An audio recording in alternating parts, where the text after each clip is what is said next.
vision, visit your dreams. You can see you hear it. You know that she's near when you sleep. I be under your bed and I hear your fear. Shake the thirsty beat, I'm a thirsty beat, real thirsty, like a snitch on me. Now wake up, wanna hear you scream. It's not a dream. Run for your life, I hunt you hard. You can chase me, but I make you starve. You're a pawn bitch, just a pawn bitch. Run for your life, I seek you hide. You can chase me, 'cause I'm right behind. You're a pawn bitch, just a pawn bitch. Run for your life, run for your life, run for your life, run for your life. You're a pawn bitch, just a pawn bitch.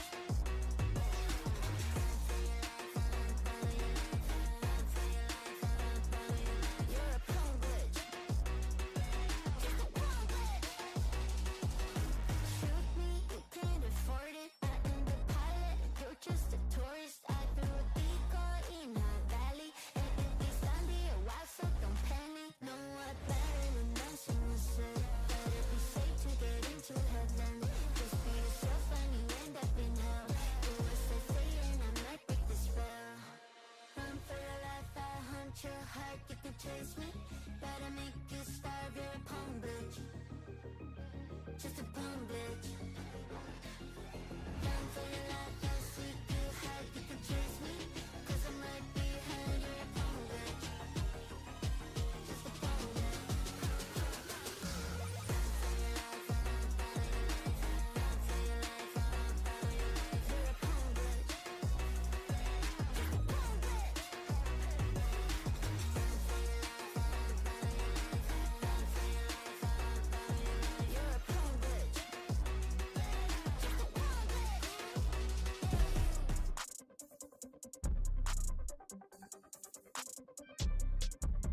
Ayy.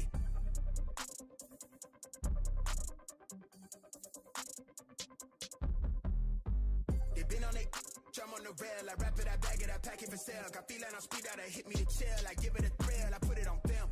This I get applaud, that ain't real. Come to my section and flex, we can tell. I gotta show it, she dipping them nails. I'm flipping my L's, I know they can tell. I did it too major, they hit me for favors. Been him since the cable was cut in the cradle. What's up, only right that I do it. Colossal until I'm a boss, so they want me to fail. Look, we prevail. Jump on your tail. Know that they talking, they telling them tales. Just know how to tell, that for the sale. Hey, they talk like they got it, but they need to stop it. I'm leading with logic, my heartbeat is frosted. I seen it, got optics, I need it from Shorty. She mean with the top and it's obvious. They need him a target, I'm dodging their darts, make 'em reach for the stars. I'm dumping, I'm forcing the punt off the runs. I'm moving with caution, I'm saucing my nigga is nothing. From nothing to something they'll never be. Tycooning, I'm Dre with the thizzle face. I'm nothing my section has ever seen. Run the ice so I'm clutch, I don't need a screen. I'm Curry, I stretch it from 30 deep. Do the pin in the pad like a surgery. She been curving you just to flirt with me. Totally tucked out, but the jewels out. I just in a home with a full mouth. I'm a rare breed when the moon out. I'ma stop playing by the rules now. I been ran plays, need a new route. Queen said she needs space in a new house. Mom told me that she pray for the kid every day. No wonder I'm getting paid for the tunes now. They ass, bitch, I'm on the rail. I wrap it, I bag it, I pack it for sale. Got feeling on speed out, I hit me to chill. I give it a thrill, I put it on film. This for sure, get applaud, that ain't real. Come to my section and flex, we can tell.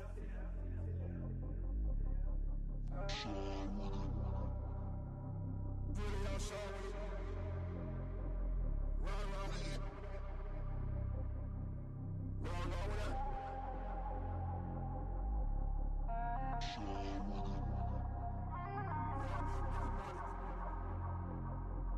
Run with it.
make a life for myself.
Out here on the street, I'm losing my way.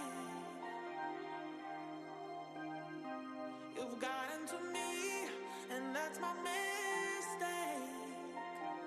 Some might say I can't get too far without seeing your face. Oh, you gave me your heart and took it away. I'm going underground, going underground.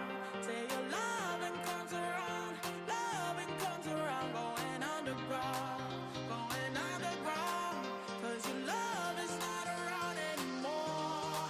Going underground, underground, underground, underground, underground, yeah. Going underground, underground, underground, underground, yeah.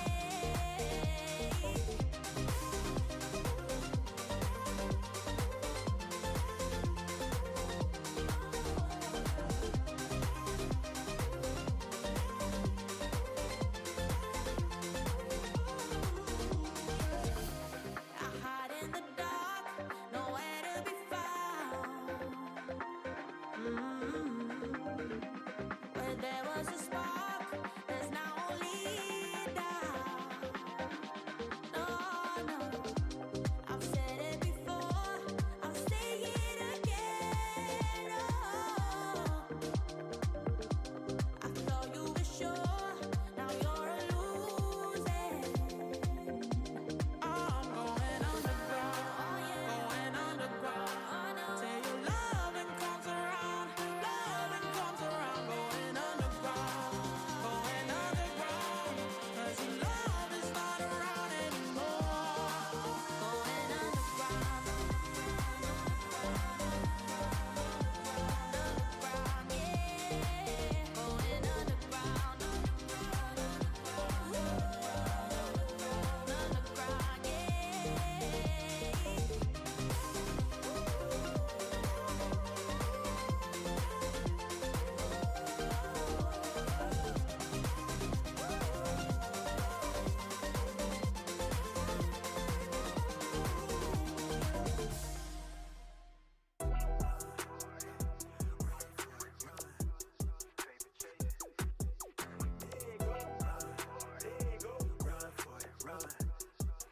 Yeah, hey, okay, I'm fresh up out the package. Sign my deal, I pay my dues. Affiliated to this paper, I need freedom for my family line. Draw my life design up like fine art. I'm jumping off just an unfamiliar coordinates. Hopped off the porch like I could touch the sky. Red is not one trillion. The ism talk the water out your faucet. Look at me flossing, I'm so wavy, I could change the tide.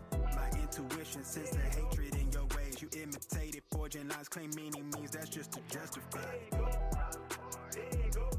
Yeah, you're right. West side, born maritime. Creole baby, my bloodline. My love's clouded, my thoughts crowded. Say all I see is these dollar signs. Finna make a play and that sound delay. On mamas, I testify.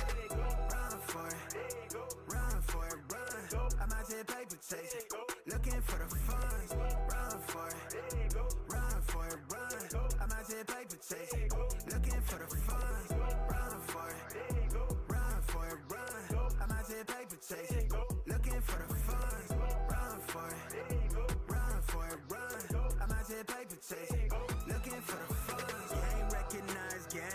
from the Bay, okay, I'm versatile and my slang was different. I'm lane switching with the same people that I came up in this thing with. My head swivel, I'm homebound, got a target back on my backside. The cat peeling with the cast iron, better run for it.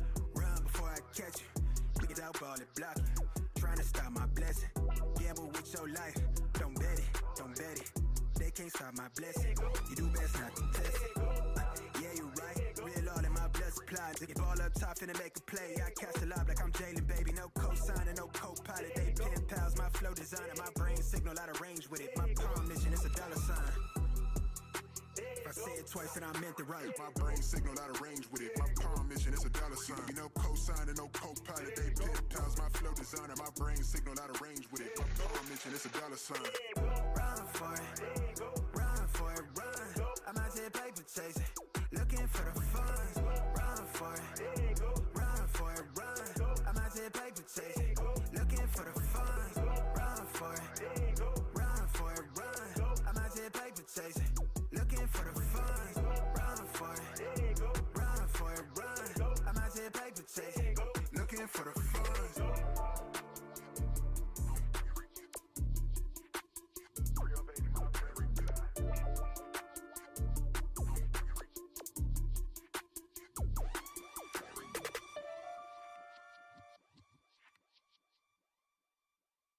We're driving downtown, foot pushed on the pedal. Move to songs we play together. Feel like we're on holiday. I got a feeling it's a good day. We're driving downtown, foot pushed on the pedal. Move to songs we play together. Feel like we're on holiday. I got a feeling it's a good day.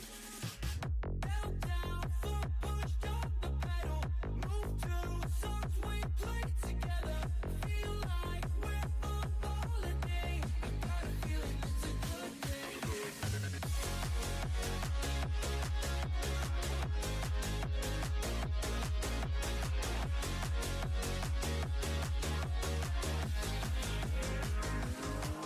Let's go back to the days, down memory lane.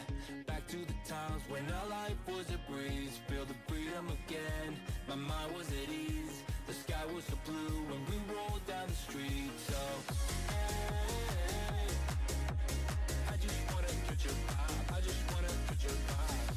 Hey, I just want a good time, good time. We're driving downtown, foot pushed on the pedal. Move to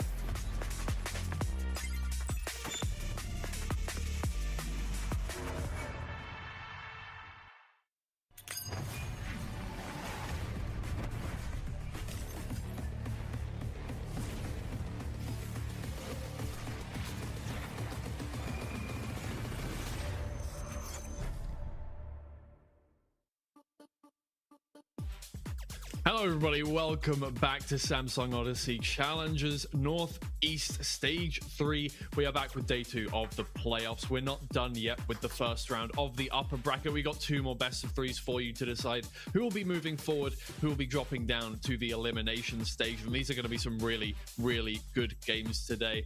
My name's Twiggy. I'm joined today by Echo once again. How are you doing? Are you looking forward to today's games? Yeah, I'm doing good. I am looking forward to it so much. These teams right now, these are kind of like the staples of Northeast, and they're all collected here in day 2 of round 1. And you know, 2 of these 4 teams, they have to go down to that elimination stage, and for either of them, that would be early, I think, from what most people would have predicted at the beginning of the stage.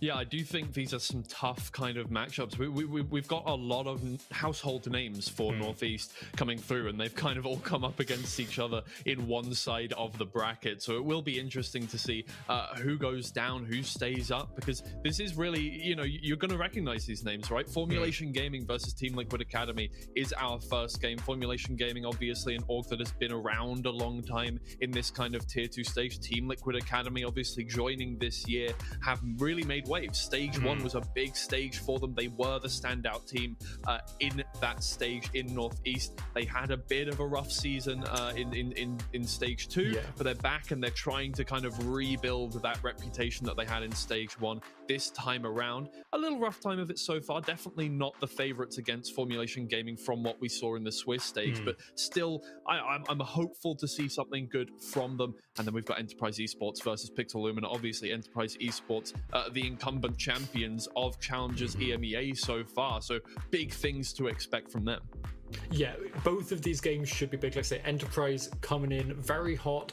Their upper Swiss wasn't perfect, so, you know, they're coming into now, you know, they've lost their first map basically since Challengers, and then that ended up being the series down in the upper Swiss. But we'll talk about FMG and TLA, because this matchup, they did face already in the upper Swiss and it went FMG's way. So if we go back to Lotus, we kind of know what to expect there.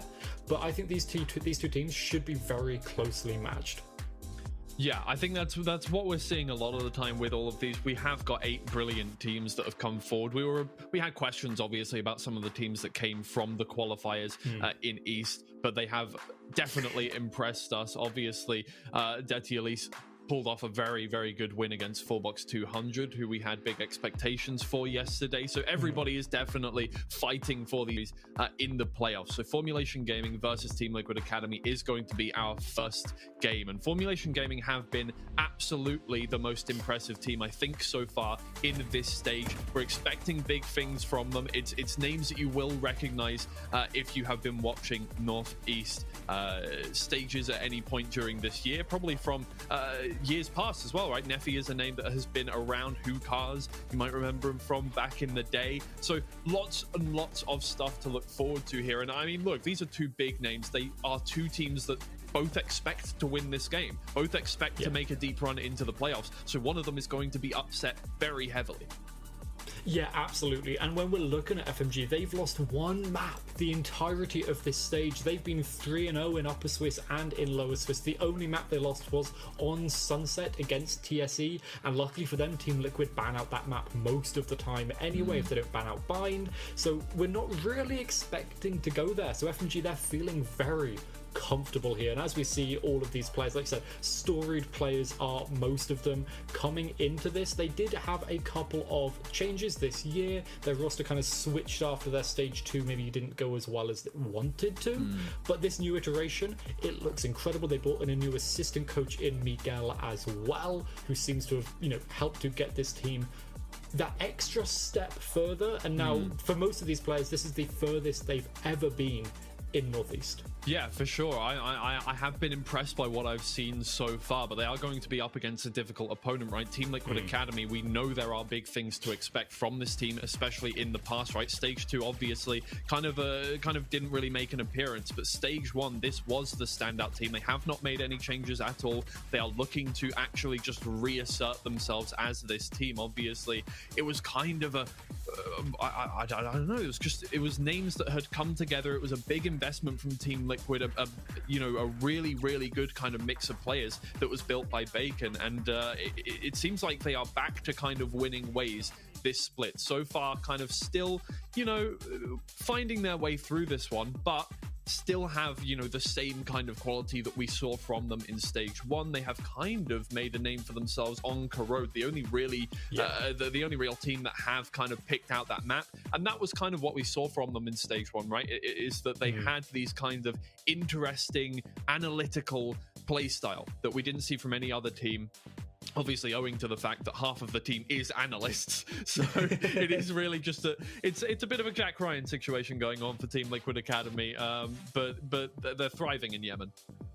Yeah, they should absolutely be looking very comfortable here, right? They've got Ascent, a very good map, one of the best sides of any team in Northeast. 24-1 is their round diff on defense on Ascent. Like, they're very comfortable there. Like you said, Corrode, they run an interesting composition. It's a little bit weird. They're typically leaning towards double duelist if they can, if the map allows for it. Like I said, it's very analytical playstyle. The way that they run these double duelists, they are looking to find advantages with each of them in sometimes the same area, but sometimes opposite areas, to really play with their opponent's minds and try and find their advantages as the map goes on, instead of just running it down and getting the kills that way. Yeah, for sure. Well, I mean, I mentioned Corrode, and you heavily agree with me because you have some stuff to say about the map veto here. Obviously, we think that it might be a thing. Neither of these teams are consistently banning out Corrode, which means that Team Liquid Academy having the first pick, I think we expect to go for it. Yeah, FMG, they typically ban Ascent unless the opponent's likely to ban it, so that's absolutely needed to be banned, especially with how TLA is on it. So Corrode is Team Liquid Academy's second favourite map, so yeah, we are going to be going there. And FMG, they'll likely take us to Lotus. They're very comfortable. Their post plants are almost unstoppable on Lotus, so yeah, we are going to go there. And then I'm expecting the final map to probably be Haven. We could see Sunset, but I'm expecting that to be banned out by Team Liquid Academy here. There you go. You're right, as per usual. Very, very smart. Very smart. And I think, yeah, Haven we are going to see, because it's been floated by Formulation Gaming most of the time, and Team Liquid Academy are comfortable on it. I mean, Team Liquid Academy are comfortable on most maps, I would say. As an analytical team, it doesn't really matter. They have a very deep kind of playbook for a lot of these things. A lot of time put into stuff by Cupid, by Bacon, and the rest of the team just kind of fills in the gaps when it comes to on-server performance when on those maps. Are a very drilled team, and I'm expecting to see good things from them. I won't lie, I do love their play style. I do love that they bring that kind of very deep scrapbook that you see in Tier 1 a lot of the time, owing to the fact that obviously they have kind of players that have that Tier 1 experience, not on the server necessarily, but behind the scenes on the mic for Tier 1 teams. So very exciting team, but Formulation Gaming are going to be an incredibly difficult first opponent for them. They are, like I mentioned earlier, they brought in Miguel as an assistant coach. He's slowly been gaining popularity across Northeast recently. An incredibly smart assistant coach, helping you with Kisigo as well as their head coach. And they've ran their vetoes super interestingly so far. They're still only showing one extra map today. Up until this point, across all 6 series, they've only shown 3 maps, which is almost unheard of across 6 series to keep hidden almost the entirety of your map pool, and that helps them lead into these vetoes now in playoffs with such an advantage, because Team Liquid Academy don't really know what to expect. Yeah, for sure. Corrode is a big question mark for Formulation Gaming, and I do think that's a good thing for them. However, it is a map that most teams just really haven't got anything on. Most teams ban them out, and I think the fact that they don't ban out Corrode is maybe a good sign for them. Obviously, we have absolutely no idea what to expect when we go on to that map for Formulation Gaming, but I do think it's going to be a difficult one for them. I doubt they have drilled themselves massively on the map, because I don't think any team wants to scrim on Corrode currently. I could be wrong. I haven't really done any scrims for a very long time, so we don't know, but that's always exciting. I do think when we come onto a map that we have not seen from a team, it's always exciting to see what will happen on there. And I think actually across the whole of Northeast, we do have a very diverse map pool. We are seeing different teams having different mainstays, and that does mean we're going to see every map over the course of the whole playoffs, which is very good to see. And it does mean that every team has to drill themselves on everything, has to get in the reps, and can't just like have this kind of 3-map thing that you mention over the course of the whole playoffs. They're going to run into a problem when they get to those best of 5s towards the end. Yeah, and I think especially in the kind of situation for like teams like Team Liquid, right? They have a permaban, right? They just ban bind. Regardless of the situation, regardless of their opponent, they ban out bind. And that's great, because it enables them to focus on 6 maps, have a 6-map pool, and like I said, they are comfortable on every map. Lotus is statistically their worst. It's still reasonably good, and they did lose to FMG on it. It was relatively close. I think it might have been a 13-8, something like that. So, Team Liquid Academy, they have a good map pool overall, but because they ban out bind, it means they can't target ban against their opponent's best map picks. Whereas when we look at FMG, they're very flexible with their bans, and they're able to ban out Team Liquid's best map of Ascent, and then focus on, the map pool overall being good for FMG. Haven good for them, Lotus good for them. I do think this map pool we've got for today's match does slightly lean in favor of FMG, but Team Liquid have the legacy of stage 1, and that can never be outshone. Yeah, for sure. I do think Formulation Gaming have got very fortunate in terms of the way Team Liquid Academy's vetoes have lined up for them. Ascent, obviously, a ban for them usually, and that is Team Liquid Academy's best map right now. It is the one that we're seeing from them as a 100% win rate. They've barely lost a round on defense on that map, so it's incredibly impressive stuff from them. They're not going to get to play it today. I'm sure they're quite upset about that, but in the end, they're going on to another map that is quite comfortable for them, Corrode, where nobody else has really posed any threat whatsoever.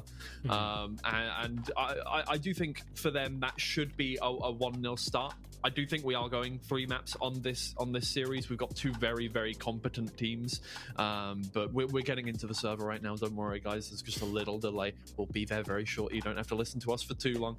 But yeah, it should be an exciting one no matter what. You seemed a little surprised when I said it would be a 3-mapper. Yeah, I do think because FMG's had their Corrode hidden and the potential matchup of styles between the two, I think, Corrode could really be quite a heavy fighting ground for FMG. Okay. They love their double Sentinel compositions, and as we've seen in VCT CN recently, those double Sentinel compositions, whether you've got, the Deadlock, the Vice, the Chamber in there as well, or, the Cypher as standard, those double Sentinel compositions have been doing very well, especially against the hard aggro of Double Duelist. Obviously, Phoenix, a little bit different, very difficult to defend against, to put it bluntly. Phoenix is just perfect at smashing through those choke points that Corrode is full of. But I think the double Sentinel could really shine against that Phoenix and that Euro that we're expecting to see from Team Liquid Academy. So, I'm not expecting FMG to win, but I'm imagining they've got something cooked in their back pocket. Okay, yeah, no, I do think I agree with you. I think it will be more difficult than just Team Liquid Academy going into a map that nobody likes and rolling over them.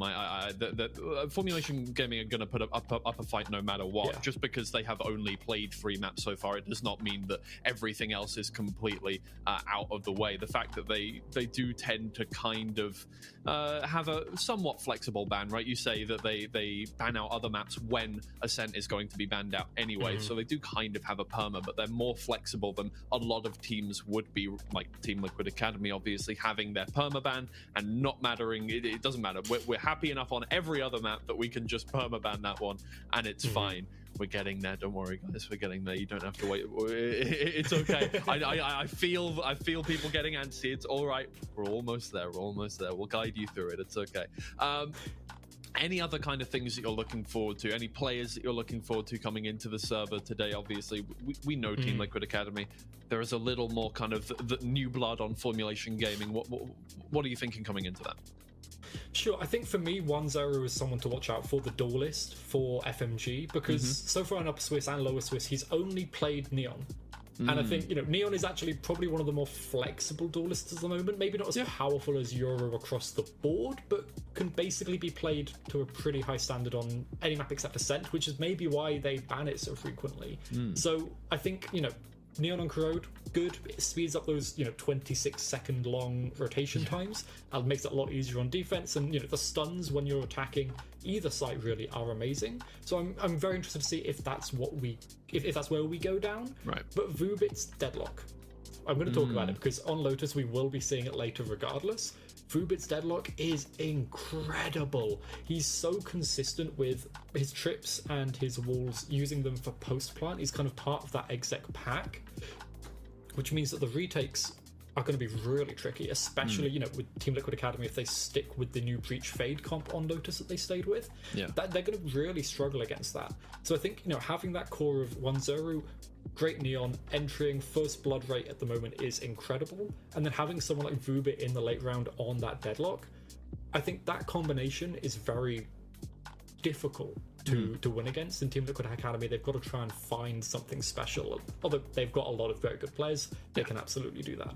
Yeah, I do think, you know, that's a decent point, right? Is that we didn't, you know, if you've only really been kind of keeping up with Northeast very recently, you might not kind of be aware of Team Liquid Academy's play and the players that they have. This is a team that was formed this year, obviously under Team Liquid, with the new regulations around academy teams, which is basically just 2 analysts, one of which is in the coach slot, one of which is in the server in Cupid there, that have just found 3 young players that are incredibly impressive and are probably looking to move up into VCT as soon as they are eligible to play in it, right? And then they had an incredible first season. We thought they were going to be the next Apex, right? The next team that was going to do incredibly well. Obviously, they can't go into Ascension or anything like that, so they can't really be the next Apex. But you get what I mean. The team that are looking to move up to be crowned the victors, and then kind of had just a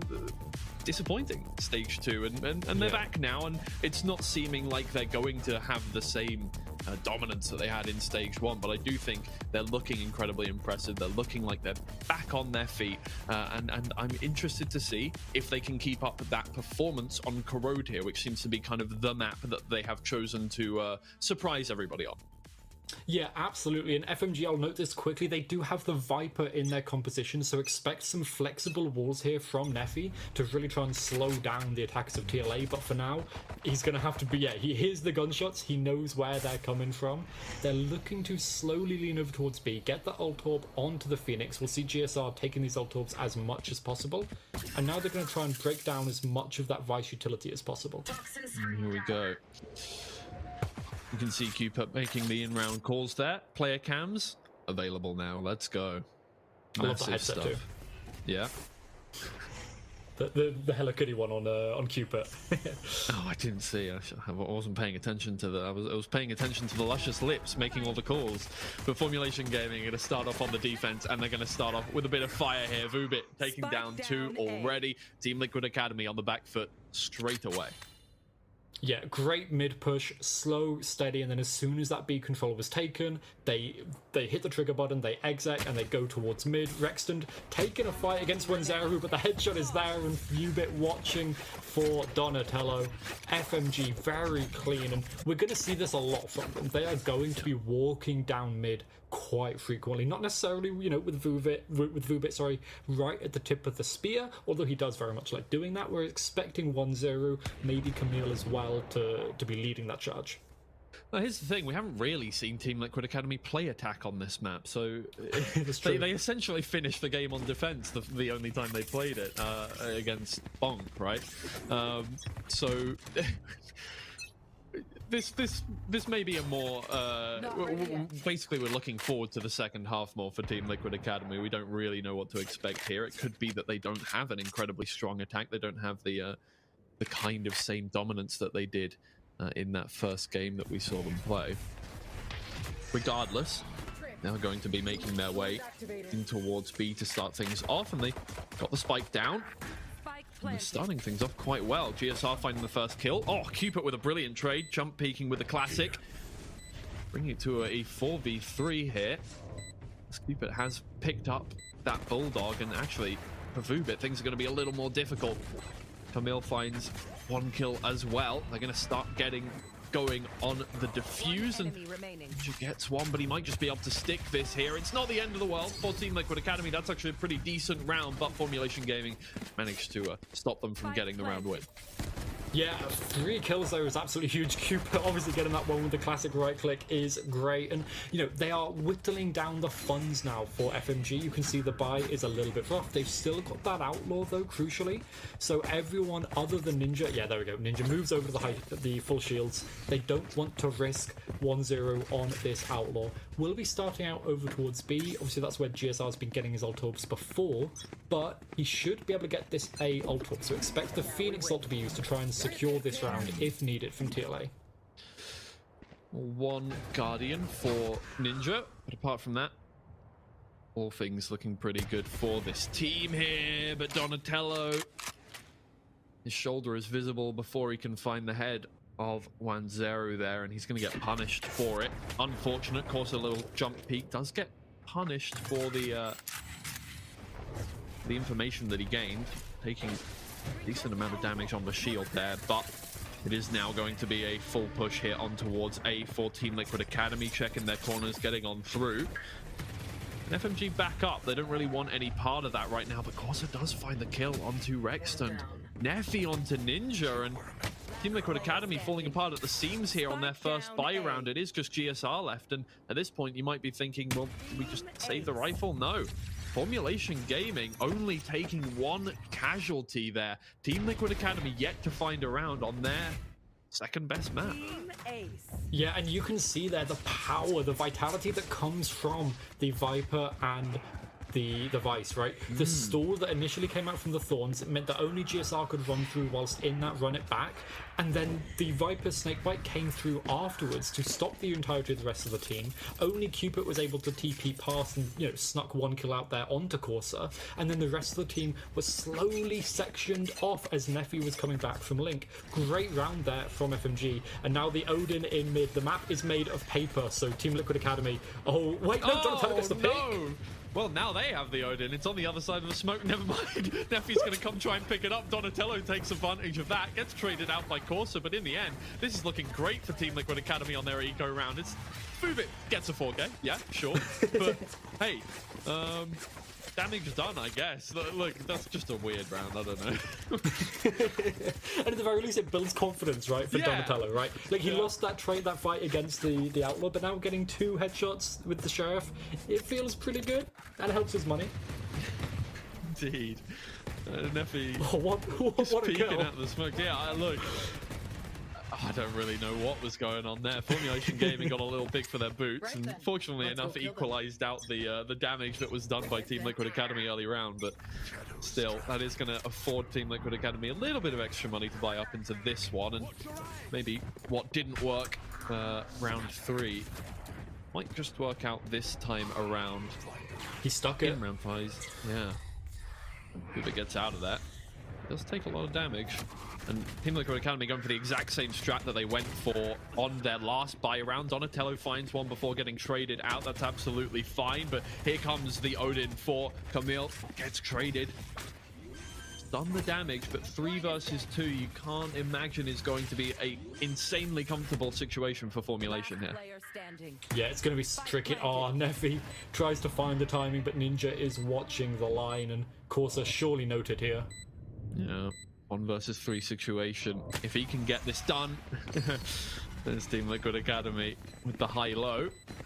That's the kind of thing I think we're looking to expect from this team, right? It's the little things when, especially when Cupid is dead late round, just being able to make those calls. An analyst's mind in the background, just being able to drill you back into those fundamentals that you might forget when you're in those kinds of situations. What I love there, though, was Cupid used that from the shadows to get right into the back line. You could see him land just behind sight, and that drew the attention of Camille away from front sight, so the exec was easy. But now the operator watching the line, the dimensional drift as well, it forces Wanzero back, and GSR beautiful with it. Yeah, massive amount of punishment there for getting just a little too far forward, and Team Liquid Academy seem to be building up just a little bit of confidence there. Camille completely blind, finds one, but Rexton is there with the easy trade. Now, Formulation Gaming are on the back foot. 2 alive once again, and Corsa might just have to try and repeat what he couldn't quite do last round. As Neffy is still trying to get round from the other side, but Cypher utility is up there, so it's going to be difficult for him to join his teammate for just a little bit. Corsa doesn't find anything. Ninja with the attacking operator gets that kill, and Neffy backs away. Yeah, he was 1 away from the Steel Garden, was Corsa there, so could have seen something if he'd gotten that first pick, but Rexstone and Ninja were doubled up on the back of site, so, you know, the bait and switch was set up, and now Neffy left alone. Doesn't need to save, can still full buy, so actually it might be worth getting some damage onto TLA here. If they can take out Donatello and or Cupid, it could be pretty good, but it's only Ninja coming towards them. 3.6k in the bank, does die, can full buy next round anyway. And yeah, utility being expended, Donatello pushing for this kill. Oh, they're getting that. Oh no. Oh, what? Okay. seemed I couldn't really see because of the victory screen there, but it looked like there was some deft footwork going on from Neffy as he just avoided a lot of Donatello's shots accidentally. Works out in the end. So not the worst result for Formulation Gaming, but they would have liked to have won that round. They got run over very quickly in that round here, and Team Liquid Academy starting to build a little bit of momentum, starting to build a little bit of economy in the bank. Camille on his probably final Odin buy for a little bit. He might be up to a 4-1 next round. If they lose this, he can probably get up, but immediately the Nightfall used to shut down any Link players. Course is left alone, over out in the open. Well, that position is not looking very good for Formulation Gaming. They might want to give that up sometime soon. GSR firing random shots into the smoke with the run it back. Finds one kill as well here in Formulation Gaming. Sand slipping through their fingers at the start of every round now for the last 3. The Odin's still up. Well, they're going to need to find something with it as Team Liquid Academy is starting to build up the pressure. It was just a first 4 rounds that they didn't quite feel comfortable on. Here they are.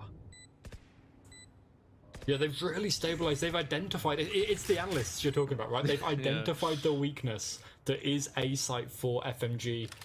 It feels like, you know, the long rotations for Corsa, you can see he's got his thorns over on B and on A, so he's probably heading somewhere for a lineup, and then he's late to A to get the wall and the thorns down for himself as well. It's leaving that little bit of a gap, but Vubit, here's the footsteps running, but isn't aware of Rexstone coming around this corner. Yeah, no, once again, just getting absolutely pincered by everybody on the map. And they're going on the hunt here, Team Liquid Academy. They're starting to build up that confidence. And more than that, they're starting to really try and punish Formulation Gaming every single round, right? They've got the money in the bank. They're the ones that can be able to afford to lose some lives here, while Formulation Gaming starting to take it quite harshly in the bank. They're going to take a timeout, and I completely understand why after those 3 rounds.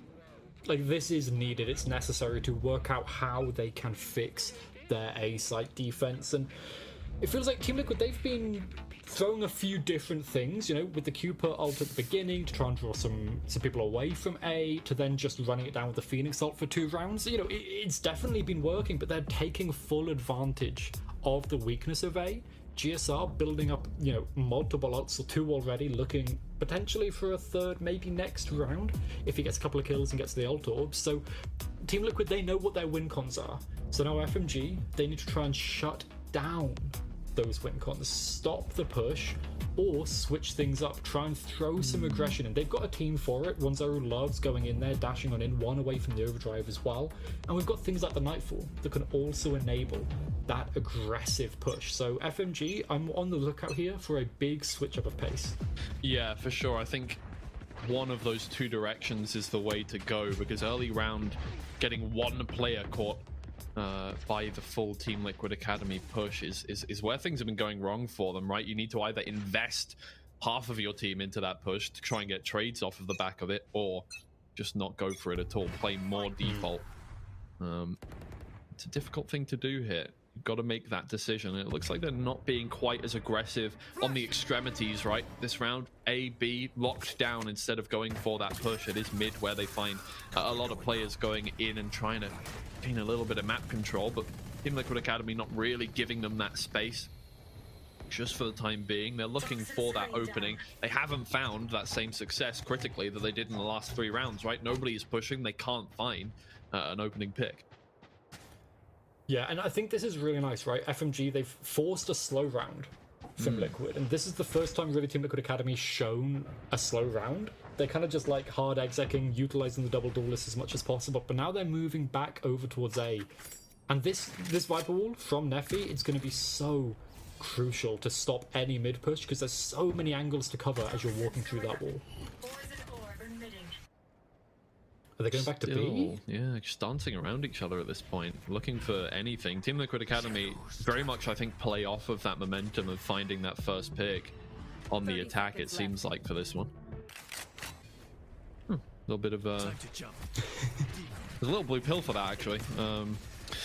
But Team Liquid Academy move on through, and Vubit is going to take advantage of the fact that they're just a little caught off guard by not getting that opening pick here. Camilla's going to spray 50 bullets through the box to try and find something. Again, the map made of paper, but he doesn't find anything with the Odin, and just in time, Team Liquid Academy can get that spike down. 3 versus 2 now. Corsa moving through, does not find the kill. Onto GSR, who has awoken in this game after a few rounds of good fortune for the team. And Neffy left in the 1v3. He's going to try it this time. They have just a little bit of money that they can buy up next round. GSR is ready for that high ground peak. He's playing a bit of aim labs now, trying to look for that head. It's not happening. Team Liquid Academy not giving him anything to aim for, and he's just going to have to give up at some point. Yeah, but he's being watched. GSR's here. Yeah, ready for it. It's easy for Team Liquid Academy at this point, right? That round, definitely, they had to adapt to Formulation Gaming's new plan, but it worked out in the end. 6 seconds left on the timer when they got the spike down, but that's fine. Hey, there we go. We get the cam. Let's go. Ah, brilliant. The 12 FPS. Round of applause. But now, as we head into this, FMG, this is a big swing round for them. 5 ults almost, if they can get Neffy's online. This is the last round they'll be able to buy up until the one after next anyway. In Team Liquid, they have so much left in the bank. So FMG, this is a must win, just to be able to try and start to even look for even rounds in this half. And mid control being seen to start with. Team Liquid Academy expecting some sort of aggression, but FMG, they're just waiting. A little bit of mid control and letting Team Liquid walk to them again. Yeah, indeed. It did look like they stood more of a chance in that round, right? A couple of hit shots there would have definitely turned the tide in that one. Keeping a close eye on the clone from Donatello there, just in case. Still see people getting caught out by that to this day, but Donatello's actual body is able to find one. 1-0, waiting around the corner. Looks like they're aware of that positioning, but can they find a shot? Not if you're going to flick to his head like that. 1-0, brilliant kill, bringing it to a 4v4, and once again, Camille is just going to try and spray down some shots. Does not hit the targets as they run away. Team Liquid Academy 1-0, shoots at the backs, finds Cupid. Now Team Liquid Academy are in a slightly awkward spot with the spike down. It's a firing range for 1-0. He finds 3, 4, 5. No, Camille stole one. Oh. Very close to that ace, and that position, I love the covering fire after the fast lane came through to bait that 1-0 had left, and then Rection couldn't come and trade because that primary was jammed by the Steel Garden, and yeah, same. Oh, he's not happy. He's not happy. Same. Yeah, one player just goes and kills everyone. There's nothing you can do about that. Sorry, no amount of strats you can have can prepare you for 1-0 just firing at your head like it's 10 times bigger than it actually is. Which maybe for Team Liquid Academy after the last 4 rounds, their heads did get a little bit big, but hey, not in the server. Viper's Pit goes down. Yeah, and already Liquid are looking over towards A. They want GSR's ult, crucially, right? They want that run it back. It's worked for huge success for them in previous rounds. So the 3rd ult available for the Phoenix, and yeah, they're just going to run on down to A. No casualties as of yet. Run it back goes down, but Cupid is able to trade that one out. So big things for Team Liquid Academy. Corsa finds the gap, but so does Ninja. Once again, we're back into this kind of situation where Team Liquid Academy definitely in the driver's seat. We didn't talk about that one. A little better communication, guys. It's fine. It's fine. It's fine. You're only down by 1 round. Camille, Odin in hand, searching around the map for anything to fire at. Go for it. No. Ninja is going to get the spike down on the ground and now can fight back, and yeah, a 3-man peek will definitely do it. Neffy once again forced to relocate. Can buy up next, so happy to look for a couple of exits. Any economic damage to Team Liquid Academy is good here, but again, they're so dynamic in these late rounds. They just have people hunting at every moment, and Rextone with a beautiful shot down mid, snappy with it. And again, Team Liquid, they managed to even themselves up again, a 4-0 start for FMG. But that momentum's just been halted. You know, it feels like this Phoenix ult is such a big win condition for Liquid. Leaning over towards A with it has been working great for them. And, you know, GSR 9-6, very happy on the Phoenix right now. Yeah, GSR on his day, absolutely a force to be reckoned with in the server, and he's been making good use of that run it back, right? As you say, getting value every single time. Here we go again. Oh, 1-0 once again caught out in the open, and they're ready for the second as Vubik goes down too. Camille finds one. Finally putting down the Odin in favor of the Phantom. It works out for him. But the damage has been done by Team Liquid Academy. They don't need to force the issue. They don't need to be walking into that snake bite, into the smoke, taking damage unnecessarily. Corsa had such a nice advanced position, but he's chosen to back off, and Camille flashed up. Oh, just pushing them back piece by piece, meter by meter. And once again, Camille goes down. Neffy and Corsa, the final two remaining for what feels like the fifth, sixth time in the server. There's really just not much to do. They're going to sit back and wait and just try and find something, but the tripwire is up in a really good place. Nobody is unnecessarily peeking, giving away any information for Team Liquid Academy. It's drilled, it's ready. Rexstone will get flicked on, but GSR is there with the trade, and 3v1 once again. Neffy, not much you can do there. No, and it feels like at this point we are seeing a fundamental diff, right?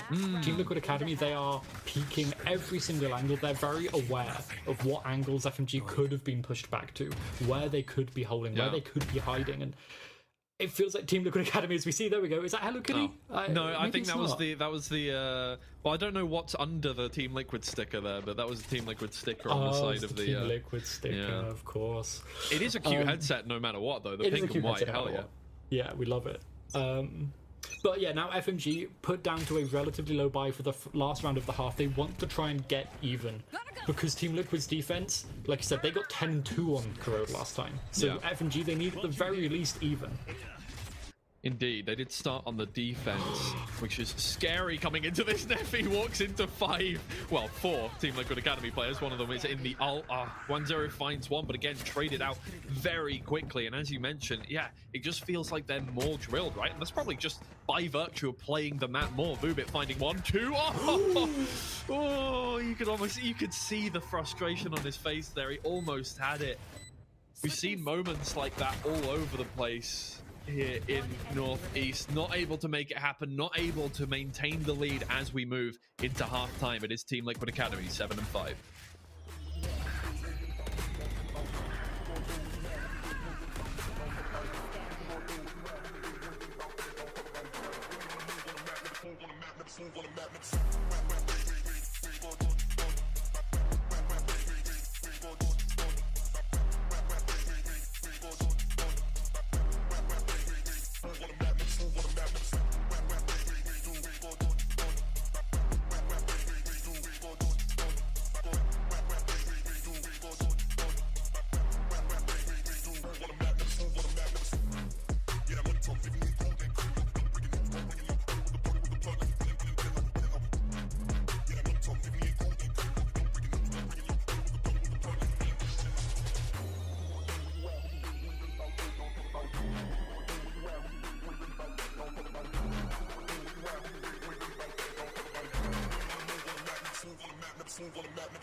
Team Liquid Academy, as you can see, feeling strong here on Corrode, and they're not looking to give away their own map pick here. And he's looking good, right? We didn't really see much of an attack side from Team Liquid Academy when we last saw them on this map. They started on the defense, they rolled on the defense, and really only got a few rounds in on the attack. But a slow start does not mean really much in terms of what we're seeing from them, because they definitely course corrected towards the end of that first half, and we're more looking towards this defense side here as Donatello does get found out. But the flash is good and the trade is good. It's a 4v4 now as Rexton gets just every piece of utility hit against him. And Formulation Gaming, that's a really, really promising start, right? So many combinations of utility there. Yeah, they were very drilled on that take, and all the frenzy not working out so well, and the retake is 3 versus 3, very possible for Team Liquid. Yeah, good trades coming through, but another trade makes it a 2 versus 1. They're not sure where Cupid is coming from just yet. They're going to have to be checking every single angle. 3 entryways on this site.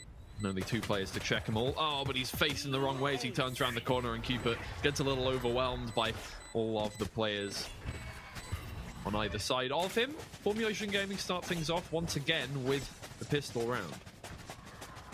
And Pistols, they seem like they're quite drilled, they're quite practiced at what they want to do. We saw that on their defense half as well. They knew what they want to do on their pistol, pushing down mid, and now again, the utility combos over towards B, going for the slightly weaker weaponry in favor of the utility, gets them into a solid post plant with not necessarily a huge advantage, but a little bit of one, and then they can close it out with the trades in the end.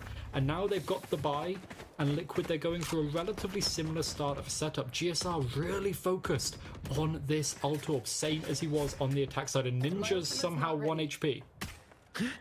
Yeah. He sat in a smoke? No, he's actually just on 1 HP. Okay. Yeah. Cool. Unfortunate, I guess. Yeah, unlucky. Well, I guess it's a throwaway round in some respects for Team Liquid Academy either way. Rexone finds one with a classic from long range.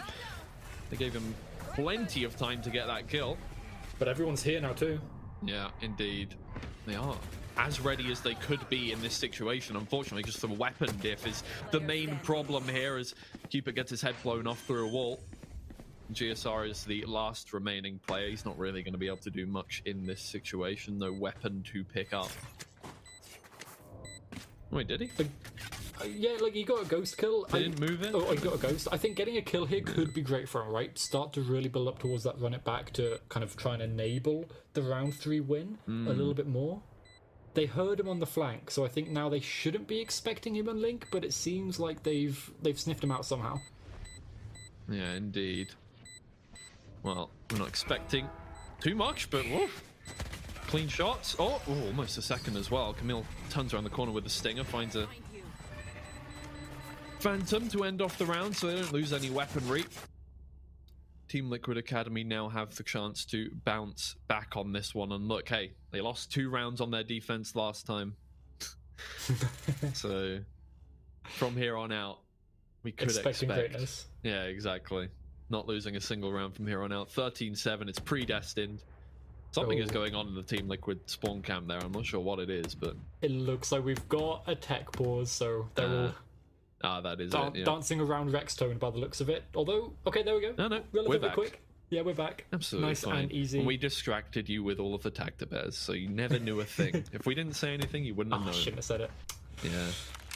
Production doing absolutely everything to distract people, and we are ruining their day. What I like here from GSR is he's switched it up. He's not going for that A main control because FMG, they're going to be away. He wants that ult orb. So he's heading over towards mid to get the ult orb from somebody's head. 1-0 potentially the first scalp for him to look for. Lying in wait. A lot of players here. Cupid and Donatello were the first to find kills, though, on either side of the map, mid and towards B. Now GSR is finding a little bit of trouble over towards A, but that's some good utility just to back them off, right? They don't want them anywhere near them. They have the man advantage, so Team Liquid Academy can sit on their haunches and get back towards site. It's exactly what they do with the time that they've gained there. Yeah, and they've still got 5 alive, so they are comfortable in every single lane. They've got the Cypher set up and the Phoenix over towards A, which is exactly where FMG is heading. Looks like they're going to go for it indeed. They're still just waiting for an opening. They need a little bit more than they have right now. They can't just be pushing in willy-nilly with the weaponry they have. GSR takes down Neffy. Now it is just these two who have made their way towards the site, but not towards the planting location just yet. Team Liquid Academy looking for a high-low, but they'll get taken down through the lane there. Rexon finds one. The trade is there from Cupid. Fundamentally, the kind of round that Team Liquid Academy want to be getting in the defense there. Yeah, a great round, 2 opening kills off of the back of, you know, just winning their ones, essentially, and then turning that advantage into a win by playing slow, playing determined, playing together. It looked great. And now FMG, we've got Camille, even on the attack side, potentially going for the Odin. Yeah, okay. And paper thin walls, you may as well try it, but GSR has the ult. So TLA's retakes, they are generally really good, but Formulation's post-plants, they're at 75% win rate so far across Upper Swiss. So if they can get the spike down, they're still expected to win. So that's going to be the battle here. There you go. Win condition gained. Formulation Gaming wishing they could have you in the coach slot at the moment. Unfortunately, you're here with me. Stuck. We're looking for GSR here. Taken down in the run it back. But get to the information, that's the important thing.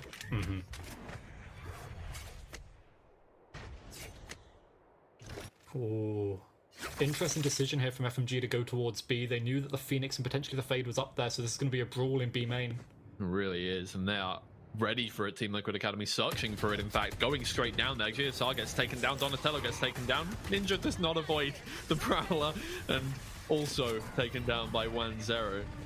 If he was on a little more health, definitely be in the shout for an ace. Oh, maybe still looking for it as Cupid teleports directly into him, searching now for Rexton.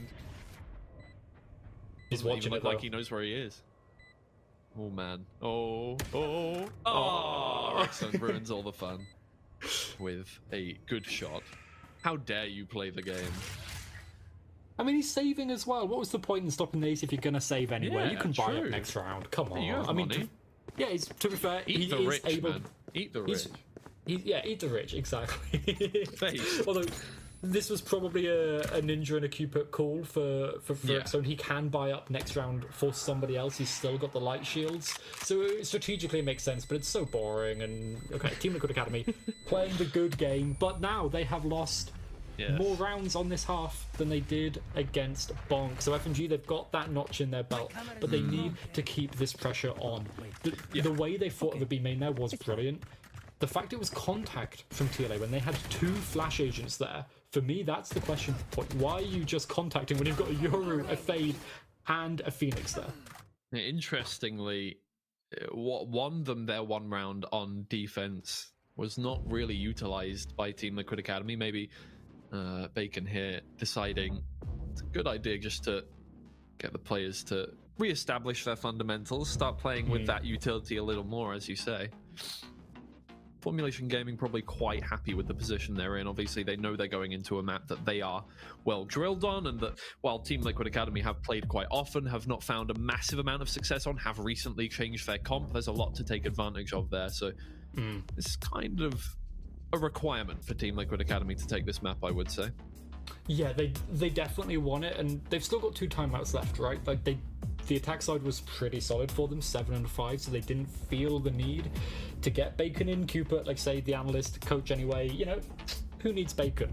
But now coming in, he will get that chance to talk to the team and just refresh how they're going to win. Maybe not this round, it's an eco round. We could see some incredible sheriff shots. We've seen that already in Northeast. As we do go into a little tech pause, we'll ignore that. As we go back to the Tactor Bears worshipping a squid with goggles? Yeah. I think. I mean, yeah, it looks, it's kind of like an aviation. Oh, wait, no, it's kind of like ski goggles more than like an aviation. Squids love It's just because of the helmet underneath it. Well, like, if you think about it, squids, they have more legs to go on more of, like, the ski things. Yeah. I've never been skiing, but, you know, they've got the ski things, right? Right. For the feet. They get more of them, so more balance. That is a good point, yeah. But, okay, surely then at that point... Oh, no, I guess squids' tentacles generally come out from, like, the same... It's not like this, where it's a round... squid would then is it a squid? It has six tentacles. It's a tactical helmet. Maybe they're trying to, maybe this is we've interrupted like the Tactor Bears staging a ambush to get back the helmet. And it's not worshipping, it's actually really violent and horrifying and taking down the bourgeoisie, right? Either as we said earlier. and this is Corrode's based in France. So Yeah, it's kind of out there already. Look at this. Yeah. The people are rising up against their oppressors. The people being the tactibears. But there we go. We got you through that tech pause. Stayed on topic. Never diverted. And now Team Liquid down to an eco. Not expected to win this, but that timeout could have brought out a big set play for them. Yeah, indeed. I am expecting Team Liquid Academy to once again just have that refocus here and look a little more comfortable. PSR will be forcing the issue there towards mid through a short. 1-0. Oh. He's seen a player and he kind of wants to go for it. You can see the itchy finger there, but he is going to head back up towards mid with the rest of the team. They're playing this one slowly, not wanting to run into Team Liquid Academy right after that timeout, despite the fact that it is mostly pistols on that side. Forcing GSR back there is so huge, and the Nightfall over towards A, but they're moving B. At the very least, the entries are in 1-0, taking down Donatello. Sight is wide open, only Ninja with the Sheriff, and he's forced back behind Elbow. This is going to be a difficult retake. Yeah, Ninja is backed all the way up towards heaven here, looking for something. A good reveal could be very instrumental. Finds one. Oh, just around the wall as he fires the shot. And I think the save is coming through. Oh, no. Never mind. He's joining him. Looks as much damage as you can, right? Yeah, Neffy was being very cautious there towards mid as well. They're giving respect to Team Liquid Academy no matter what. And there you go. That's why Rexstone has the hero rifle. Ninja is there with the Sheriff. And things have turned the tables. They're all over the place. They're upside down. They're left and right. GSR finds one. Oh, what a retake from Team Liquid Academy. And just in the nick of time. That was incredible. Rexstone getting those first two picks, opened it up, and you could see FMG, they felt like it was over at that point. They were kind of walking around site, not really focused on their angles, and just all of a sudden Rexstone opens it up with two, and Neffy walks into the crosshair just by himself, and it leaves that 2 versus 3, and Team Liquid, they seem to have them. What a thrifty coming out. Formulation can buy up this round. They're going light shields as much as they can to enable that buy up, but now Donatello has the op and he is walking down mid, which FMG has been loving to go for. Yeah, well, they've struck a little bit of fear into the hearts of Formulation Gaming, who I'm sure, somewhat rightfully so, are probably thinking, we are the better in server players. We have the aim down, right? Team Liquid Academy, they're just analysts. They shouldn't be out aiming us, but there you go. Sheriff's in hand for most of that. Obviously some reclaimed weapons, but paper walls. Not finding any damage, really. One shot into Neffy. And GSR, essentially a bait and switch here with Donatello. That op should show first, which leaves GSR to then play later in the round. But the smoke cycling from FMG is gorgeous. There goes the horn. Doesn't tag GSR, but he had to fire a shot to get it, so in comes the cavalry to try and save him, get him out of that position. GSR finds one on the way out. They might refight this at this point now, try and take down one more player. Formulation Gaming still kind of defaulting here. Camille takes one down. Oh, but Donatello misses the op shot. 30 seconds left. That's an instrumental kill here for Formulation Gaming. They're going to move over towards A and just try and ramp up that tempo, where only Rexstone is waiting. He might just wait for teammates as well to get here. Doesn't want to retake anything by himself. Just going to hold this corner down. And as Ninja arrives, this is the time to make something happen. No reveal with the horn, but shots land through the smoke, and Ninja will finish that one off. Oh my lord. Nightfall to get in there. I think the retake is very much on for them. Formulation Gaming look segmented, they look confused, they can't find anything, and Neffy, low down on health, can't hear anything, no audio cues. There's the paper walls, Cupid finishes him off. And again, a well-drilled retake, I would call it. Yeah, the way that they were cutting up the angles, the slices of the pie to allow themselves to just get back in one by one. Rextone holding on to elbow over towards the right side of A is so important for them there as well. It allows the retake to come in so much safer, and yeah, Formulation using their last timeout here because they know that Liquid's defense is good. Their retakes are some of their best parts of any of their maps overall. Their Ascent very good, but their Corrode defense almost as good as that, and you can see here why, right? Like the way that they are retaking in disadvantaged numbers, with Rextone leading the charge, taking down one, and then enabling everyone else to follow on through. It's, I don't want to call it perfection, but it's very close to it. Yeah. No, you can absolutely make a case for it, I would say. Yeah, Formulation Gaming, probably not very used to that kind of thing, right? As you say earlier, 75% win rate when the spike is down on the attacking side, stopping a lot of retakes from happening. But Team Liquid Academy, they just know this map a little better. They are just a little more, I don't know what to call it. It is almost like a SWAT team, cutting up angles, clearing corners, yeah, making their way through. Part of it as well with FMG is they're quite split when they're taking sites. They lose numbers on the way into the site, so they don't have that post-plant utility, the Vice, the Viper, to stop the retake coming on in like they do on other maps like on Lotus. So I think there's a few things there that they might be wanting to look at in that timeout to make sure more people are alive, more people are ready to stop the retakes from happening. Speaking of which, they're just going to death ball this one, it looks like, towards B, leaving one lurker and Nefi over towards mid, but that's just about it. Don't really want to commit too much into it, and one smoke is enough to back them off. Not going to wait for much more utility to be used than that, though Team Liquid Academy will just make sure with a little bit of fade utility. Donatello still holding down mid, just trying to make up for the missed shot last round. But right now, Smoke's doing a very good job of just keeping him out of the equation. No need to face that long angle if you don't have to. And A-Short is going to be, I think, in the end, the final call here. They're backed off once again. They might just have to go somewhere else. 30 seconds left on the timer, and Donatello is going to take full advantage of the fact that they're getting a little bit desperate to find somewhere to plant the spike. He finds 2, 3 with the classic that time, and it's only Corsa left on a little bit of health. Rexton finishes it off. They gave them no options. No, FMG was so diligent at the start of that round, the cycling of utility again to peek towards mid, the smoke, then the Viper wall, dropping the Viper wall when the smoke goes up so that you know you're safe once you've cleared all the angles. But desperation, as soon as they heard that Odin from Cupid over towards A site, they tuck, tail, turn and run towards B link, and they weren't ready. They didn't have the utility back online, so Donatello pops off, hits the shots he missed in the previous rounds.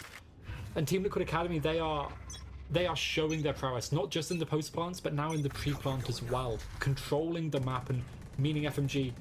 Oh, wait, another Donatello shot. It's missed 1-0 there first. Didn't even pull the trigger in time here, but it is last chance saloon, really, for Formulation Gaming based on the amount of money they have. They lose this round, they're on an eco for match point against Team Liquid Academy here, or as close to an eco as you can get, really. So that's a good start to things. Taking away that operator anchor, who, instead of playing down mid this time, pushed up into A, tried to get a little bit overzealous with it. Fortunately, Team Liquid Academy have instilled a bit of fear into this team and slowed them down when it comes to their attacks. Cupid is just going to fire down shots through the wall. Finds actually quite a decent bit of damage here, waiting for the sound cues. He's going to back up in the end, wait for his teammates to join him. Over towards mid, waiting for things to happen. GSR finds one before his run it back is taken out. The objective that pops up on the side of the screen here for Formulation Gaming is get that spike on the ground. Steel Garden used. Boobit takes out one. Ninja is there with the trade. Ninja making real use of that classic. Rexton finds one, and it looks like this might just be the end here for Formulation Gaming in this round, making it match point because Corsa, he's left alone. He can't hear anything. He's just going to push outside of the smoke, and Ninja is going to take him down. Team Liquid Academy cannot find a way to lose here on the defense, it looks like.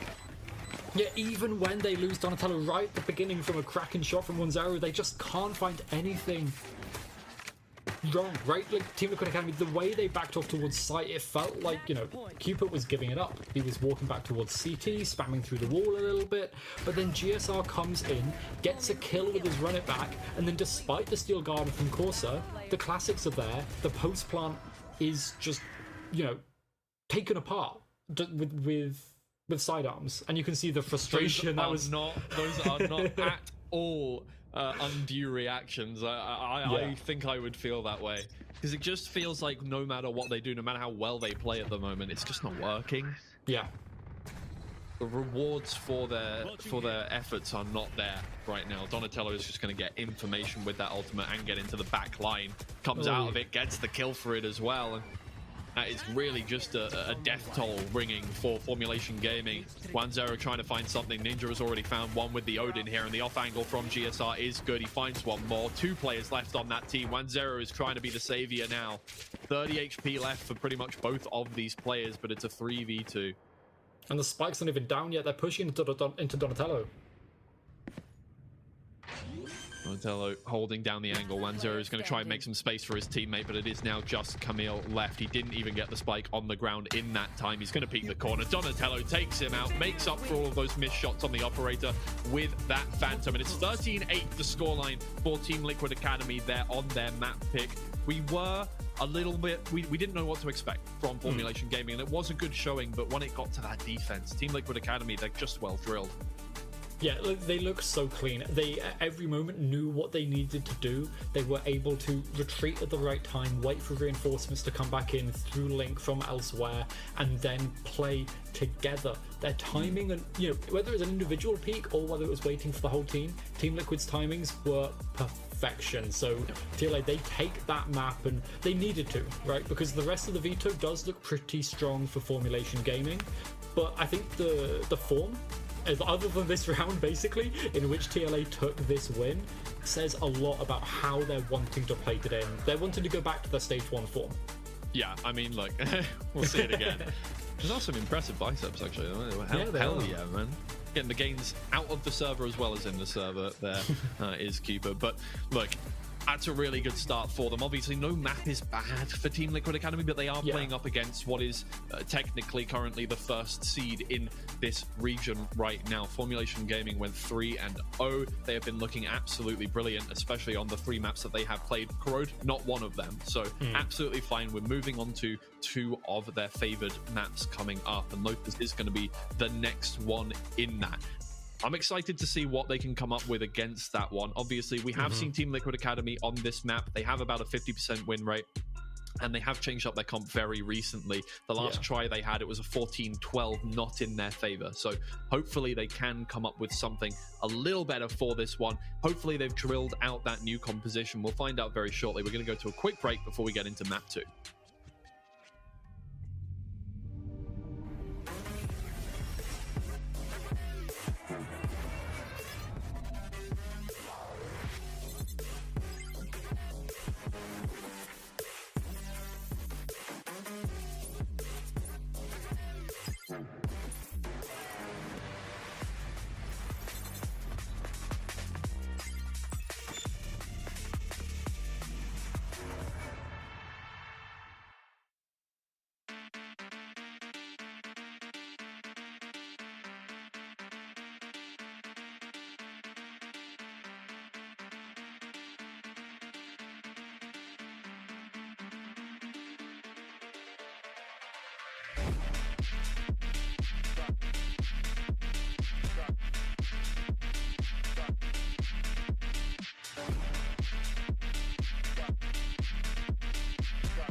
Loading, strike with the lyrics like I'm bowling.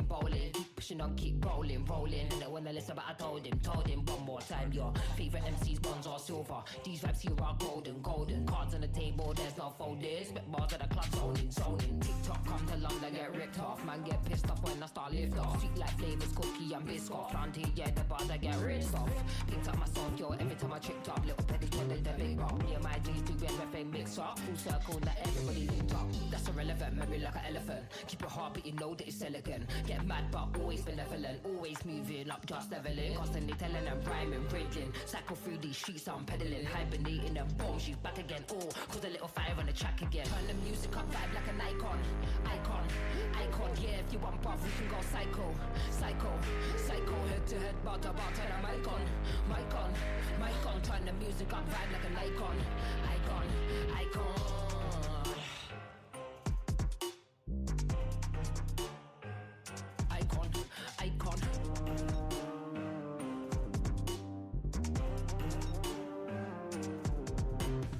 Yeah, it's clear, it's evident. Yeah, I don't mind, I'll do it for the hell of it. Yeah, elevate bars, I regulate. Yeah, UK, wheel up the tune, just meditate. If it didn't get it by 9, then it kinda late. Man thinks he's a bad man, but he's kinda bait. Live every day like it's my last, celebrate. Mind on the task, we calibrate.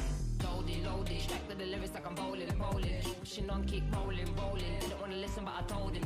One more time, your favorite MCs, bronze or silver. Too bad these vibes here are golden. Cards on the table, there's no folding. Spit bars that I can't zoning. That's irrelevant, memory like an elephant. Keep it hard, but you know that it's elegant. Get mad, but always benevolent. Always moving up, just leveling. Constantly telling them rhyming, riddling. Cycle through these sheets, I'm pedaling. Hibernating them boom, she's back again. Oh, cause a little fire in the track again. Turn the music on, vibe like an icon. Yeah, if you want buff, we can go psycho. Head to head, bar to bar, turn the mic on.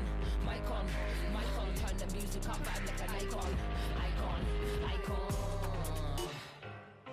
Who's the icon? Who's the icon?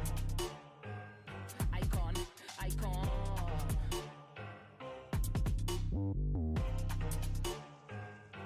Who's the icon? Who's the icon? Icon. Icon.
Welcome back to Samsung Odyssey Challengers Northeast Stage 3, everybody. My name is Dwee. I'm joined by Echo once again, and we are one map into our series between Team Liquid Academy and Formulation Gaming. Team Liquid Academy take their map pick of Corrode, but now we are heading to a pretty stronghold for Formulation Gaming in Lotus, and it does stand to look like a 3-map series. It does. The way that this has been going and the way we're expecting Lotus to go, I think we've got to go to Haven at this point, right? Like, we went like Lotus before these two teams faced up, and Formulation 1, maybe there's a comp switch from Team Liquid, maybe that could change the result of this map, but we're expecting Formulation to win this, and Haven, that should be such a close map between these two teams, so I really hope we get there. Yeah, so do I. It should be a banger from here on out. Obviously, Team Liquid Academy, they are 3-3 on this map so far. So definitely swings and roundabouts, right? They have recently changed their comp. They're looking good, but good enough to beat Formulation Gaming on a map where they are, as of yet, unbeaten. Small sample size, but unbeaten and looking good so far. I don't know. Yeah, and so Team Liquid, they are sticking with this new composition. Formulation haven't played against this one from Team Liquid. So they've got this deadlock composition. It's amazing in the post plants. They almost every round on the attack side that they win is after the spike has gone down, because the deadlock stuns, the walls, the nets are impossible to get through. But Team Liquid, with this slightly revamped comp with the breach and the neon coming on in, what they're looking for here is to try and stun out and roll through all of that utility from the deadlock. Indeed. Well, we're getting into server now, and apologies for the slightly longer break. We had some power issues from the players, but we're all back and ready to go now. Formulation Gaming can start to get that reverse sweep going against Team Liquid Academy, which I'm sure is very much the plan for them. It probably was the plan from the get-go, right? We'll see how Corrode goes, and then we're on to 2 maps which we're very happy on. While Haven should be, quite a banger between these two teams, I do think that this one, it's staged to be somewhat one-sided towards Formulation Gaming. I think this is where we're going to see them start to shine in this series, and while they did look good on Corrode, I think Team Liquid Academy were in the driver's seat from round 4 onwards.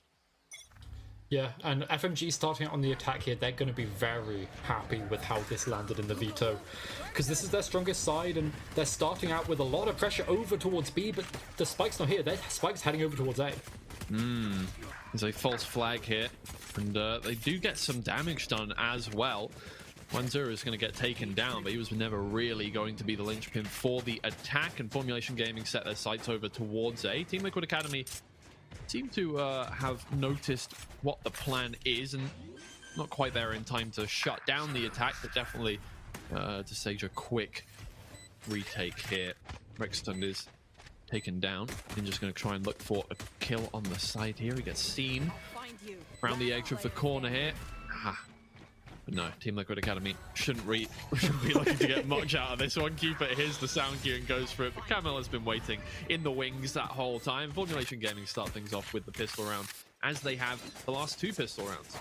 Yeah, they're 3-0 up at the moment, and you can see already the slight annoyance of that deadlock utility, but this was a really cool idea from Formulation Gaming, starting off with heavy pressure all the way in to C link at the back of B there to try and draw rotations away from A. It didn't work, they got the kill anyway, and then the site was theirs, deadlock utility down, and nearly impossible to take down, especially on a pistol round. But now C's nade, or C's no nade, we got a neon here, so C's stun. And it's only 1-0 yet again. Essentially, the guinea pig, the canary down the mines. Yeah, kind of is the role that Neon plays in the meta right now. You just want to make space, let your teammates do all of the work. But 3 hero, well, not even hero at that point, just 3 rifles on the side of FMG. They're investing heavily into this round, hoping that they take no more than 2 casualties in this one. And Neffy is looking to start that off with a kill onto Rexton. It's going to have to be a big back away from everyone else. GSR isn't quite ready for 1-0 to be there, and Donatello doesn't have his weapon out, but when he does get it out, the one tap onto 1-0 takes away one of those players. Still yet to take away a rifle from these guys, though. There's one. There's 2 for Ninja. He's holding down the fort this time around. Oh, can't quite get the third, but he's already done enough damage, right? He's gotten rid of one of those rifles permanently. The Phantom is gone, and it's just Corsair and Vubit left with those Vandals. Yeah, and the wall, again, causing nuisance. Donatello having to go through Link, through Waterfall, but Corsair and Vubit, they're here. Yeah, they're going to double peek this one no matter what there, and Donatello is caught off guard by how quickly they aggressed that corner. And hey, look, not a bad round for Team Liquid Academy, but definitely a good round for Formulation Gaming. Yeah, they did lose a few too many people. The Outlaw going down and Ninja getting those 2 rifles out as well. Clean headshots. It's still good for Team Liquid, and you can see here, Formulation, they've got up another rifle because there was obviously that Stinger buy. So, you know, they're feeling okay going into this round, but they've got to find some big use like Ninja did with those Sheriffs. Indeed. 2 half armors for Team Liquid Academy. They're going to invest pretty heavily into this A push here, try and stop what's going on. They have read it right. They are looking down the barrel of a Formulation Gaming attack, and they'll take out that linchpin in 1-0, as well as 1 extra. 2 for 1 with Vubit. GSR. Oh! Uh-oh. Team Liquid Academy getting a little, well, just confident, that's all it is. Yeah. There's nothing wrong with that. They won the first map, they can do that, and now FMG, they need to get the guns back to have a chance in this round. Yeah, indeed. Neffy and Camille waiting around the corner here. They're going to find it very difficult to make anything work from this position with just an Omen and a Fade. Wow, that took me a second. God, more tired than I thought. It is, yeah, it's incredibly tricky name. Very common in the English language, 4 letters. Cupid gets the trade, not quite able to get the second. Stinger from long range for Camille. Works out just fine. Let's not lose any more weapons. Team Liquid Academy, they get it done. 3 rifles in hand, and it's not the worst round in the world at all. So things are going to even out now in terms of the economy. Yeah, and already they've identified Corsair here as we get the slow-mo body shots. Likes to be looking over towards B. Obviously, with the Cypher, you don't necessarily get the early B awareness of, like, you know, a Killjoy turret watching B main. So you do often have to have someone peeking it just in case. And now that they know Corsair's going there, I'm interested to see how they switch up on the attack side for FMG, because they can't really go for those lurk plays anymore. Indeed. Again, very aggressive on A here from Team Liquid Academy. I do think it's a pertinent choice to make, taking up that space and just making sure that nothing too over the top happens from Formulation Gaming on that side of the map. But they have set their sights over towards C this time around, where Trickstone will be waiting for that aggression. And Ninja has actually joined, not letting his teammate just default by himself. The lurk smoke is quite scary. This cam 1-0 backs off just before it sees them, and the sound sensor goes up to try and keep control of the space. Looking back over towards A, and it's just Donatello. Yes, okay. Neffy can come assist. Oh, sorry. Cupid can come assist if needed. But it looks like they're looking to end C here with some fake pressure over towards A. Yeah, only anti-lurk trips going up. Nothing aggressive. Waiting for something to happen. Uh-oh, Donatello has been caught. Teammate very far away, might not be able to break that tether there. It is going to be Donatello's end in the end.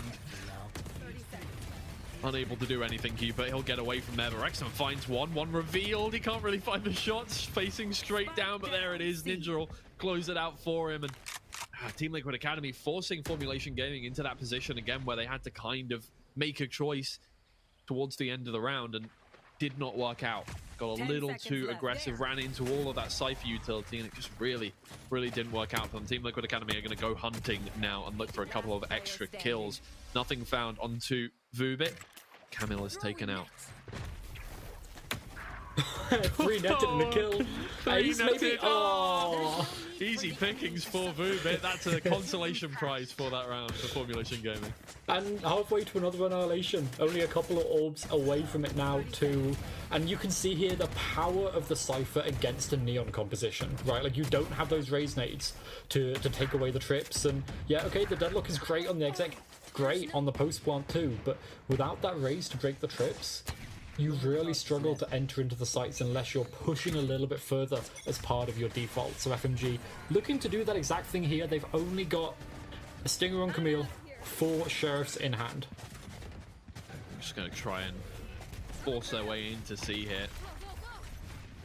Stunned up. And obviously they know all that Cypher utility is there. They're looking for the cam as they enter, looking for any tripwires. Rexton has no need to invest his life into that engagement, so he'll back around the corner again. And Formulation Gaming decide better of it. Yeah, Cypher cam broken outside of B as well. Usually when you trigger that, it means you're leaning over towards A, so this smoke, it should start to draw a couple of rotations, although FMG, they've played around with some fakes over towards A already, so Donatello backs off, doesn't want to die, fears that annihilation that is not ready yet. Indeed. With 5 players bearing you down, and nobody there to trade your death. If that happens, he's just going to run all the way back into A, get up into heaven, bide his time until his teammates are able to join him. Speaking of which, there is Ninja, able to find a kill through Hobbit, just in the nick of time before they get on towards site. 1-0 finds the first with the Sheriff. 4 versus 4 now, but here comes that Nightfall. The GSR and Cupid move in. Ninja moves in. They can't hear those sound cues that would let them know players are flanking, but Movement is given way more chances than he should to get that kill onto Ninja. It is only Neffy left here. Down in pit. Not going to find anything. Team Liquid Academy starting to bring things back, and now in the lead on Formulation Gaming's map pick. Yeah, and taking the lead pretty well there too. Up against the Deadlock comp, you should really fear giving them the post-plant, but as we saw on Corrode, Team Liquid Academy, they love their retakes. And, investing the Nightfall against an eco, you don't necessarily want to, but when Cupid, first it was the classic, and now it's the Phantom jump peak spray down, Cupid just seemed, he's bought some of that energy back on over from NA, where you can just jump peak and still get the kills, Yeah, indeed. Gotta wonder what is going on in the Formulation camp here, because if they lose this round, things are not working out as they planned. They can definitely make this 3-3 with the ultimates they have in their bank here. Donatello really wants to get this opening kill, but he's not moving too far up. He finds that onto Vubit just around the corner of his teammate Neffy, who does get the trade in the end. Value gained. 4v4, and again, Formulation Gaming do not want to overinvest and lose unnecessary lives here, as Corsa has made some inroads towards A. Formation, they should be able to get to site before the pre-take comes on in here as well, as long as Corsa can take down Cupid, but no luck. Oh. Yeah, no, Team Liquid Academy staying in that driver's seat there. The Nightfall comes out from Formulation Gaming, but it doesn't really catch anything, as Team Liquid Academy, they're already on site. They're getting kills, and GSR is there with the trade onto Rexstone. Team Liquid Academy making relatively light work of the Formulation Gaming attack side so far. Yeah, and this is going to be FMG's stronger side, so I'm expecting a timeout surely to come on through, because they need to start getting some rounds. And there's the coach, Casigo, annoyed about that kill. Yeah. Corsa falling a little bit too early, and we get the hands as well. Yeah, wow. Is he Italian? Because that's that feels very like a... Man. He's talking to Miguel there as well, he must be, because timeout not called yet. FMG taking more time before they bring it forward. Another annihilation. Good ults for FMG. That's their win con here. Yeah, indeed. Again, Team Liquid Academy take away the space that Formulation Gaming were looking to kind of move on into. Again, they're playing this defaulty style. They're not really going for heavy attacks with that Neon straight off the bat. So Team Liquid Academy aren't really attacking anything with that. They're just taking up the space and making sure that Formulation Gaming aren't gaining any map control, which is working out incredibly well for them. When they force Formulation Gaming into this awkward situation where they have maybe 50 seconds to 30 seconds left to start an attack, they take advantage of that panic really well. And Team Liquid, they're so drilled. Donatello doesn't have to move his crosshair away, but Annihilation, he tucks and runs. He doesn't want to get taken down by that again. Only a little space gained from that ultimate. Yeah, really only, the rubble area up towards Hobbit is gained. They're going to look to find Tree here, but Cupid is lying in wait. They don't even want to go for that, right? Missed one shot. We're not going to take our chances with the second. Neffy finds Donatello here, but Ninja is lying in Hobbit. He finds two. He's going to find a third here, I think, as they run around the corner. Nobody backs up. Didn't want that smoke. GSR almost finding the collateral. Vubit somehow manages to stay alive in that situation, but Cupid knows exactly where Corsa is now, and in this 2v2, maybe they can find something here. He'll go for one. He doesn't care if he gets traded out because his teammate is right behind him, who will find that final kill. Team Liquid Academy, again, no sweat off their backs. Yeah, they're feeling so clean. The analyst aim is coming out on top somehow against FMG, and now they've got to stem the bleeding. They've got to call a timeout. They're surely shoved down to an eco here as well, but the defensive blue room here, it looked so easy, looked so clean, and Cupid was already aware of where Corsa was, and the swing back into sight. Bacon happy, ready to talk in this time as well. He's like, yeah, that's my team.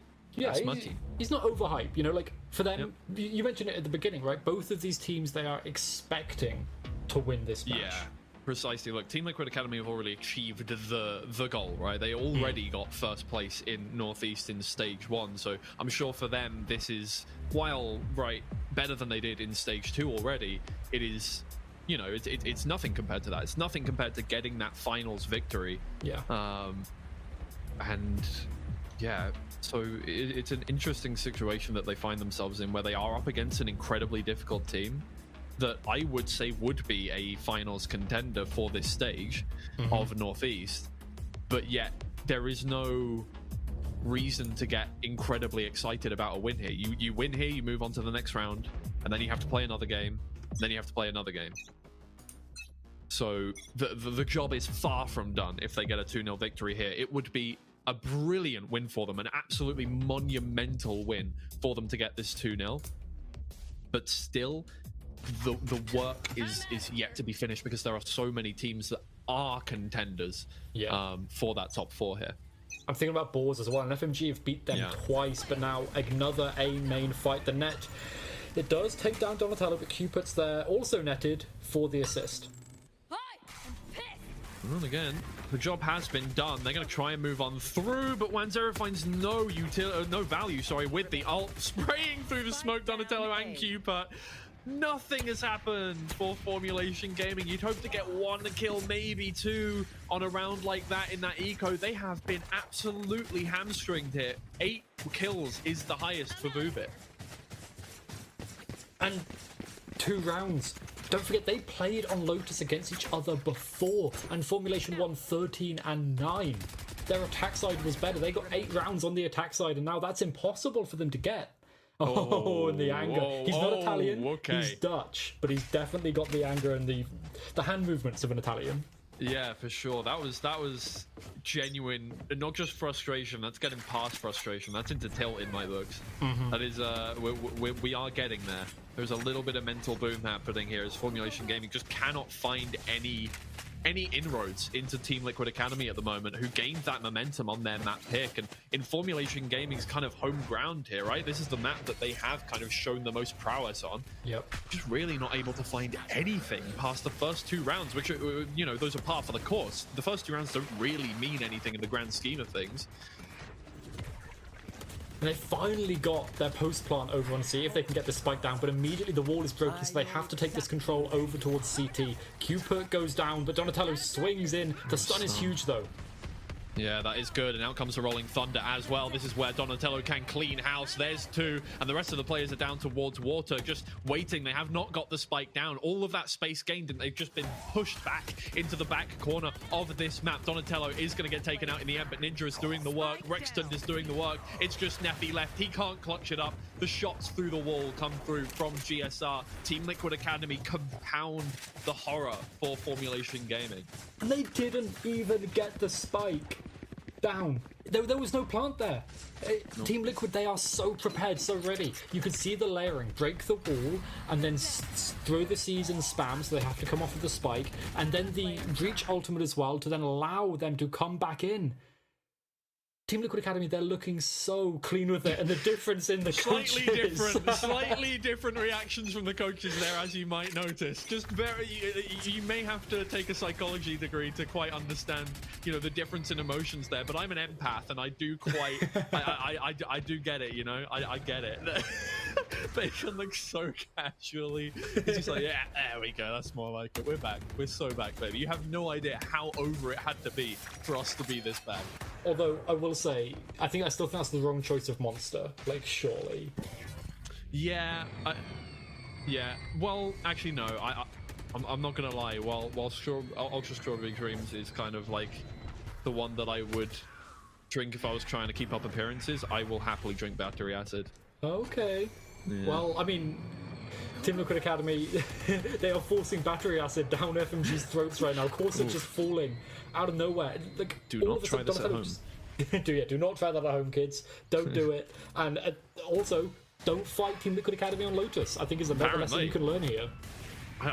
If I remember... Oh, hello. Face checked him.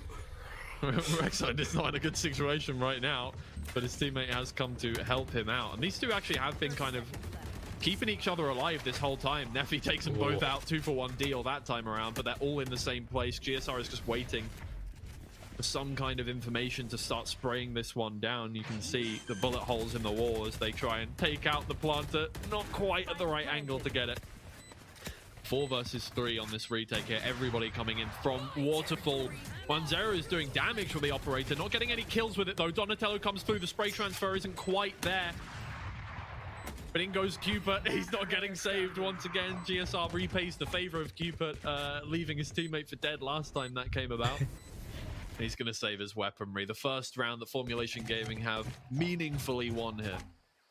Yeah, first in 7 as well, trying to stem the bleeding, but look at GSR. This is going to be so unexpected. He's going to get so much damage onto FMG if they're not aware. Oh, they will go straight into him. What's the count? Well, now they're aware. There's one little collat, almost. No, not quite a collat technically, but still. They're in the same square meter. 1-0, the only one that survives with the operator in hand. Thankfully, valuable weapon carried over into the next round. But my lord, Team Liquid Academy still doing damage even when the chips are down. Yeah, that extra bit of damage, right? Formulation, they can buy up, but they're forced down to like light shields, some utility missing. Crucially, no wall from Vubit, so the post plant's so much weaker. Not a situation you want to be in. As Formulation Gaming, they entered this playoffs as the favorites, the team with the best map differential, the best round differential coming into this, and now they're barely able to find a round against Team Liquid Academy. That took all they had. They still lost 4 weapons. I think it shows a lot for Team Liquid to come back after a relatively rough stage 2, and okay, maybe Donatello falls there to slide out to save 1-0's life, but Team Liquid, they're so good at coming back. The mental to come back into this stage and be ready and prepared to beat out potentially what looked like the best team in the Swiss phases, but now the op on this line is brutal. Oh, he misses. Ninja fires off to the upper right, maybe clipping the cap of Corsa there, but no more. Aftershock comes through to try and deter any kind of attack, and that it does. They're going right back into their spawn. 35 seconds left on the timer. They need to make a decision, and this is the situation in which Formulation Gaming have found themselves, not able to take a site when they have this little time left and they have to run somewhere.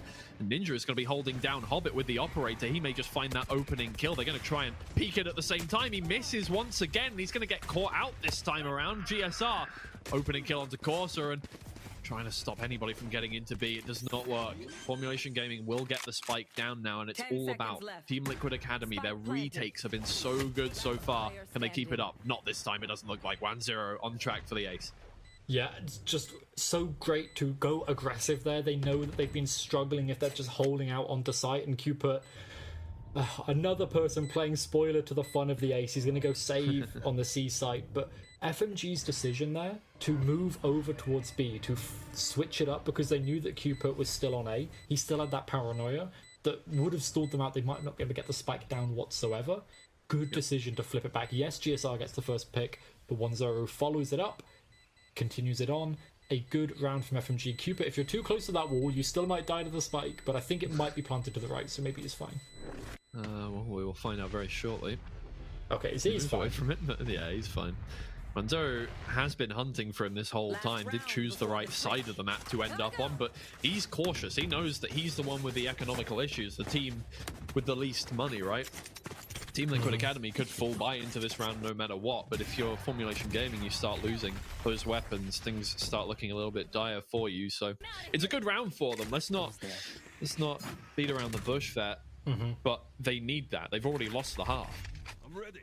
Yeah, this is meant to be their better half too, but for them, it's all about trying to get that 5th now, because if they can get it, they secure themselves at least, you know, a good position. But Donatello pushing aggressive, doesn't check Neffy. Dear, that's a rookie mistake. Neffy is going to look for a little more, ramp up that pressure. 3 headshots will definitely be the ticket, and now we can go see pretty much cleanly. There's nobody going to be there after all of those people we killed. They're going to invest an ult into this one. It's the last round of the half, of course. Cupid is going to back away on that one. Rexton hasn't even found a corpse to use his ult on. They're going to have to rethink this. They got a little bit of time to think about what they want to do, but you can see they're actually very wary of their behinds as, well, all 5 players for Formulation Gaming remain, and there isn't any utility to stop them from flanking. No, but the wall led with the sound sensors, and you know, Neffy going down to 1 HP, but those shots were still pretty good. Cupid so low, and the sound sensor now taken out, but they can't get in here. No, they have to break this, and they just really don't have any time whatsoever.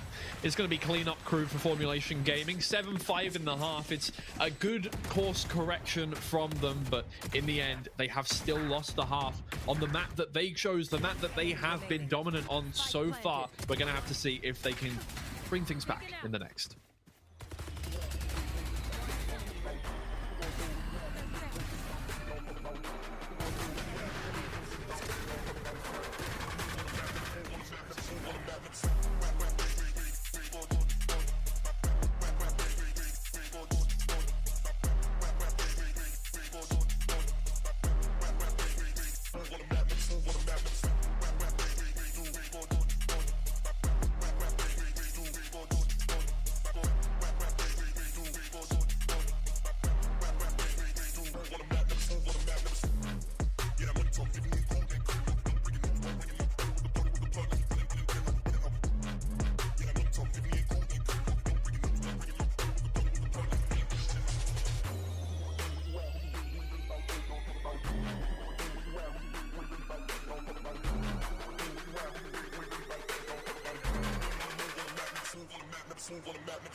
All right, everybody, welcome on back. Team Liquid Academy 7-5 up on the second map. They win this one. They move forward in a 2-0 victory. A 2-0 upset, I would call it, as Formulation Gaming. They have looked the strongest coming out of the upper Swiss phase, and so far, really not finding much success against Team Liquid Academy, the winners of Stage 1. And a nice slow round. Team Liquid Academy found a fair bit of space on their pistol over towards A, but FMG, they've started to move away from B. Probably a trap set play over there originally, and they're now cautious. They're wary of the space that could be taken, but Vubit, he's got his utility to help defend him. Indeed. They're going to move on through. Team Liquid Academy much more decisive about their attacking rounds than Formulation Gaming ever were at any point. The spike will go down on the ground. They'll take a couple of casualties alongside it, and GSR once again locked outside of the map. That deadlock utility is doing bits for Formulation Gaming, but that is a decisive retake for a decisive attack on Formulation Gaming. Once again, 4 pistol rounds. Yeah, 4-0 on pistols it's a great stat to have behind you.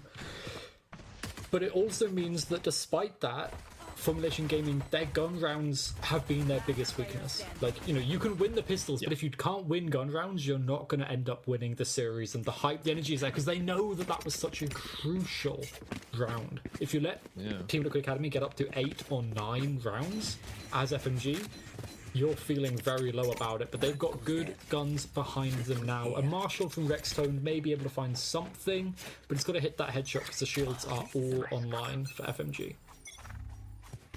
Indeed.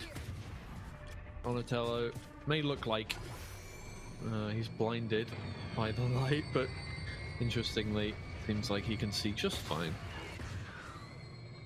He is going to be moving back from B, though. He's really just being a nuisance. At the time being. For the time being. At the time being? It's not really. At this time. It's more what I was looking for there, of course. Okay, 1, but that's all she wrote. Ninja there with the trade. And Camel is going to have to hold down this site for his team. Doing a good job. Stinger in hand. He's made good use of that weapon. Really the only person running it in this 10-man server so far this series. Does love a gun that fires fast.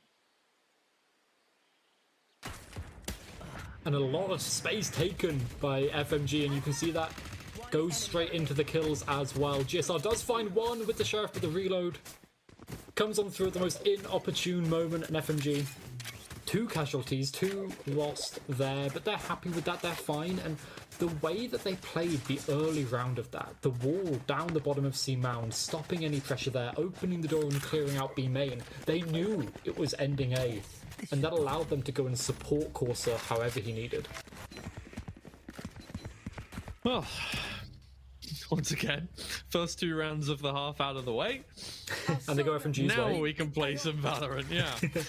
It seems to have just been, you know, an interlude every single map so far. Formulation Gaming take 2 rounds, and then we play the game. And Boobit, so far, is starting to give them just that little bit of advantage as they move. And the Deadlock doing so much work. Once again, that sound sensor is going to catch Cupid as he moves on past, and Camel will take advantage of that. Down goes the wall.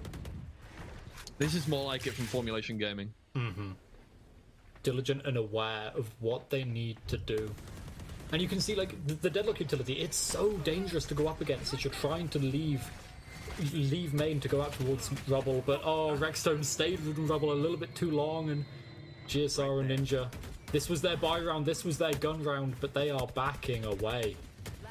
Yeah, tough, really tough that round, and that's really, really good from Formulation Gaming. I think that's a confidence booster they needed. A few things went right for them. Team Liquid Academy made a couple of wrong choices, played into their hand, and that's what they needed, Formulation Gaming. We'll see if they can take advantage of that now that they have that weaponry. Obviously, cast your mind back to last map.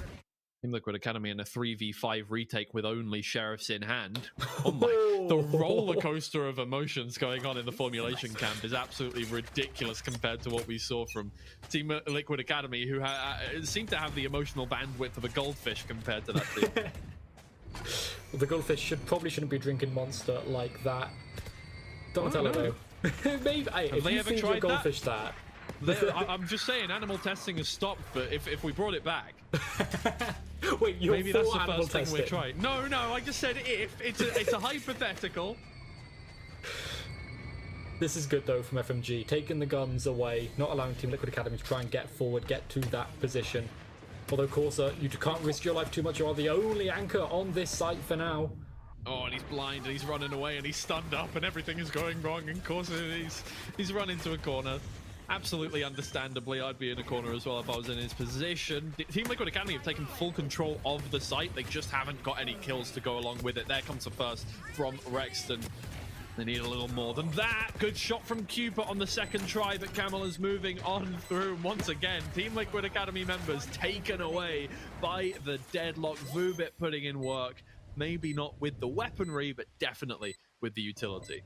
Yeah, I mean, his annihilations have been on point. I think he's gotten a kill with every single one he's used so far. One, which he missed. All but one. Oh, he did. Yes, he did miss that one. You know, there was a lot of good things there from Team Liquid Academy. Another 350 that looked like it could have gone their way. it was close, but the trades were there. The fundamentals for FMG were solid, and now we're seeing the goldfish emotions from from the side of the FMG. Just flat. Not sure why we saw that one, but now we're back into a proper gun round. Proper, you know, proper Valorant. Stakes involved. Yeah, and proper Valorant. But 1-0 on the Neon has the Odin. Indeed. Good damage. They've, he's got some work done with it. Gotten rid of a lot of armor on the side of Team Liquid Academy. He's firing at all the right spots, but Team Liquid Academy have moved away from most of them. I think he got another couple of shots onto Ninja there, though. Oh, and this is where the healers need to come in, right? Right, exactly. Bring back Sky. Make Valorant. Never mind. No, I'm not doing that. Last time somebody did that, they launched a game which is already getting shut down. So. And it's just Cooper, a fake here over towards A. He got shot again through the wall. He backs off, he goes towards C, and I think this has been red. FMG, they know that was a fake. There wasn't a lot behind it, just a paranoia and Cooper running away. So Rolling Thunder. Oh, against Cooper! He was too early! Cooper. He's been betrayed by his team so many times in this half already. Team Liquid Academy get their first kill on the board, and they have the site, but at what cost? Look at all of that health so far down for this team, partly due to, obviously, the Fade utility, but other than that, it's still not a great situation to be in. They've got the spike down. Silver linings to this round so far. 3 players still alive. A lot of health removed, though, so a couple of well-placed shots from Vubit and Camel would go very much not a miss. Vubit finds the first, but Rexone is there with the trade, and Ninja has his back once again. This dynamic duo has been the linchpin for a lot of these rounds, especially in the late round. It feels like they hold hands, like, regardless of the round. On the defense, Ninja is always there to support, and on the attack side, they are the last 2 alive. Team Liquid Academy, they're showing that, you know, on a team macro level, they've got the analysts to make sure that they're good on macro, but their micro is looking so solid as well. And now FMG, they can still buy, and still probably buy the next as well, thanks to this light shield purchase. And they're leaning, you know, towards this standard default Odin again for 1-0. And once again, looking for the same damage. Got 1 shot onto Donatello, but that's it. And they've given up on A immediately. don't want to be taking. Look, we don't want to boost the ADR of 1-0 too high, because he did get about 300 that round. But there's 3 people here on site from FMG, so Team Liquid Academy, they need something special if they want to exit here. But they might just be forcing rotations, trying to get that ulti build up towards their ults, because they've got the Nightfall, which is great for taking sites. Indeed. Watching here. They're being way more cautious now, though, than they have been for a lot of this. I mean, lesson learned maybe from last round that taking your time can be a virtue. Donatello dodges. GSR is the one with the kills.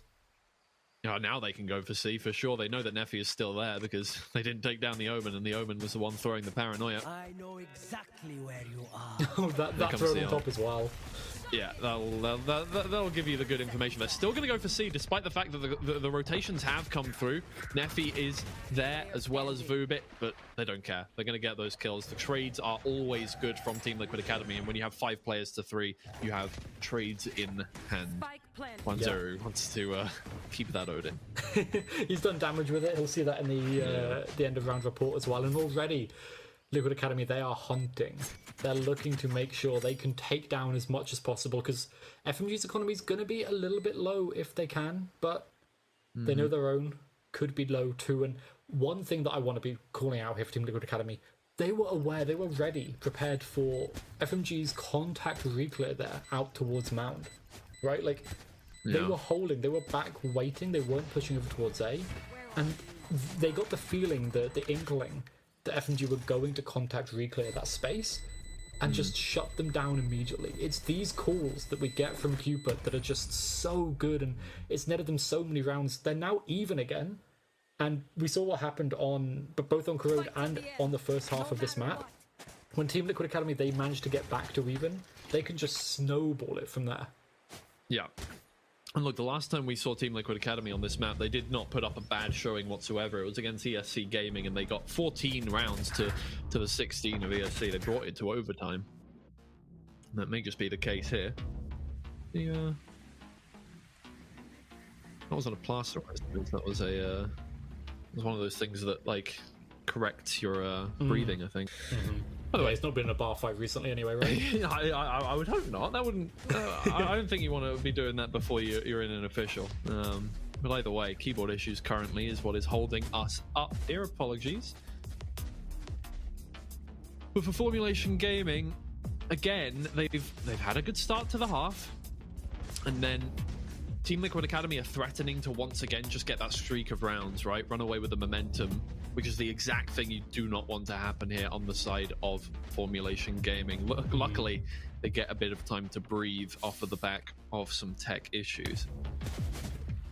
No time to talk, at the very least. Yeah. They've got to sit there stewing in the fact that, you know, they could be sent down to that lower bracket where, you know, you could be facing either Enterprise or Pixel Lumina. Neither opponent You want to face this early. Not at all, Not an elimination game as well, right? Like, this is how stacked like the entire bracket is, but this side of the bracket is, not only is it stacked, it's proven. That's the thing, right? The other side is also, well, the side that we're on currently is you know, stacked, but it's just not proven yet.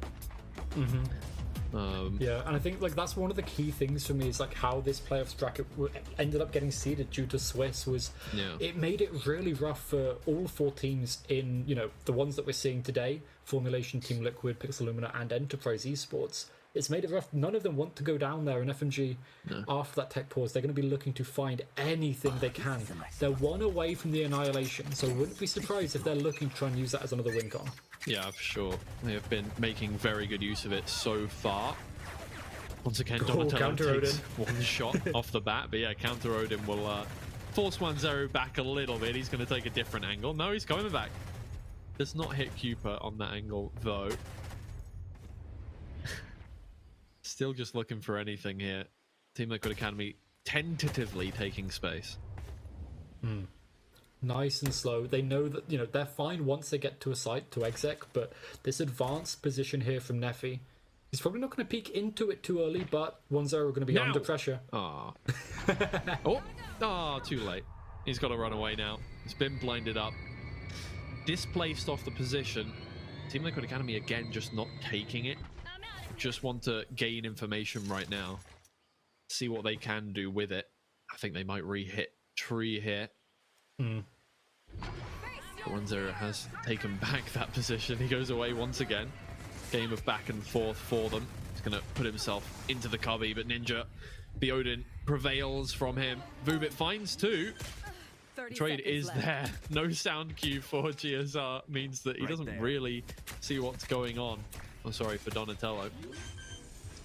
2 versus 3 now, and the spike really can't be planted, but in comes Neffy from behind. You noted him earlier on in the round, and he's just used that position to get in from the back. And so far, for both of these teams, the strat that just has not worked is waiting. Aggression has been the name of the game right now. And it's quite interesting that as well, because both of these teams are quite known for being diligent, for taking their time. So, you know, it leaves the other IGL time to come back and think, right? To try and work out what you're doing and counter it. But now a lot of ults on the board for FMG. They look like they're prepared to get themselves up to 11 and a switch up from Team Liquid. They're heading towards C. Yeah, if he, seeing he's about to get revealed, heads back. Some sprays will get a good bit of damage done on the Formulation side, but I mean, in the end, really looking for an entry just yet. You know that you're up against the Cypher there. You're not going to be able to get a free way into the site. So, with 1-0 holding this one down, with the assistance of Vubit's utility. It's a very early deadlock wall, though. Yeah. Like, this is going to go down in a couple of seconds. True. Team Liquid Academy have had issues with the deadlock wall later on in the rounds, but now that that is out of the question, maybe they will find an easier way in towards the site. They've got 45 seconds left. Not the end of the world whatsoever. They're making headway in towards B. The sound sensor is there and gets taken out. Vubit gets taken out in quick succession as well. B may just be the choice, but opening the door. Now they have two options, and I think C is going to be the one. They all pass that threshold. They're all going to move on in. One reveal. Can he take advantage of it? No. Neffy is stunned up, and he cannot get that kill there. But once again revealed, and this time he is going to take advantage of that +1 for free. 3 kills, 4 kills, 5 kills for Neffy. The ace as he holds down C. And we talked about that dynamic duo on the side of Team Liquid Academy, but it's looking so good. The coordination to anchor down that site and not get baited by that little peek from Cooper over towards B. And C is theirs. I can't imagine we'll see Team Liquid Academy looking to exec onto that site and let's say default a little bit deeper in on the future rounds, and we see it here from Neffy. Beautiful mechanics, the awareness and the timing of the peaks as well. And now Liquid Academy in Eco. And where'd you go on an Eco? You go to B, but there's a lot of Deadlock utility. And Cypher utility. They're going to be running into absolutely everything. The Gauntlet, they're just going to tank it. Go on through, it doesn't matter. That's fine. Cupid moves in from behind. DP's past. Finds that first kill with the Stinger there. Donatello not able to take down Wanzero, who is going to be holding down Heaven. At this point, holding guard from CT again. The spike not quite yet down on the ground, so they can bide their time for just a little longer. It's a decent blind, but it misses one of the players. Rexstone finds the trade. Ninja finds the trade. 2 versus 1. Now they can pick up some weapons, and they can head somewhere else. Well, Cupid is not going to see the end of this round. That's 3 times Cupid has been killed by that ultimate. Ninja is left on his lonesome. Has easily enough time to get that spike on the ground, but the stakes are high. He might just go for the peak. He rates himself, but Vubit rates himself higher. You can see the celebrations, so the jubilation on that side to get themselves onto that match point, and there could be no better time to do it than this round.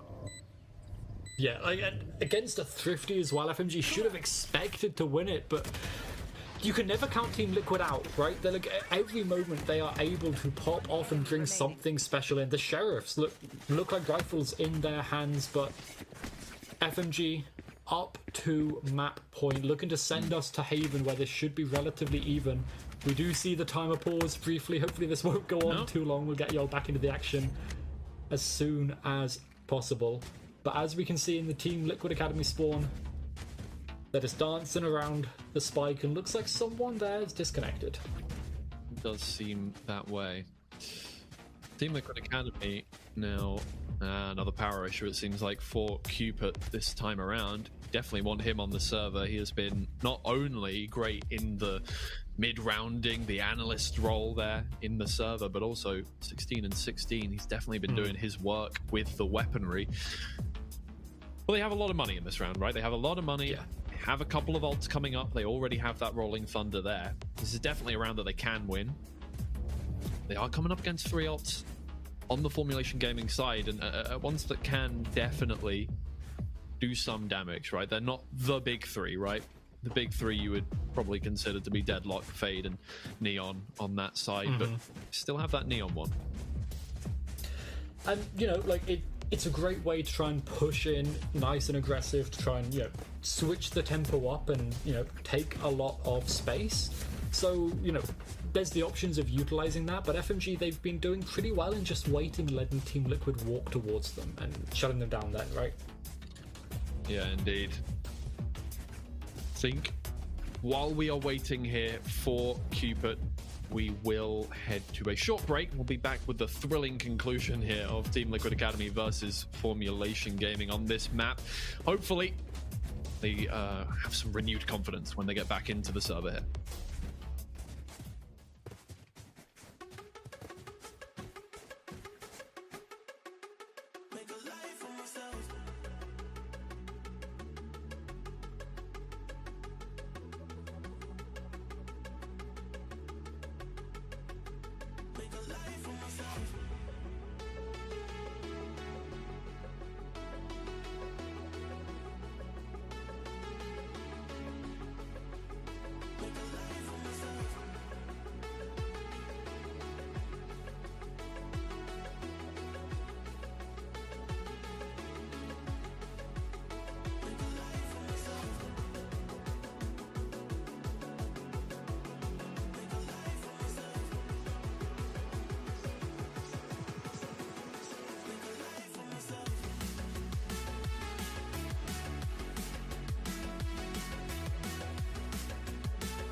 Welcome back, everybody.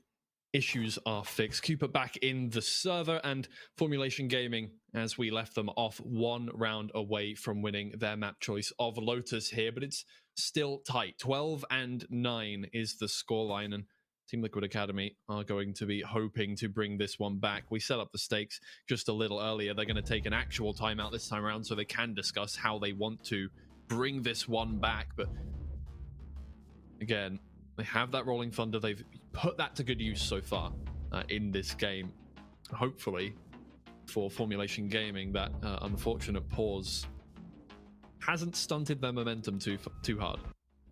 No, at the very least, they can get in touch with Kasiga, right? Their coach, and he's shown a lot of passion so far, so maybe he can get that energy back up again. There's always that option, but GSR's ult is the big question mark here. Like FMG, they've been stopped by that. Like they couldn't even get the spike down when FMG were attacking because of that ultimate.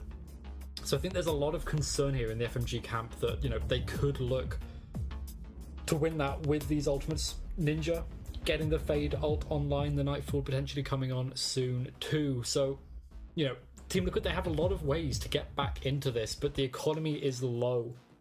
So even if they do win, they've got to be keeping as many people alive as possible to have a chance of getting to OT. Indeed, yeah. Vubit's been putting in a shift so far, and I don't say that just in terms of kills. Obviously 22 and 15 is definitely nothing to scoff at, but the utility has been absolutely smothering towards Team Liquid Academy. They have found themselves caught in the ult so many times, caught behind a wall so many times in a sense that has completely ruined their time getting into this one. But the Rolling Thunder will come out this time around, and they're just going to use that all the way through. Donatello caught once again in a trapwire, and he just cannot find it, cannot stop himself from getting killed there. Corsa takes one more out. The trade is there from Rexstone. They still have control, but they don't have the spike in hand anymore, and Neffy once again is doing work. It's just Rexstone. They finish it off 13-9, and all of that from Cooper just to get absolutely demolished in the last round of the map there. We're going to 3, and I don't think it was that out of hand there for Formulation Gaming. Obviously, the first half, 7-2 at one point. It was difficult for them to come back from, but they were always going to be the better team on that map.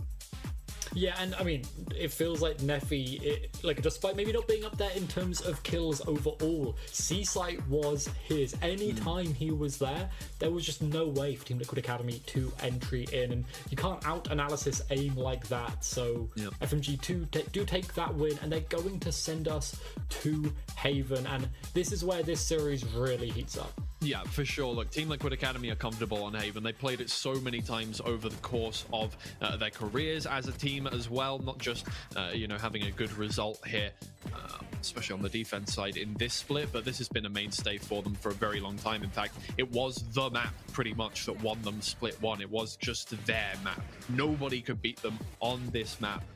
So I'm assuming they've at least retained some of that skill there. Yeah, and a lot of it is on the defense, but as we see here from FMG, both sides are pretty solid for them. Corrode as well. These teams feel relatively evenly matched across the board, regardless of the side that they are on. But Nefi's ace here, this was the thing that turned the tides in favour of FMG. And as he's there drinking, maybe in the middle of getting his kills, that was an interesting addition. But overall, FMG and for Team Liquid Academy, it's the Omens on top. Yeah, it really is. A lot of good utility views from all of them. And look, Omen is always going to be a very good choice on Lotus, right? Yeah. That blind is so instrumental in this map and in Haven. We're going to be moving to another map where Omen is absolutely oppressive. But yeah, for Team Liquid Academy, a lot of positives to take away from that map, honestly. This is a composition that they just put together literally a couple of weeks ago in their final game of the Upper Swiss, and they've come up against a team that knows it inside and out, and also is just the top seed coming into this one. They've still put up 9 rounds, so definitely positives to take away. More for me, the worry is that those last few rounds definitely got out of their hands, and momentum has shifted, right? They entered Lotus with a good amount of momentum in their favor, and now it is Formulation Gaming that have been feeling that confidence. Yeah, and if Team Liquid Academy can't try and shift that back in their favor, they're running the double door list, right? The Fnatic Haven comp of the Euro and the ISO. And that is a comp built around confidence. They need to show that they can still do that. The double door list, it worked very well for them over on Corrode. A little bit of a different look here with the ISO in instead, but it's all about confidence. And can they take that to FMG? All right, well, we will find out very shortly. Third map in this series between Formulation Gaming and Team Liquid Academy coming up in just a little bit.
Make a life for myself.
driving downtown, foot pushed on the pedal. Move through songs we play together. Feel like we're on holiday. I got a feeling it's a good day. We're driving downtown, foot pushed on the pedal. Move through songs we play together. Feel like we're on holiday. I got a feeling it's a good day. Downtown, foot pushed on the pedal. Move through songs we play together. Feel like we're on holiday. I got a feeling it's a good day.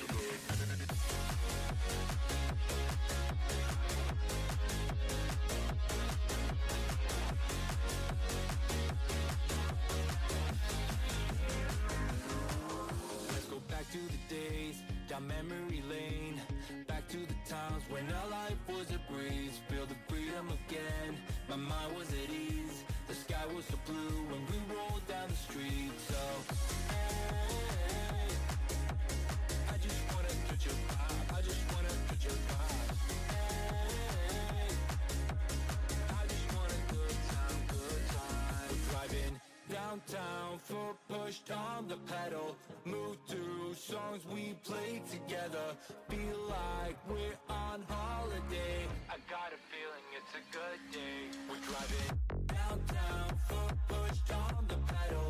Move through songs we play together. Feel like we're on holiday. I got a feeling it's a good day.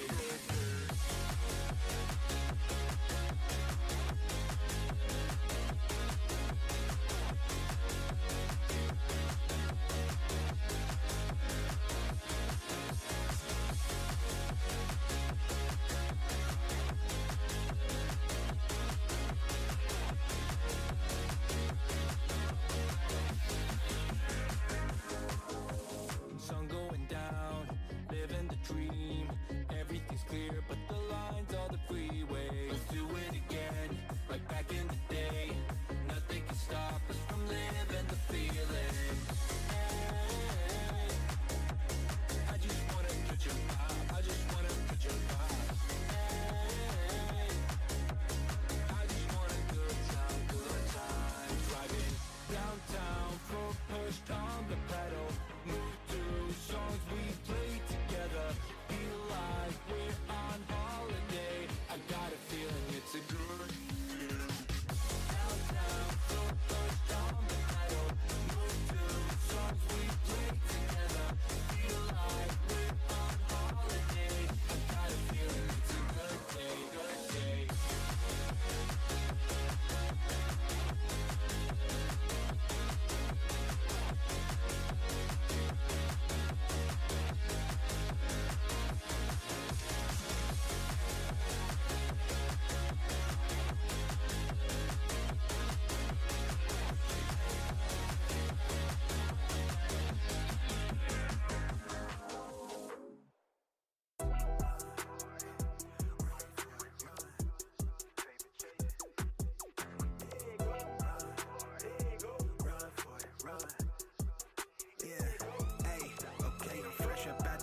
Time I did, I pay my dues affiliated to this paper. I need freedom for my family line. Draw my life design up like fine art. I'm jumping off just an unfamiliar coordinates. Hopped off the porch like I could touch the sky. Red is not one trillip. The ism talk the water out your faucet. Look at me flossing. I'm so wavy, I could change the tide.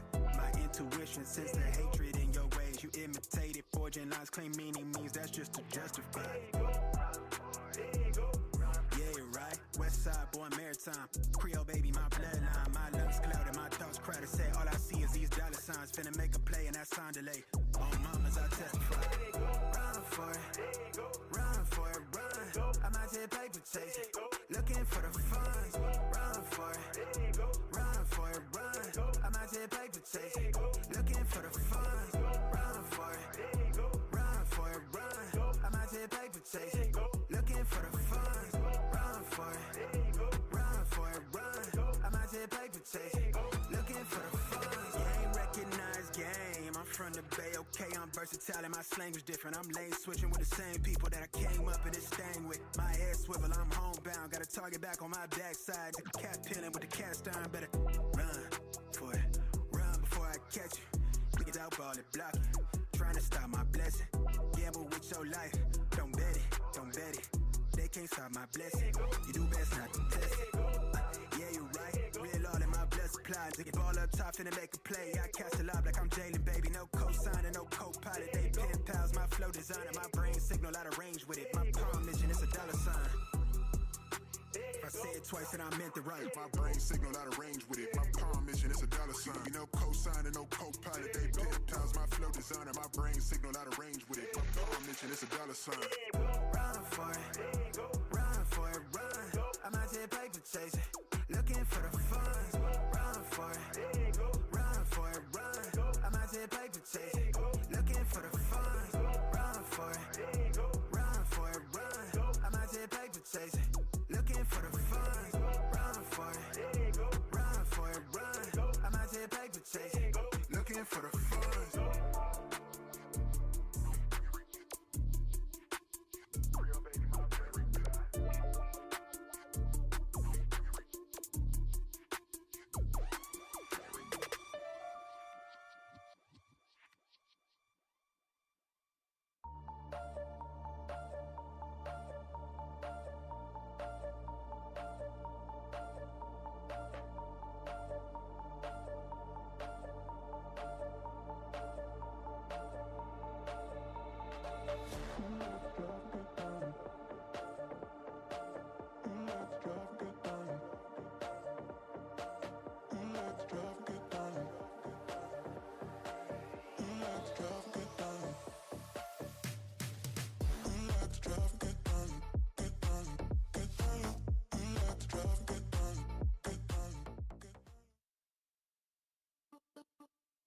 Welcome back, everybody. It's a Samsung Odyssey Challengers Northeast, and we are back with the third map in the series between Formulation Gaming and Team Liquid Academy. And look, Team Liquid Academy started things off incredibly well on their map pick. We went over to Lotus, and it was a pretty similar performance in terms of that from Formulation Gaming. And now we're moving to Haven. Honestly, this is just a toss-up that I don't think either of us can really decide at this point. Yeah, it's one of those maps for both of these teams that they don't want to go early in the veto. It's not something they'll pick necessarily because they're not super comfortable. So it comes down to essentially who's performing better on the day. And we said it earlier, Team Liquid Academy seem to be shooting better overall. And with their composition, that's what they're truly going to need to lean into. Yeah, I think that kind of sentiment was changing over towards right at the end of the map. Their Formulation Gaming have definitely been warming up as the series has gone on. So look, it's all going to come down to who is more comfortable right now, who has had the better kind of cooldown in between maps, right? We talk endlessly about, look, we talked a little bit about seeing Team Liquid Academy. Generally, I don't think I've ever seen Bacon have a massive reaction apart from when he won stage one. That's the only time I can recall him actually like getting up out of his seat and having a proper reaction to something. He's very level-headed, this team. In a good way, right? But sometimes getting yourself hyped up, getting yourself riled up for a match can help you. It depends on the person. And as we see on the side of Formulation Gaming, they seem to be a lot more kind of up and down, that roller coaster of emotions. So maybe they're a little bit more ready for it, right? They come in with a little more fight, and it's all going to be down to whether Team Liquid Academy can soak that up or not. Yeah, at the end of the day, especially with these two compositions where we're expecting FMG to be going towards Neon again, because 1-0 is essentially just only playing Neon, but they've got the Viper. So can they utilize the stall, as we see here, Neffy moving over away from the Omen and onto the Viper? Can they utilize this stall to force Liquid to utilize all their utility too early and then have essentially nothing for the second wave of their exec? Whereas GSR, I'm expecting him to be taking these first fights hard and aggressive. Yeah, Team Liquid Academy haven't changed much on this map since Split 1. They were toying around with a Teo for some of the time, but they eventually landed on this comp kind of midway through the playoffs. And it worked out quite well for them, so hopefully they can replicate a little bit of that success from way earlier on in the year. That was about February, I think that was. So 5 months now it has been since they really had a good go in the playoffs. Formulation Gaming obviously a little bit of a, well, I wouldn't call it a new comp whatsoever. It's still one of those comps that when Neon was first introduced, everybody was like, okay, well, hold on a second, we can get very aggressive with this. We can make this work on Haven, where rotations are very important, of course, and you need that speed from one of your rotators. So 1-0 obviously going to stick with the Neon as he has done this whole time. Maybe they can find a little more success, but we have no idea what's going to happen. The only way to find out is in the server. Yeah, but there's a lot of sheriffs for Team Liquid, so as we see FMG leaning up towards the C site, they've got to be wary of GSR with this sheriff, and has to back off, live to fight another day, but they've still got Rexton here and Cupid on site. They're ready for it with that blind. It's a good blind as well. It catches a lot, but Cupid is going to have to clear out everybody else before he can get round to the two that are stuck in the corner. Absolutely perfectly executed there. Corsair is the only player remaining. You can find one. He's down on 13 HP now. He's getting sprayed down from the wall, so he can't go on the left side of Garage there. Team Liquid Academy, their first pistol round in the series. And like we've talked a little bit about how important the pistols can be. You know, at the end of the day, it's only one round. It does help give you that advantage in the second. But now, FMG, whose gun rounds have sometimes been lacking a little bit, they're going to have to lean into that even more. I mean, Cupid's classic. How do I get mine to work like that? Like, that's not even the Team Liquid classic. Mine doesn't do that. No, I can't do that with a ghost, let alone a classic. I don't know. Either way, 3 Bulldogs moving into round 2 here. Nobody wanting to fully invest into a Vandal or a Phantom. Donatello would be the culprit for that, but he wants to hold on to a long sight angle, generally tending to pick up a scoped weapon. And good shot from GSR to start things off. Can he find a little more than that? He gets himself a shield. He goes for it again. Double tap working wonders for him. There's 3. And everybody else is already gone. He saw 3. He killed 3. Team Liquid Academy cleared up the rest. Only 1 casualty. They lost a Marshal for their troubles. Got it.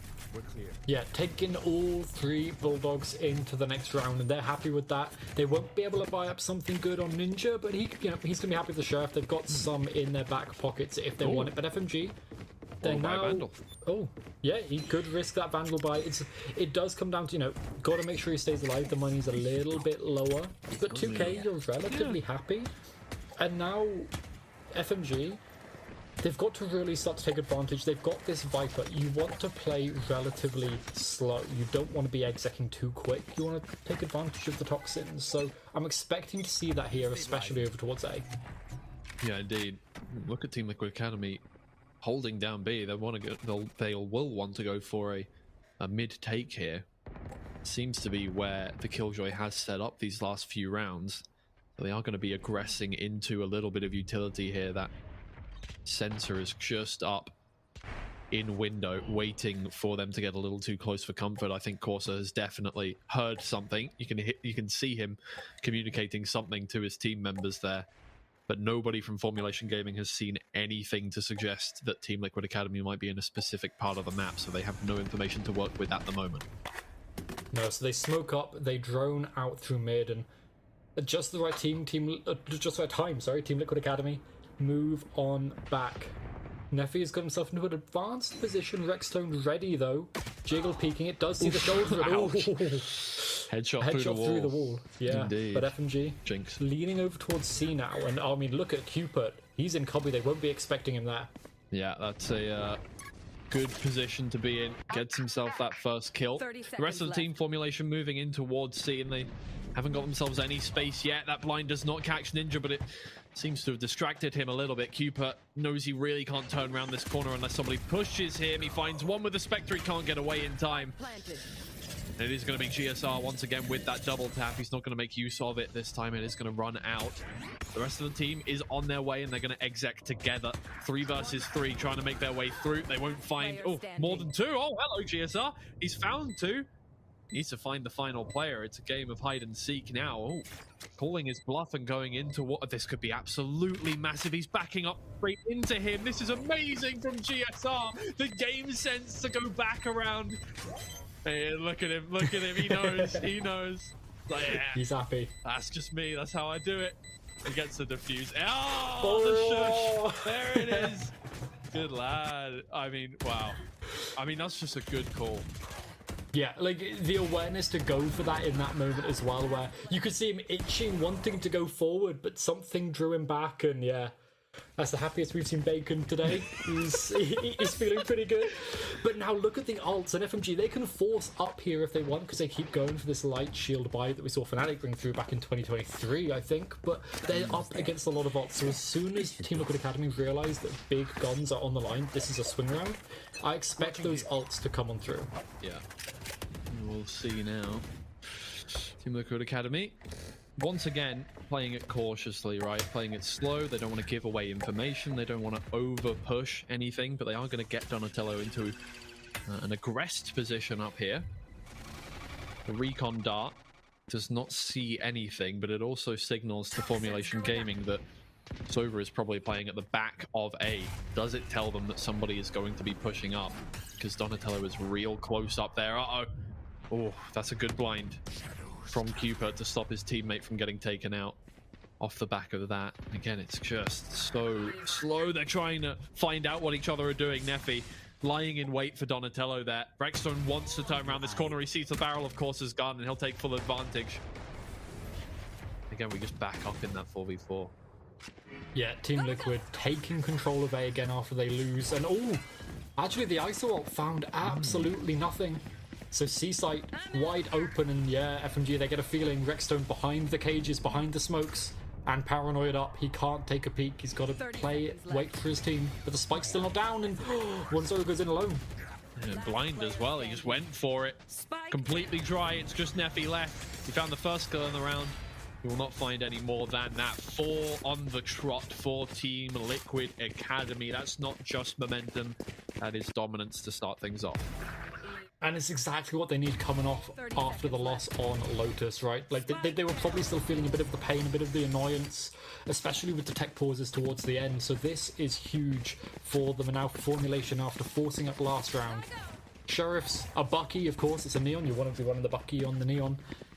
And a Stinger in the hands of Camille's. Shown, you know, good work on that, but they're leaning towards B again. We know what GSR did to them last time they went there. Indeed. Not with as good weaponry as he does in this round as well. They are just going to get in, get the spike down. The aggression has been working for Formulation Gaming, but it's been a rare circumstance that they have just gone in, got the spike down, and tried to play off the back of it. They can afford themselves to, now that they have that lower economy, those less weapons. Vubit is already taken out by GSR. He's starting to do the same thing, as you mentioned, he was looking to do earlier on. He sees the head, Cupid. Of course, can't quite find the rest of the shots. Backing up, staying behind the smoke. They can't quite yet go for that defuse. They need to clear out more of these corners. 1-0 finds one. He gets traded out. Donatello trying to give his teammates some space. Somehow, some way, though, Formulation Gaming make it work on an eco round just by getting in, getting the spike down, playing those post plants. And this is part of why that post plants, up until the beginning of this series at the very least, were up to 75% win rate in the post.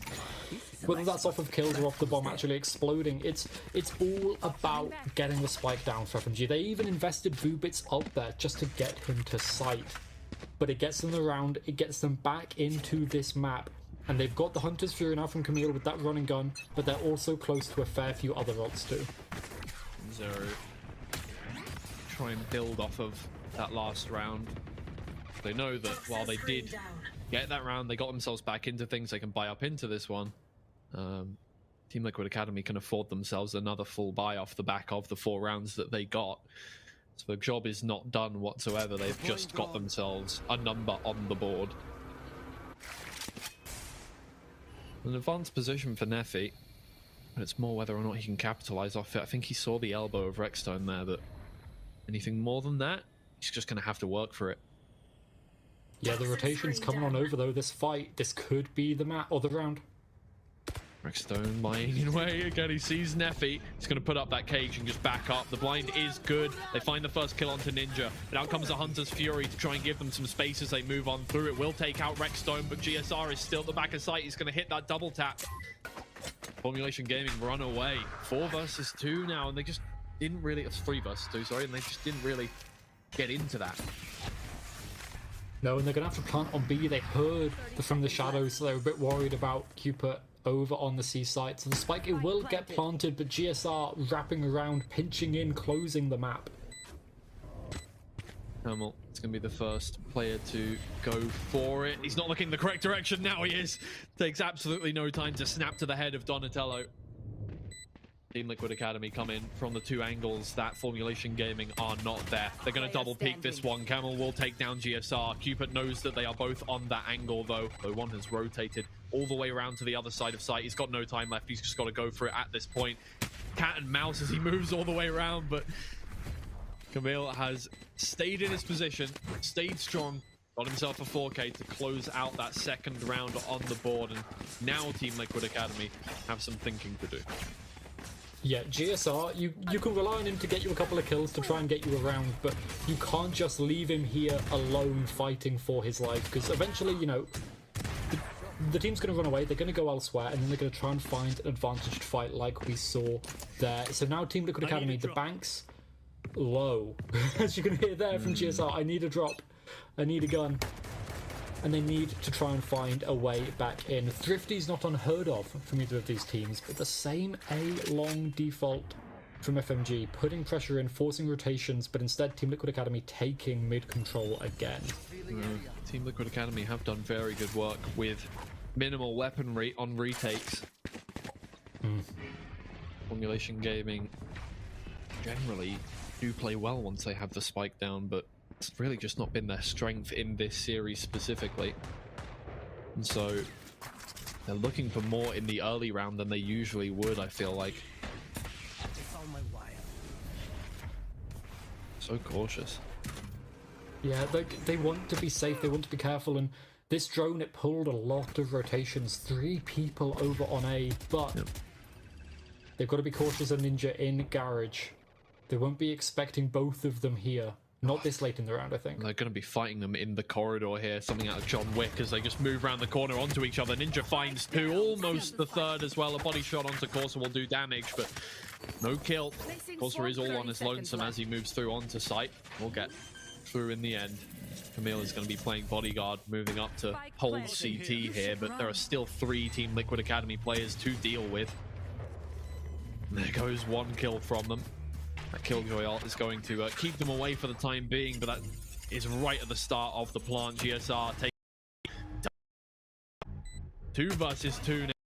Shot from the Sheriff, out goes down, and now it is by himself. He has his knife out around the corner. Team Liquid Academy once again an eco, a thrifty round, a thrifty. Able to try and swing the momentum. We've talked a lot about that word today, but I feel like it's such a key thing. Both in challenges with these two, they look so comfortable when they have the wave going in their favour. And they're trying to swing it back on in. Invested ults in that round, lost it. So they're feeling a little bit rough that those have gone by the wayside. And they need every round they can get. They really do at this point. Starting to become slightly dire as Liquid Academy get more. They haven't been deterred just yet, though. They've kept their backs screwed on for the time being. We're not seeing any signs of boom. They scored 7-2 of the last Liquid Academy, and they still managed to bring it back 13-9. Want to give them too many opportunities to do that. Dog in the corner does a lot of damage, but it is not enough to get a kill as Vubit is able to stop from getting out. Not doing anything with that kill though. They're not moving through. They're not going to try and over-aggress into this corner. Oh, no. Ninja, luckily enough, decides to clear the corner before he does anything else. Sends out the recon dart. Formulation Gaming, we feel like just going to have to do without as they move over towards C. Ninja, now it's your time to shine. One shot, but your teammate is there, and GSR to hold it down. Ninja finds the second. Team Liquid Academy get their 6th. Yeah, and I mean, it's a classic play from Team Liquid, right? You send your Yoru down B, and then FMG, they're aware of that possibility, right? It's a classic thing to do. You've got the Yoru, you've got the gate crash to get out if you want. As we see the timeout, I'm assuming coming in from FMG here, I love what they did with FMG as they were re-clearing mid, right? The timing in which they went over. Oh, as we get. Oh, come on! Why are you showing us that? A bit of unfortunate geometry there. But so FMG, they re-cleared mid right as that Yoru gate crash was going down. You could hear the voice line, and that is the kind of timings we're going to be looking for. Because as soon as that gate crash has gone down, you know that either the Yoru has left mid and it's clear, or they cannot escape. So even if they get one, they typically get the advantage in the fight that they're looking to take, but they can't snowball that to a round victory. And that's really where I want to see them working towards it, especially now as they're down to a relatively low buy. Vubit probably able to get a Sheriff maybe online here if he wants to buy up next. He could force up a Spectre. We've seen that work actually for Vubit as well, very well. Yeah. Now, the job just becomes more difficult, right? The thing is, you got to get yourself onto site to use that Viper's Pit, in a sense, on the attacker's side. You got to get the spike down, really. And so far, they just haven't really had a great time of getting that done, right? A lot of these rounds have ended with them on site, don't get me wrong, but not with the spike planted on the ground. Donatello is looking to keep that trend going as he gets a first kill, stopping them from really just having a lot of space in there. They do manage to get the C site. They have that space, but still Camel is just a little bit hesitant to get on through. That gives Team Liquid Academy a bit more time to recoup. Hunter's Fury stops the spike once again from going down halfway through. It's just Corsa left. 1 versus 5. He's taken down 1. How much more can he get? There's 2. Double tap eliminated. Oh, but that's a massive shot dart from Ninja from long range as well. Second one comes through, misses by a hair. Corsa in the toughest of situations, and Team Liquid Academy just aren't giving him anything, right? You've given him 2 1v1s. That's it, that's enough. Can work off sound cues now. Oh, God. The utility's perfect. He's completely blind. He's stuck in the corner. He's taken down by Cooper. Team Liquid Academy just aren't giving them a chance right now. And again, it looked like FMG, they were in such a good position. But then the Hunter's Fury comes out, the damage dealt beforehand, and then, you know, the shock darts as well. All of these little things that Team Liquid are doing are just shutting the formulation out of the rounds. Ultimate cycled back online for FMG, a couple of rounds ahead of Team Liquid. So if they can get round 10 here, at the very least they can look to try and end at 5, and that worked for them well on Lotus. So that's their aim here. Yeah. But they need to use these ultimates to find that. Right, exactly. You make a good point. 7-2 was the same scoreline on the last map. Team Liquid Academy did not win that one by a decent stretch as well. So there is always a chance, right? I'm sure that's what they will be reminding themselves in this moment, but maybe history will repeat itself. Neffy finds one. Ninja is there. Trade onto 1-0. Oh, but that's really good. Everybody getting involved here for Formulation Gaming. They occupy the space and they stop anything from happening. Rexand is obviously going to go for this 5,500 in the bank. This is the kind of player that can clutch this up. 1 down, 2 down, 2 to go. The garage trap, we've seen this already. Yeah. Not from him. But it was very effective last time. And look the way that Formulation Gaming players are facing. Neffy turns around just in time to catch him as he exits outside of Garage. And we start the comeback once again. 7-3. And FMG's switch up off the back of the timeout is quite evident there. The way that they exec onto site, they took front site, they were ready for Team Liquid's flood because they were all there ready to flood into backside. And they waited, they paused, they took the fight against backside and then continued to get the spike down. A brilliant switch up, and that's off the back of the timeout for sure. It's a very big difference in how they played, and they didn't use any ultimates. So there's going to be probably 5 ults online for FMG here. If they can get the spike down, if they can push Rex toned off, this could be another round win. 1-0 is going to do his best to do that, but he's revealed and he's down. That's a big kill. They do manage to get Rex stoned in the end, but he's already done damage. Hunter's Fury is going to keep Donatello in the corner of Graffiti there. Corsa finds the first as he moves outside of the smoke, unfortunately, but I mean, Ninja's forcing the issue and he's found 2 already. GSR is on point 2, and the Viper's Pit has as soon as it's been put down, every team member that wanted to use it has been taken out before it can even rise to its full. It's just Neffy left on his lonesome inside of that Viper's pit. And as much as, yes, it's helpful, the spike is outside of it. Ninja is holding guard with off angles from GSR and from Cupid. Neffy moves away. Viper's pit goes down. They know Neffy is no longer inside of there. Process of elimination. Where is he? Long it is. 1 versus 2 now. Reloading. Oh, the timing was close there. Cupid gets there. Ninja gets his third. And Team Liquid Academy break the curse that they set up in the last map. 8-3 the scoreline now. Yeah, worst case for Team Liquid now is, you know, they only get 8, but they're very comfortable with 8, and their defense has been so good. Ninja's timing there was brilliant, but that's all off of the back of the entirety of the team. You can see Bacon clap in his hands because they are all there ready to come on in and flood as soon as FMG look to go towards the site. The Hunter's Fury was coming out. Yes, it got a couple of pings, a couple of tags, but Team Liquid Academy, they were already flooding site, and now mid-control being taken again. A few ults online for them, and immediately the turret is broken. No one found the ISO ult, the second one that found nothing. Yeah, indeed. But, well, I think the one time he has caught somebody with the ISO ult, did not win the fight, so maybe that's a blessing in disguise, who knows, either way. Out goes the lockdown. It's going to force a couple of players off of the site, but Donatello really tried his luck there. He was going for that kill. Doesn't find anything with it, but Ninja is still just on a roll. Drops down, takes the 20 health hit. Might have been the end for him there. Rexstone, however, is in the corner. He finds 2. Can he find the third? Rexstone! He doesn't need to move. Oh, he's taking a look at the camera this time. Not a shush, but a how dare you. One enemy remaining. The end of the half there, and for Team Liquid Academy, it is a brilliant half. 9-3. Some say it is cursed. I don't think Team Liquid Academy will be feeling that way.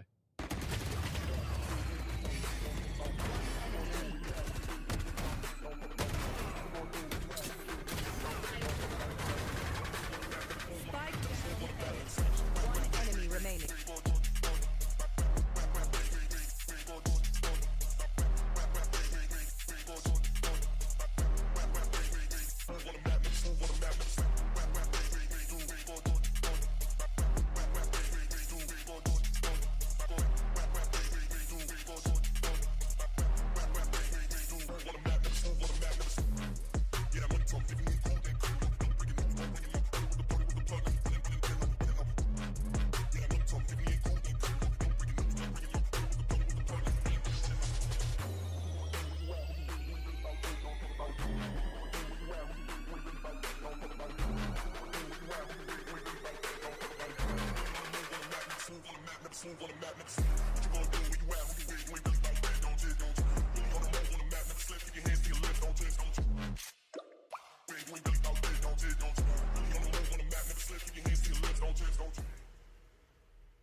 Welcome back, everybody. It's the second half here on Haven between Team Liquid Academy and Formulation Gaming. And Team Liquid Academy already 6 rounds ahead. The same amount of rounds here that they finished the last map on. And this is looking a lot better for them. They seem like they are the team that has shown up, that has played better on the day, right? And I think this is that kind of matchup where it is just whoever shows up is going to be the one that takes the map away. And 1-0 showed up right there. Can he get anything more than that? That's the question. He's split the Team Liquid Academy team in half. He can't find any more. He's going to back away. He's already done his work. Donatello, though, this is a nice early push. Sure, the paranoia is good, though, and he, 1-0 doesn't have any awareness, but he's still alive, somehow. Donatello shoots a shot either side of his head, probably giving him some shell shock. But apart from that, he's absolutely alive. Neffy finds one onto Cupid. The spike is down right in the middle of the site now for the 2 remaining players of Team Liquid Academy to try and pick up.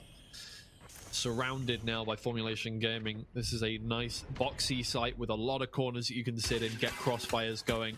Well, they know where one player is, but GSR is going to try and move up, not find anything. It is just Ninja left, and the stakes are very much not in his favor. Well, we'll call it the 5th pistol round in the favor of Formulation Gaming. Oh, that's a good shot. Tracking the head of Corsa. Can do it. He's got it in the locker, we know that. 30 seconds left. But on 4 health remaining, I don't think it's going to be happening here. 3 players, Formulation Gaming, line up, spray some shots into the wall. One of them is bound to find him. And that's 5 out of 6 in terms of pistols for FMG.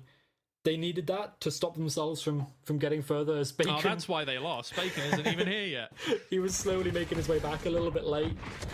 The trades, though, were good for FMG. They were ready to flood back into sight. And, you know, GSR was off in No Man's Land doing something over towards Why Bacon. are we watching this? He's just confused. He doesn't know what's going on. You're still switching tabs, man. Oh. Alright, well, Team Liquid Academy are going to have to do their best to make one Sheriff work on this. And Ninja. That is, yeah, fake clone. Nobody was watching it, so it is for nothing. An act for himself. 1-0 is the player over towards C. Diligently watching that angle into Garage. I think he is going to get peeked right now. He takes down 2 off camera.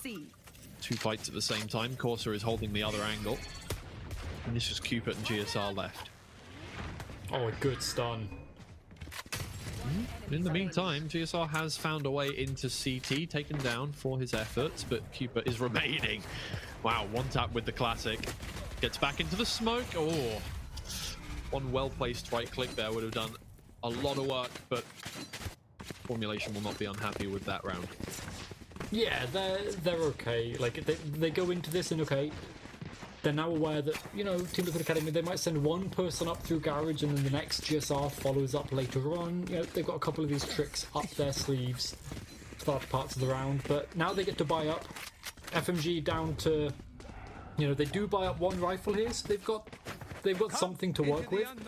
Most importantly, they've forced heavy shields out from Team Liquid Academy, so they do have that Guardian on Ninja, but God, can he shoot it anyway. Oh, indeed. Whoa.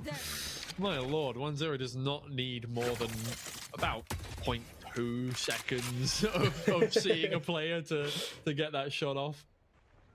Must be using a Samsung Odyssey. Ah, yes. Oh, I couldn't remember what the response time was. Probably 1 millisecond, right? That's what the... Something like that. Yeah. Definitely not going to be impeding your reaction time, I'm sure. Move it, holding it down. Ooh. Well, GSR does find the head of 1-0 though. He's got his double tap up, he could use it. He's just going to back up instead, not get too confident with his position. Obviously, a man down in this round. It's not a good position to be in. And it is B where they set their sights at this point. Still where a Viper wall is, so they will have to deal with that, cutting them off. Thank you for the demonstration. They're going to move in. Oh no, that's not a good place for Rexstone to be caught, but Cupid does find Corsa through the backside. Good blind, but he's going to have to find that kill first onto Vubit. TP's out of there. 1-0. Spike down B. 1 health remaining, or 5 health remaining, no problem. GSR trying to find a new angle. It's going to be difficult to do anything. Once again, the spike is down on site. This is a position that Team Liquid Academy have found themselves in twice already in this half. And they might just want to save these weapons. Yeah, take these into the next. You do give over the round to FMG, and this is where the curse starts. I know you said you don't think the curse was happening, but this is how it starts, right? It's okay, well, I was going to say they keep the rifles, but... Hey, look. You know what? That's all right. See, do that a little earlier on in the round, GSR. They could have found themselves it, right? But... Oh, he wasn't even on the screen. That was 2 pixels of a head. Absolutely ridiculous. And now I think GSR up with the ISO ult. The timeout comes out. The first use of Team Liquid Academy on this map. Bacon, took a while to sit back down again, so he's finally there to hit that button. And I think it's fair, you want to stop this momentum. You don't want this to snowball, because that is how the 9-3 curse exists, is, you lose the pistol, lose the follow-up, lose your bonus, or lose your anti-bonus, and that's how it starts. So a good momentum halting timeout. They've got GSR's ult to play with, but FMG are sitting comfortable, and their defense is looking really solid. They're moving into the right positions. They retake or pre-take seem okay at the moment. I think that's what the key thing is. That was, how do Team Liquid utilize GSR in the late round? Because often he's half lurking, right? And they need to really take advantage of that in the future. Yeah, indeed. See, after a timeout, Team Liquid Academy generally have really patched up the holes that they have had.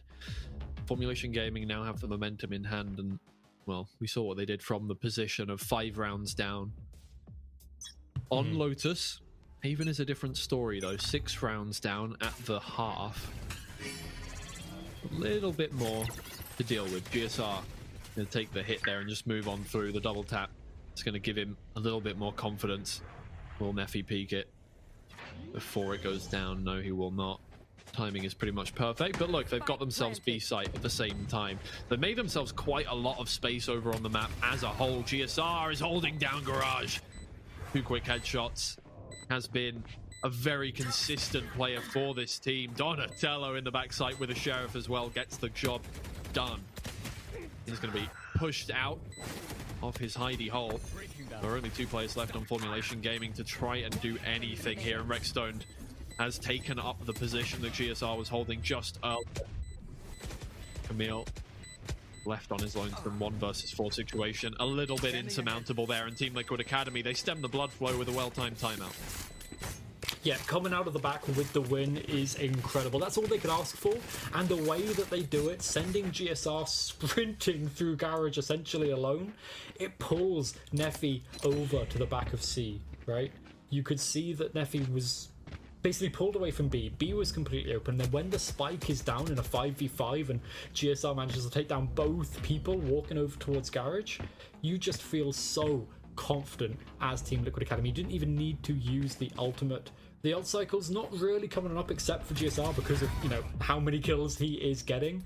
And that was a reaction. Yeah, it's getting up there, slowly but surely. He's a very, very, very, like, tempered man, Stoic, almost. Stoic. Oh, that's a good word. I like that. It is a good word. I like stoic. I used to pronounce it stoic. Stoic. Yeah. That's what reading too much and not watching enough will. Yeah, will exactly. No, right? that's a good point. Look, everybody, if you don't know how to pronounce a word, that just means you're reading more than you're watching TV or films, and that's a good thing. That means you're literate. I think it's fine. Yep, that's a good thing. Notably, my sister pronounced what was it? It was a Greek mathematician. I can't remember. Oh, Copernicus. I remember that one. She told me that. It's good. That would not be comfortable.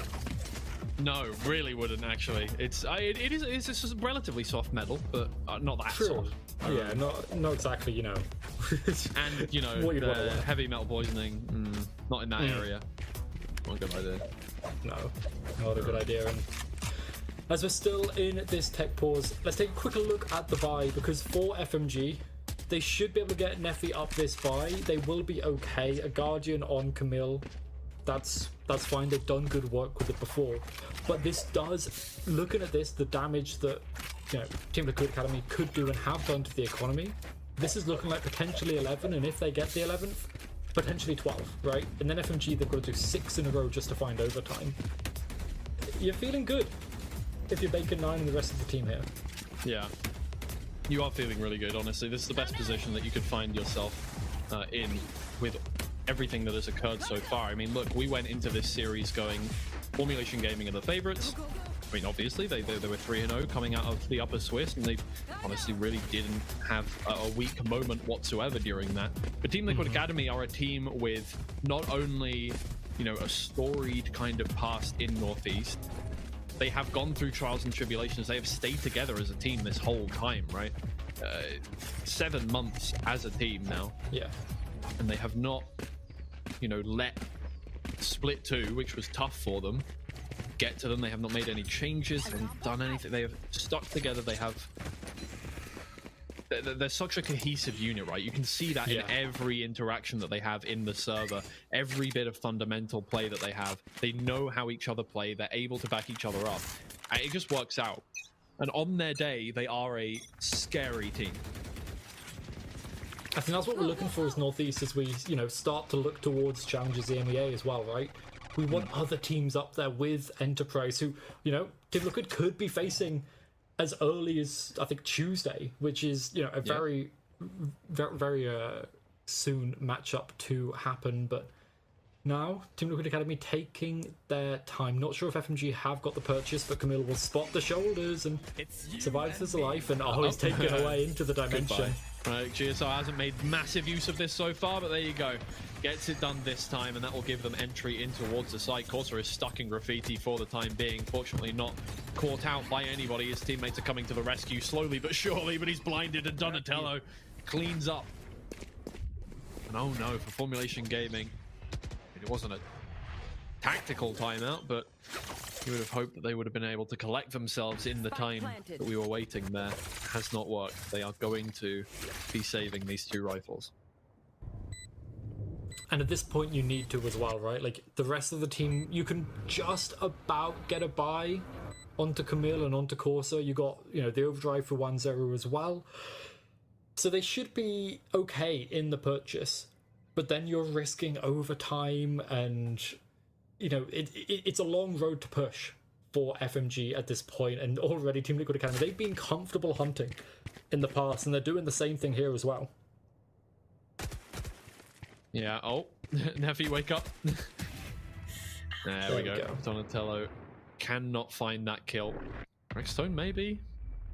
No, he's not going to go for it. He's just going to wait around in seat. But that's not the issue at hand, right? Team Liquid Academy now 2 points away from winning this map, winning the series, critically moving themselves further into the bracket. And every win that you can get here, look, it's double elimination, and I don't think it matters whether you win or lose your first game at this point, because you're going to be facing a difficult opponent no matter what. But just getting the win here means that you can chill just a little more, right? That's all that it gets you, I think, because your opponents, either way, they're going to be difficult. The lower bracket run is not going to be easier for you, I don't think. Look at all the rotations that were pulled away.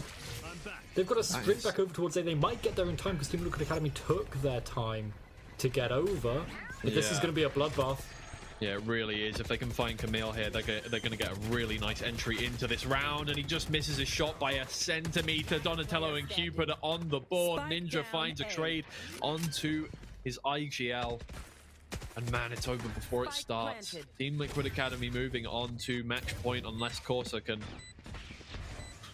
pull off a miracle, frankly. Oh. Yeah, I shouldn't have tempted fate, should I? He just wanted his ult, and yeah, Donatello will clean it up. I love what Team Liquid Academy showed there, though. So what they did was they set the clone up to run down C-Long, whilst the Dimensional Drift was going through Garage. So the clone was, getting the pings off of the turret, whilst the Dimensional Drift was going through Garage, and that was noted as well, pulling all of FMG's rotations over off of A, where they were set up quite comfortably at the beginning of the round. It's a really nice micro idea, and it worked. It got them the round, got them over up to map and series point, and it forces the final timeout from FMG. They can get a reasonable buy, but crucially for them, they are 1 off of 2 big power ults. And without these ults, they're going to struggle to win the round. But if they can get them, and if they can avoid the Hunter's Fury that comes out from Ninja, maybe they've got a chance. We are going orb hunting at the start of the round, I think, for Formulation Gaming. You ever play apple bobbing in a fair? That's what they're doing, but with the whole map of Split. I don't know whose mouth is that big, but call me. I'm not going to comment on that one. Well, it's a shame. What are you trying to get me to say, Twiggy? Come on. Nothing. Don't worry about it. Formulation going now. Last chance saloon. They need to get something out of this round because they've just put up a really good fight, right? They've put up a really good fight, but Team Liquid Academy woke up today and decided they were going to win, and that is the difference. I use the term they wanted it more a lot, I think, but it really does feel like Team Liquid Academy just want it more right now. They are really working for every single round. They feel cohesive. They feel woken up. And it's making all the difference. 6 rounds in hand as we enter match point. 1-0. We'll take out Rexstone, but he is the lurker player. That is not the end of the world for Team Liquid Academy. They may try and aggress it just to get something off the back. GSR finds the first kill onto Corsa, and that opens up the whole of C. You take out the Killjoy that early on in the round, that's absolutely massive. Ninja starting to rotate through, but not Donatello is the one moving on to site. The spikes will go down for free. Yeah. Oh, Ninja doing so well to keep them from getting there, but I mean, all he's doing is slowing down that retake from Formulation Gaming. Brings it into a 3v3. Owl drone comes out. What can it see? Just one player. Donatello is there. He's hit. Is anybody there to capitalize? Hunter's Fury. Not really finding much. A bit of damage. That's about it. GSR in the backside. He sprays down 2 and it's all but over. Camille, what can you do with 8 HP? Let's find out. Spike ticking down. You've got no time remaining, and he walks into GSR for his 4th. Team Liquid Academy are back, baby. You didn't see them for the whole of Split 2, but they have been cooking up something special. Oh. This is reminiscent of that stage 1 where they were so dominant. Maybe Swiss, it's just not their thing, right? If they can get it to playoffs, you know, it didn't work so well in stage 2. I think they were 10th in Upper Swiss overall. They only went 3-2. They lost to FMG and Boars, but now they've got revenge. They're 2-1 up on FMG in overall match score, and now they're going up into the second round of the upper bracket. One more win sends them to challenges, and they are feeling very comfortable now. Yeah, indeed. And obviously they are going to have a difficult game next, no matter who they come up against. Our next game is going to be Enterprise Esports versus Pixel Lumina, 2 mainstays from Split 2, which I think Pixel Lumina actually eliminated Team Liquid Academy. They were their final game, from what I remember. Or they were one of the. We called them the Kingslayers. In Split 2 for the amount of teams from Split 1 that they eliminated from the tournament or won against in that tournament. So this is a big win for Team Liquid Academy. They've got themselves further into the tournament without having to do a lower bracket run. They did actually drop to the lower bracket in Split 1, if you recall, well, at the time they were not, I can't remember what org they got picked up by because they got dropped by them immediately, but Shakmat was the team name that they lost to in the upper finals. They did manage to come back and win that best of 5 finals as well, though, but that's what they do best, Team Liquid Academy, right? They have the mental acuity, they have the analysts on their side that they can just take everything calm, controlled, and I mean, you can see Bacon there barely affected by any of the events that happened today, and 13-6 is the final scoreline on that one. GSR absolutely popping off 360 ACS. Yeah, getting someone like GSR onto the ISO where, you know, we saw him popping off both in-game and on camera, getting that kind of energy and the passion up in your team on the ISO, it's exactly what you need. And 25-10 is just an incredible scoreline, but the ramifications now for FMG as they go down to the lower bracket, as their Haven looks a little bit weak, they're gonna need to start to show some more maps and some more wins on maps, right? Sunset, it's pretty good for them, but I want to see if their Icebox can hold up or if their Bind can hold up, because now they're in the lower bracket, they're gonna need to start to showing more of their maps. Yeah, for sure. I mean, look, here's the thing. I think they Formulation Gaming are a very good team. They are knocked down on this one, and I don't think they'll have a problem. Well, actually, no. They're going to be up against one of Enterprise Esports or Pixel Lumina, so it is going to be difficult no matter what. But they are a team that has those mainstay maps, right? And Lotus did not look bad from them. Haven did not look bad from them. It was just that Team Liquid Academy showed up more on the day, so they can definitely come away and be, you know, have that kind of baseline to go off of, rethink things, come up against a different team in a different way on a different day. We're going to find out who that is later on today, but before we have that, we have an interview with one of the winners. Rexstoned is here to talk to us. Congratulations, first of all, on the win. We saw you guys were, absolutely popping off there. You definitely, you had one of those moments. You were doing a bit of that. Thank you.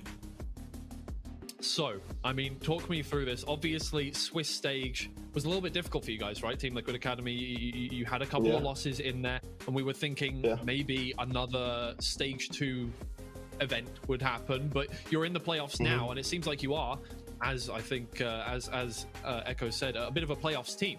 Do you enter a different kind of mind state, a second wind when you get into the playoffs, do you think? No, I would say, like, going to playoffs from lower Swiss, it's kinda good for us, because we get momentum, we get, like, we are playing more officials, it's improving us, so, like, it's kind of good for us to go from lower Swiss. What was the question? I did not understand. I think you answered the question though. I think you're all good. Like, you're good at both Upper Swiss and playoffs, but you're definitely better in playoffs. So I want to ask you about this, because your Sentinel is absolutely incredible, especially when you're on Cypher. You're able to withstand a lot of utility flying at you. How do you keep calm in that moment and able to get the 3Ks like we saw you get on Haven today? Just experience, I guess. And we have like performance coach, Rafa, shout out to Rafa, who was helping me a lot with this, like how to deal under pressure and stuff like that.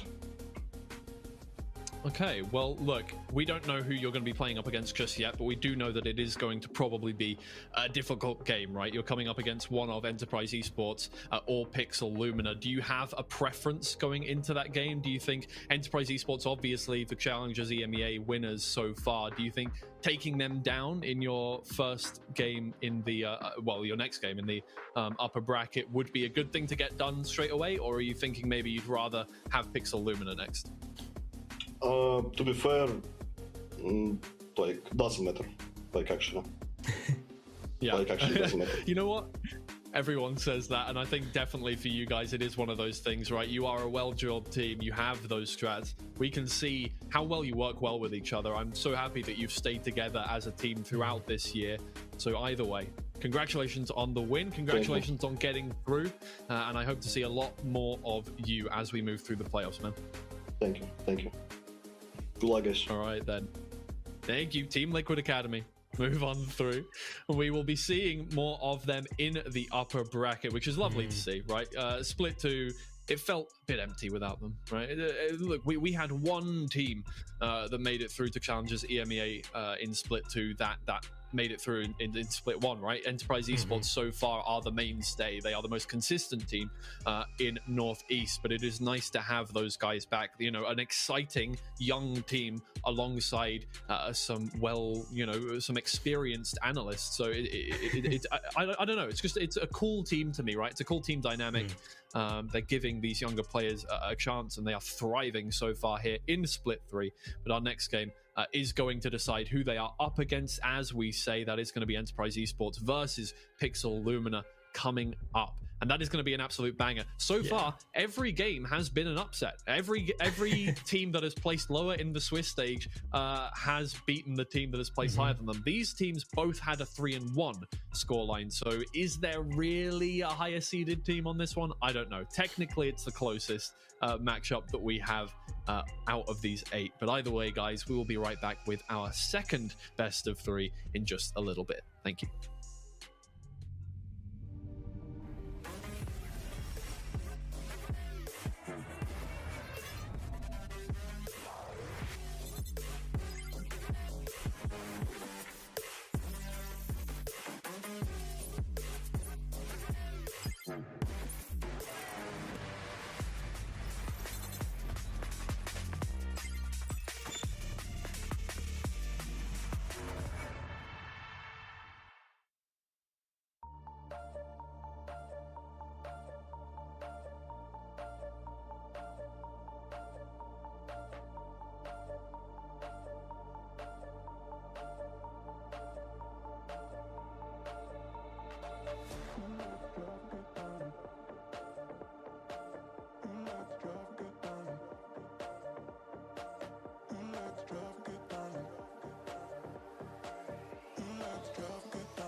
driving downtown, foot pushed on the pedal.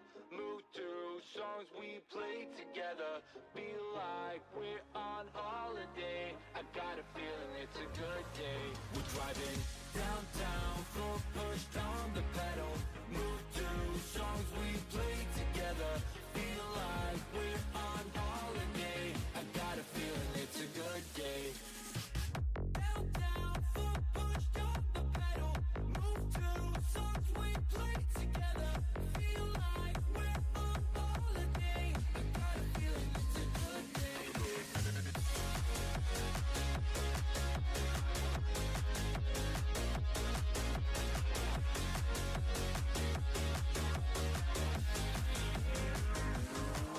Let's go back to the days, down memory lane. Back to the times when our life was a breeze. Feel the freedom again, my mind was at ease. The sky was so blue when we rolled down the street. So, hey, I just wanna touch your vibe. I just wanna touch your vibe. Hey, I just want a good time, good time. Driving downtown, foot pushed on the pedal. Move through songs we play together.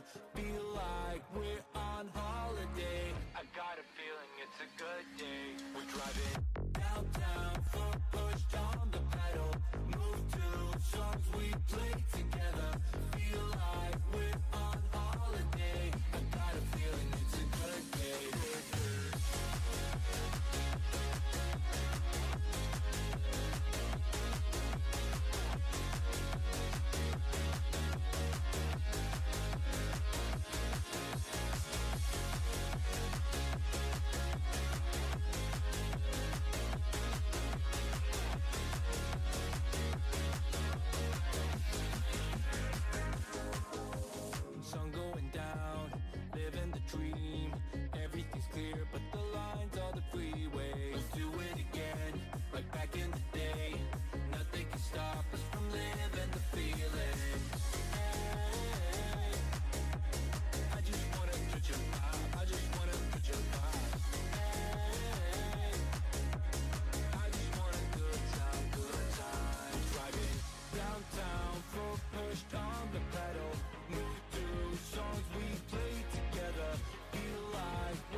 Hello everybody, welcome back to Samsung Odyssey Challengers Northeast Stage 3. We're almost done with our first round of games here. You might have forgotten after the excitement of our last game that we do have a second one to play today, but here we are. And this one is an absolute banger, right? 2 EMEA Challengers representatives for Northeast in Enterprise Esports and Pixel Lumina. Everybody knows Enterprise Esports at this stage. They won EMEA Challengers Stage 2. They're back for more. Pixel Lumina, though, they're showing us that it was not a fluke, them getting into EMEA Challengers. They are back in the playoffs once again, looking to do the exact same thing. Did they get as far? Not at all. They got grouped in EMEA Challengers, but in the end, we have 4 representatives, so that does mean that we do get grouped more than the other regions do, statistically. So, I mean, look, Pixel Lumina are a good team as well, right? 3-1 in the upper stage of Swiss as well. Same as Enterprise Esports, who, I mean, they've always had kind of that underdog kind of run through Northeast before getting to EMEA Challengers last time, and the first time as well, obviously. The most consistent team so far in this region, but they have been looking good once again this stage. Yeah, they are that team that consistency, I think, is the key word for Enterprise Esports. They have just been here the whole year. Every time they are competing, they are the same, and even across most of the maps, the way that they play the map, the way that they play together is consistent. Sure, you can have Zeke, popping off with a Bucky like that, but like everyone here works together well, and I think that's the key thing: is the fundamentals, the little advantages that they find in fights. It's just what's going to carry them through, and what carried them through to beat BBL Pacific, who, I thought were going to be right at the top of challenges every single time. They beat them 3-1 in that grand finals. So, that was a pretty big win for them there as well. Yeah, exactly. And I mean, everybody knows a lot of these names, right? You've got a good mix of exciting and new and really, really experienced. Obviously, these are names that you will have known from way back in 2021 VCT kind of stuff. So it's that kind of mix that works. It's the same kind of thing as Team Liquid Academy, where they've got those experienced players guiding those kind of newer players along, except now Enterprise Esports is on its own a well kind of respected org in the tier 2 scene. And it cannot be understated how good these guys are on their day. Pixel Lumina, though, they are up against, and these guys have kind of been simmering under the surface for the whole of the last 2 stages, right? They got themselves into Challengers EMEA. I'm not going to use the word snuck themselves into Challengers EMEA, but they definitely weren't in the conversation for a lot of people when we were talking about this one.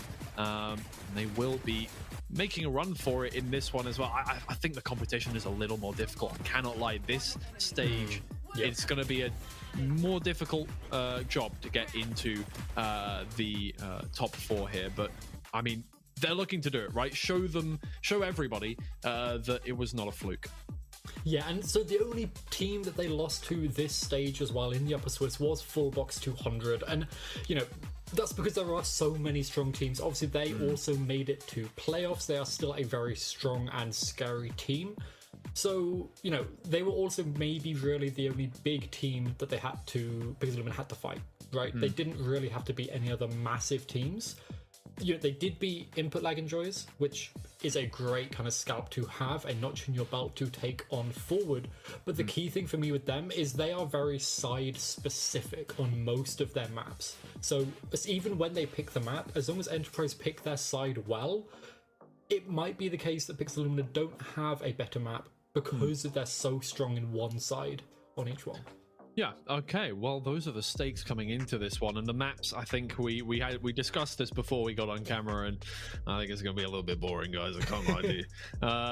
We're going to be seeing all of the same classics that we've been playing for the last 3 years here. Ascent, we're going to be seeing Haven again, we're probably going to be, it's all the same stuff. They have the same map pool, they like to ban a lot of the same maps. We've seen a lot from Enterprise Esports, of course, but in the end, they have very similar bans. It's going to be Icebox straight away. Pixel Lumina will probably ban you think Corrode or Lotus, maybe? I don't know. Yeah, Corrode I'm imagining Bind, they'll look to ban Bind or Corrode here. Yeah. Enterprise have played both, they're happy on either, so yeah, get rid of one of them, and then likely Enterprise are going to look to take us towards something like Ascent or Haven. They're 2 kind of preferred maps left in the pool. Obviously, they could do Bind. We've not seen Bind from Pixel Lumina, so they could want to take us somewhere new, but it will be Ascent. Okay. Both these teams, I'm sorry to say, run the kind of basic boring comps, and Pixelumen are going to look to take us towards, I'd imagine, Haven, unless they've got something cooked up for Lotus. You're on point as per usual. There it is. 2 more Vitas to go in the float. I mean, look, we've seen Sunset from both of these teams, but it was a loss from Pixelumen. It's going to be a ban from Enterprise Esports for that one. So, I mean... They did lose it against Medisport 4-13, so it might be a little bit of trauma from the Upper Swiss that they're just wanting to get out was their memory. Icebox not the ban from... no, it's the second wave ban last time, so Yes, I didn't even see that it got banned out straight away by Enterprise Esports there, but it is Lotus to finish it off. It's, man, it really is the classics. This is the greatest hits album of Northeast here. Ascent, Haven, Lotus. Look, at least we get to see a bit of Ascent. We haven't seen that in the playoffs yet, which is quite nice, but apart from that, all of the same kind of stuff that we have been seeing all of this playoff so far, but that's absolutely fine. These are 2 really, really history teams here in this region, so at the very least, if the maps aren't going to be interesting, the teams should make it interesting. Yeah, and that's what we're relying on here, because we saw a little bit of, back and forth in terms of form in the last series, right? Where FMG and Team Liquid Academy, they were both kind of showing up in different ways. These 2 teams, they are consistent at showing up all of the time. Yeah. Like, the form is just always there for them. Yes, okay, Enterprise had that little slip against Medisport in the Upper Swiss, but that's the only time we've ever really seen them falter. They just don't, right? They've got the second place, the first place, and they're here again looking to fight it, and they are basically the only team right now that is almost clinching Ascension, which I know is a way off, right? Yes, for sure. Yeah, exactly right. But they're so high in their challenges points right now that Ascension it's on the horizon for them, and a couple of wins here, if they can get to top 4, that almost locks them in for it.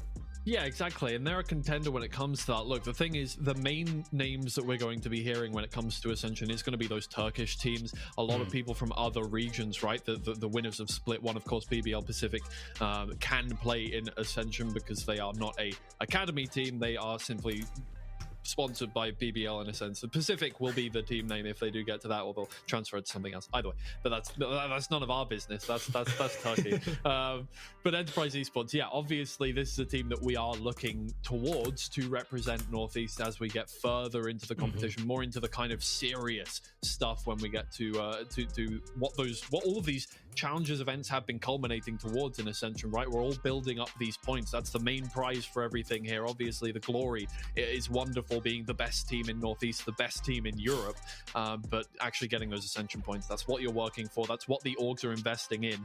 And Enterprise Esports they've been probably very happy with their players so far over the last 2 splits, because everybody else has been kind of having a tough time at one point or another, right? Team Liquid Academy, they had a tough time in Split 2. They can't get to Ascension, of course, because they're an academy team.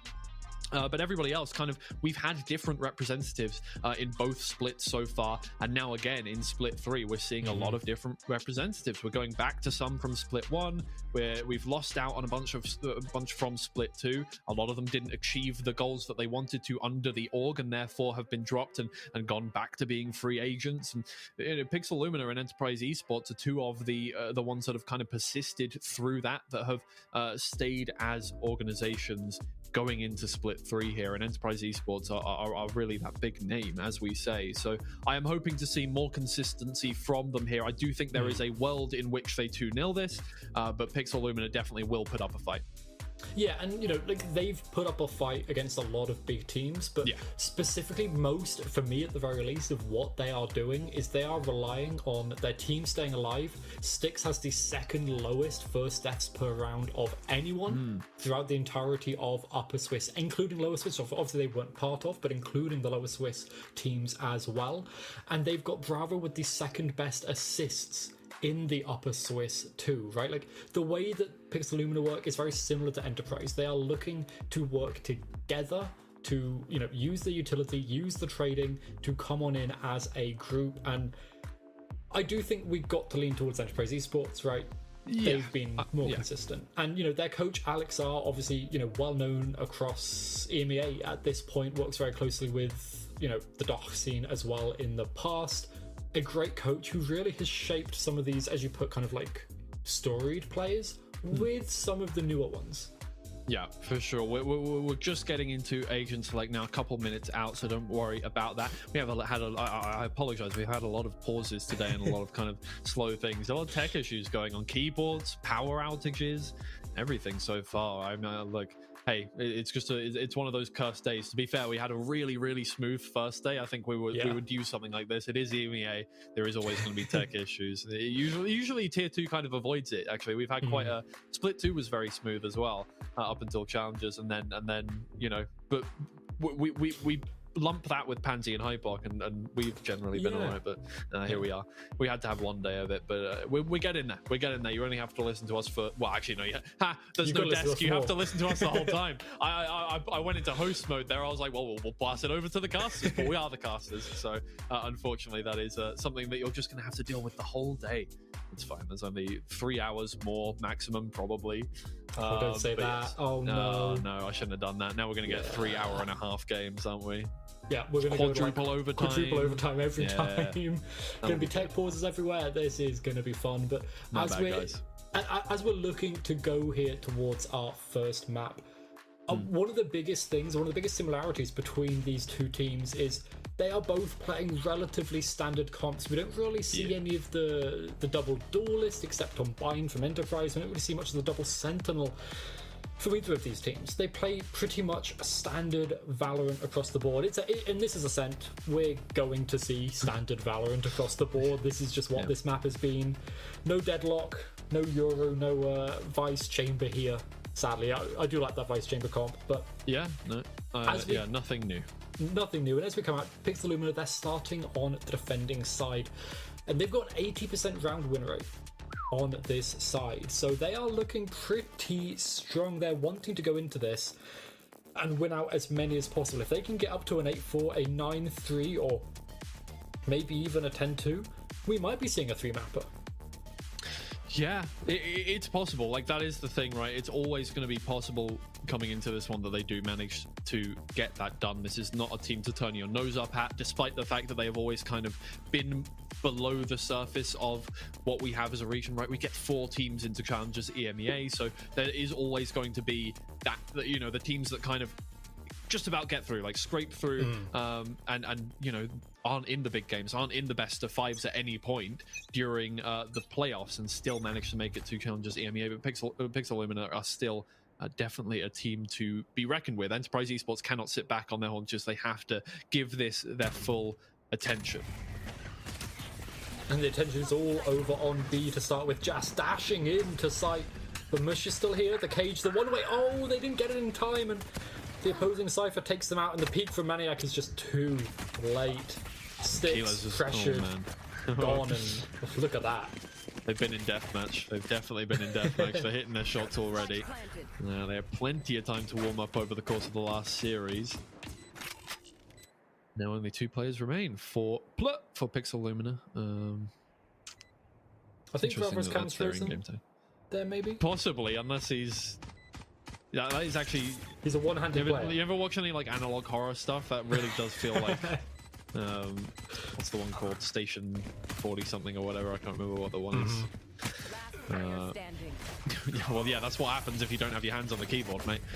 Gets taken out. 1 casualty for Enterprise Esports, and I mean, look, if that's a what's the word I want to use? A harbinger for the rest of the series. It should be pretty easy for Enterprise. They were hitting their shots very nicely there, and there was confidence in that push. But it's just a pistol round. We'll see how that materializes over the course of the rest of the half. Yeah, and Enterprise, they're buying up. They don't want to kind of play around with these slightly lighter buys to go into a stronger bonus. They trust in their players, and meanwhile, Pixel Lumina, they trust that a B push, a lot of aggression out here, might help, but Killers has the Marshall, the one tap. He unscopes at the wrong time, but he does manage to take down one. No scoping through, finds one more. He gets pushed. Almost got the shot onto Maniac there, but Maniac will reap the reward in his Marshall. Are you going to check wine? Are you going to check wine? Are you going to check wine? Nobody's going to check wine. That's what happens. It's fine. It's only 1. That's okay. It was a classic in the end. If he had a Sheriff in his hands, whoop, would have gone pretty hard. But 3 versus 2 now, and Enterprise Esports definitely Did that seem a little bit like they were playing with their food a bit there? They underestimated slightly as we started off the round. Oh my god, Maniac! Keep going, mate! Keep going! Oh, Enterprise! You started off so nicely and then you just let it run away from you. Maniac uses the dead man's trigger to absolutely clean up. And that's, I think, playing with your food a little bit too much that you resuscitated it and it came back and bit you. Like, Enterprise, they were too slow. As soon as they kind of, got killed from wine, they halted in a main, and you can see Almo gets that kill, everyone comes back to fight, and then they wait, and then they haven't got the spike down, they're not in good positions, and Maniac can come out and just dominate with the Marshall, and there's Alex R. Not looking happy at all. Yeah, I don't think I would either. That's such a unfortunate way to lose a round. Beautiful acrobatics from Zeke. He gets the kill. That's all that really matters in the end, with the pistol in hand. And oh no, Styx is going to try and hold this one down. Yeah, the Odin might go absolutely insane here on lane. Oh, there it is. Sprays him down. Oh, almost manages to clean up the rest of the team. But hey, Loma's still going. Maniac holding down the corner. He does still need to cross this to get that. What? Huh? Didn't hit the shot. Oh man, 1 versus 1 now. Fortunately for Almo, Doma does not know where he is. Working out slowly, and he has a whole minute that he can play with time here. Does Almo know which side he is on? Because that makes all the difference, right? Whether or not he can rotate away. He seems to be holding his crosshair on that left side. And if he knows this pause for Doma, it's gives him chance to think, but it's not making Pixel doubt themselves whatsoever. The little smile on Doma's face there. Yeah, he knows he's going to have to do something at some point. Oh, wait, he's turned away. He second-guessed himself. Oh, my lord. The timing is unbelievable. He's got himself off the site. Yeah, he knows now. He's going to have to make a move. Doma ducks his head down, but it's not enough. Almo will pick up the kill. It's a good round from Enterprise Esports, don't get me wrong. But you could have seen that getting all the way over the line there for just a second. Yeah, but because of that little bit of a mess at the start from Enterprise, Maniac's got the operator online on round 4, but it is matched by Jazz on Enterprise. And oh yes, well, these Jets, they're not going to be battling it out immediately. As Pixel, they've positioned their op over towards B, but mid control being look like what's that? That's taken by Enterprise. And this could hold them to good stead if they want to crunch down onto the operator. Anybody that's watched an Enterprise VOD, anybody that saw them in Challengers EMEA knows that Yash is not to be with that operator in hand. That seems to be when every Enterprise Esports game goes in their favor as soon as he gets the boomstick, and using it currently to just hold down mid, make sure nobody is going to be contesting them there while the rest of the team defaults, figures out where they want to go for their plant.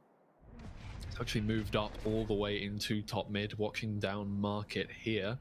Nobody is contesting it. Everybody on Pixel Lumina aware that Yash had that kind of money and staying quite far back. This is a full-on reactionary playstyle from Pixel Lumina. 3 suppressed down in a short will definitely slow down Enterprise Esports here. Half of the team was dead by this point in the last round. And it's still a 5v5, but Yash has been holding down mid this entire time. Yeah. And it's probably going to land them pretty well. That Cypher Trip gets broken and a movement over towards market, but the spike's still leaning A. This is a fake. It's a bait. Yeah, Maniac did not want to get caught there. 3 players over towards B, but yeah, the spike is moving A, and 3 Pixel Lumina players still holding this one down. Still second-guessing themselves, but there's 15 seconds left on the timer. The spike has been taken down in tree. Starkey has to go retrieve, but there's no time left. You might as well save at this point. How are you going to get the spike down?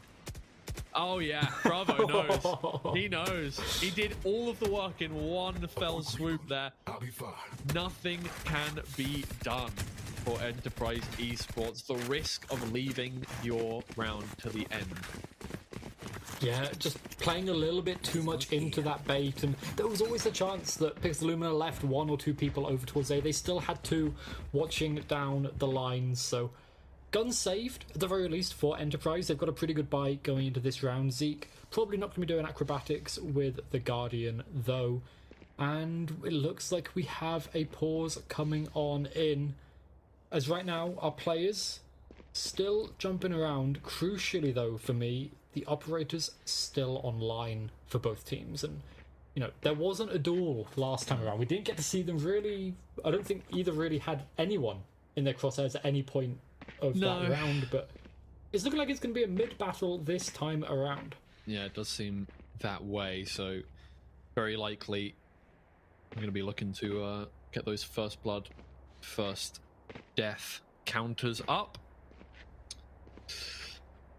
Kinds of stats that teams will be looking at right now. VCT teams looking for a substitute, maybe a new duelist coming in. Maniac and Yash are definitely names that you would be looking at on that front. I don't know what Enterprise has got under over him as a contract, but I know that teams have been looking at Yash. Very dynamic duelist so far this year. And at the very least, Enterprise, maybe they're still hoping to make it through Ascension anyway, right? Like, right, yeah. They've still got, you know, the most points across, I think at least across Northeast. They're right near the top of the points across EMEA as well, thanks to their win in Stage 2. So, regardless of if he's got other people looking at him, he's very comfortable in this team. And Enterprise, you know, okay, they're faltering a little bit. This is their map pick, though, so they need to try and turn this around and stop Pixel Lumina from keeping their 80% win rate on defense. Yeah, indeed. It is an interesting stat to be rubbing up against on Ascent here for Enterprise Esports, right? I mean, look, these two have very similar map pools. It didn't really matter who picked what. We probably would have seen the same 3 maps in just a different order. Yeah. Maybe an icebox if one of them was given the opportunity to do so, but in the end, it is just, as we say, mirror matchups, mirror matchups, mirror matchups. Enterprise Esports and Pixel Lumina run the same comps on the same maps, and it is just going to be who performs. And in that sense, we're back in. Yeah, we are ready to go, and I think this is going to be a very quick start to the round here. Maniac holding it down. Yash is there, and he's quicker on the trigger. There you go. That's the Enterprise Esports difference. If you do get into that situation, Yash is so ready to pick that kill up, and that is such a massive one. Operator on the floor for Pixel Lumina.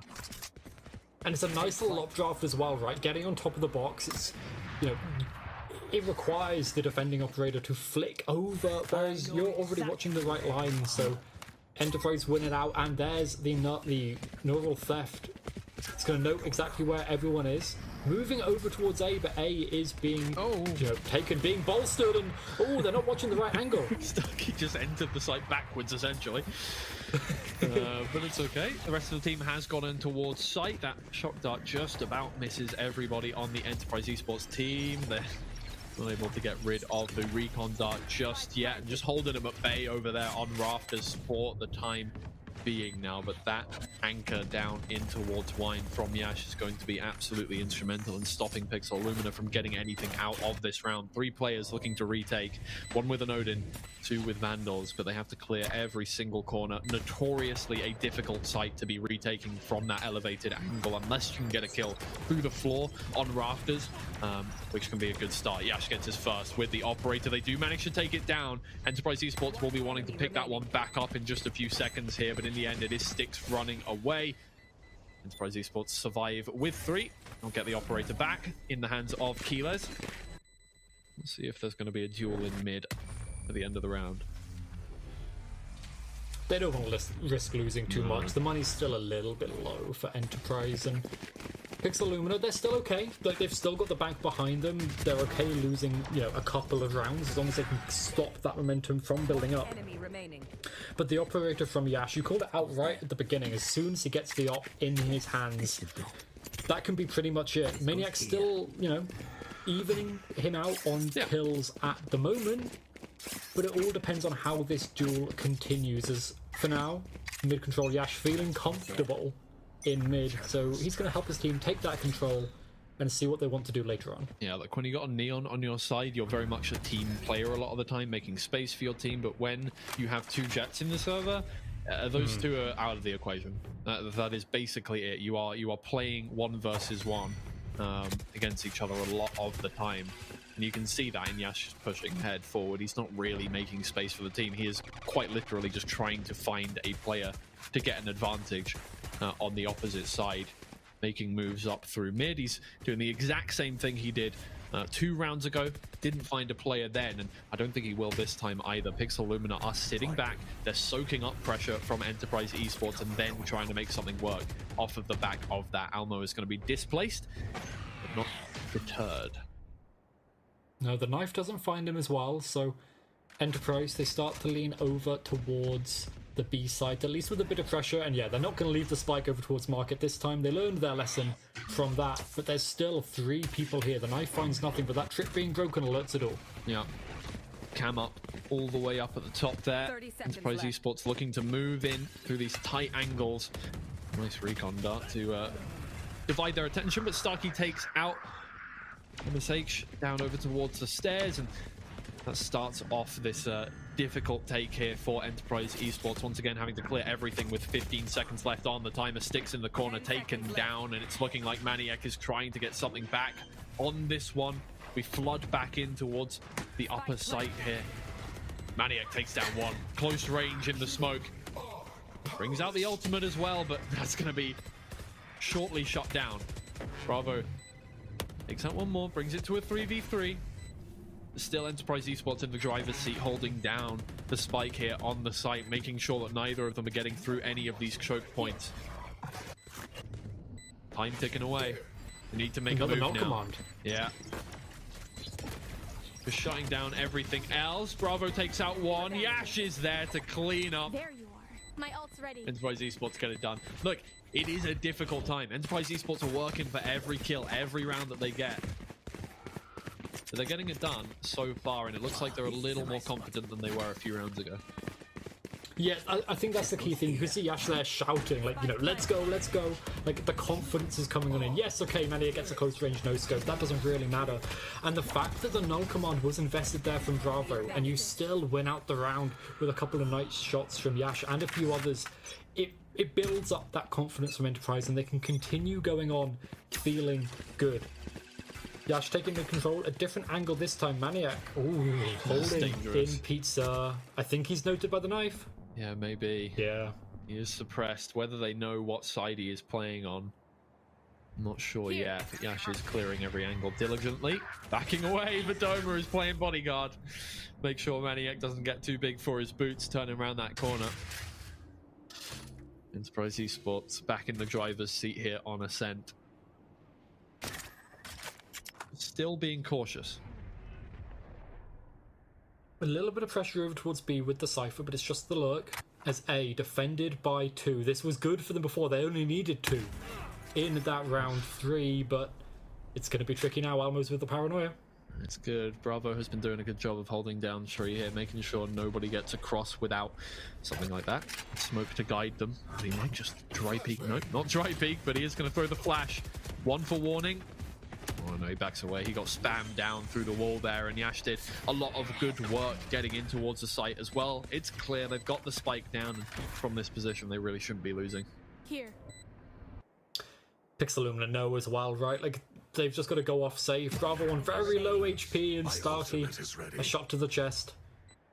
Takes out Bravo, and, well, MSH, he's going to be feeling the pressure from all sides. His killers over towards B main, and I think he's taking the fight there. Yeah, he looks like he wants it. Low on money. He needs to be very careful here. He's going to get backed into a corner. Yash is going to take full advantage of knowing exactly where he is. Flawless round from Enterprise Esports. That's more like what we have been expecting to see from them. Yeah, and now surely Victorson going to take a moment to come in and talk to Pixel Lumina. Try and work out how they can start to build up their defense, because this is already looking a little bit rough for them. They're expecting more than 3 out of 7 rounds.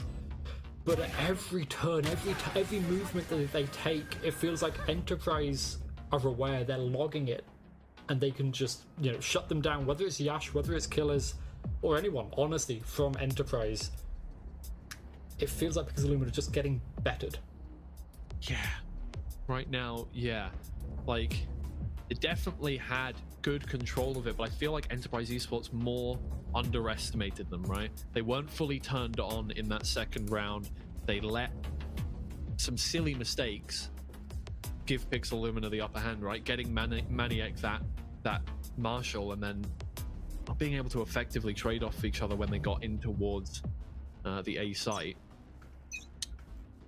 Seems to be where Pixel Lumina are cautious of, if you look at the pings up in your top left.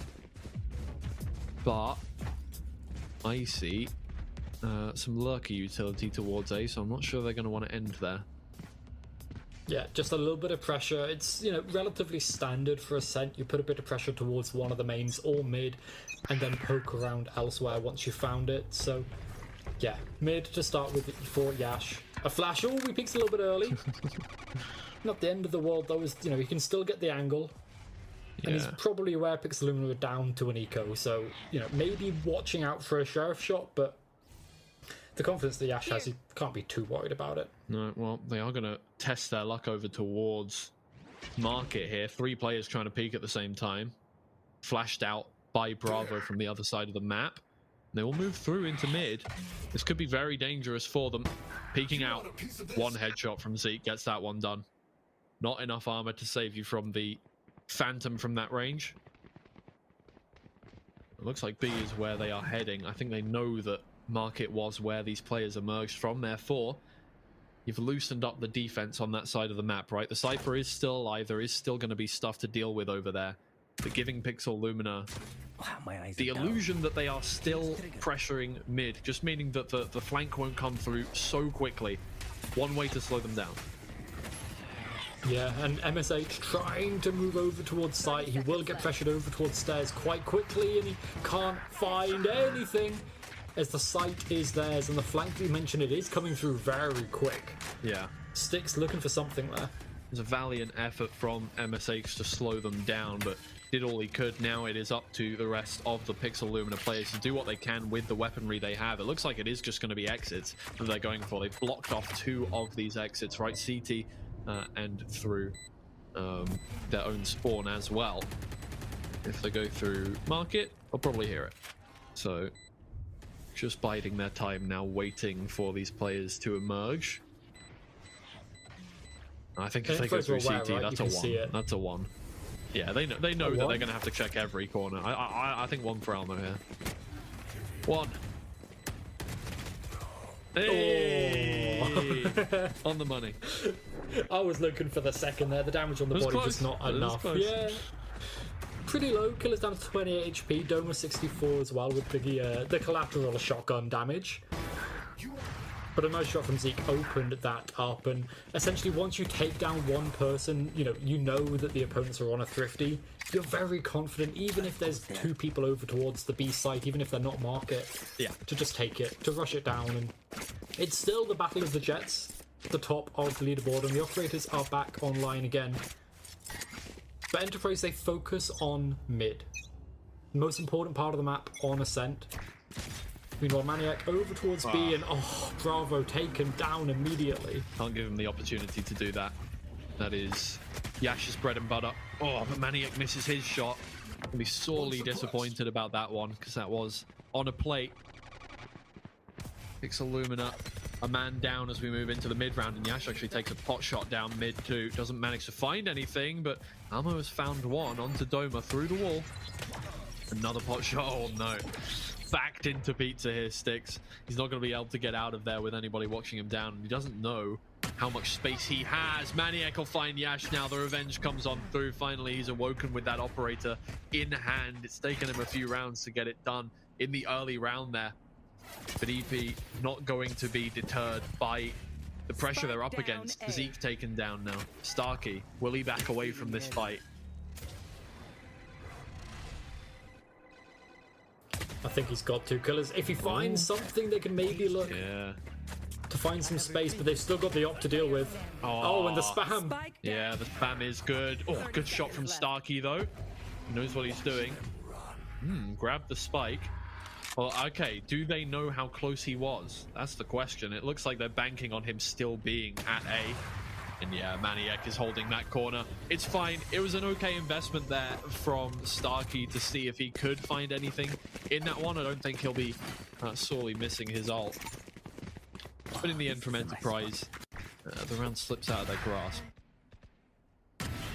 And it's that slow play again, right? Like, Enterprise are a team that they want to play slow, find their advantages, get a couple of kills every so often, and use that to essentially to win out the round by kind of eking out kills and utility from the opposing team. Cuts. Yeah, death of 1,000 cuts. That's Enterprise, and the slower round there allowed Maniac to miss a shot and then rotate around and get 2 more that way. It's a little bit risky, and oh, the Outlaw 140 onto Maniac, but it doesn't matter. That was the lurker. And now fake pressure over towards A, going back to mid via Cat, expecting this to be still slow from Enterprise. Yeah, I don't think they get any confidence at all from that start to the round. The damage is good, but he's got an operator in his hands, so he really needs to hit one shot anyway. Enterprise Esports line up, waiting for their opportunity to get on through. The smoke comes out from Starkey, and that might just be their opportunity to get started on this push into tree. Not going to be facing anything from there, but Styx lines them up with the flash from Bravo. Clears them out one by one, and Starkey has to run. I mean, I don't even know what you do there. That is such a brilliant flash combo from downtown. Yeah, that is some nerdy KO lineups, and this is why Pixel Lumina are so good on their defense usually, right? Is these little micro plays. Every player has the things that they can do, the lineups, the positions and the timings to enable themselves. And now MSH on the hunt. Starkey just the other side of the wall. 10 seconds left. He's not got a lot of money. He doesn't really want to die here. No, exactly. Enterprise Esports, if they lose this Phantom, it's not the end of the world at all. This is just another 2,900 in the bank that if they lost, they can just buy back. But it's nice to keep a hold of. You're not winning 1v5, even if your name is Starkey. He's sometimes good for it, and Yash, if he wants, he can still buy up that operator. We're gonna see it. He's got the knives online too. Had them for a couple of rounds, but it was this flash. And then the lineup from Styx. It's the micro plays that are gonna win them rounds and then potentially the map and or the series if they can fight for it. But this is still Enterprise's map pick. And Pixel Lumina, they usually get more rounds than this on their defense. So, you know, when this flips halves, this still could go either way. Yeah. We really have been seeing over the course of the playoffs so far, everything really is a game of 2 halves. Teams definitely have their favored play style, right? And obviously you have to change up your play style between defense and offense. There you go. Maniac slowly starting to get the better of Yash there with that operator on those duels. The trade comes through from Zeke, but still a man down now. Enterprise Esports.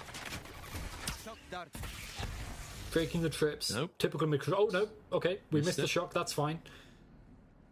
But it's still good. Like, we're still advancing, putting pressure towards other areas of the map, and they can still win this. The flashes, if possible, and Zeke taking down MSH. That's a huge one to get, but Maniac's still here.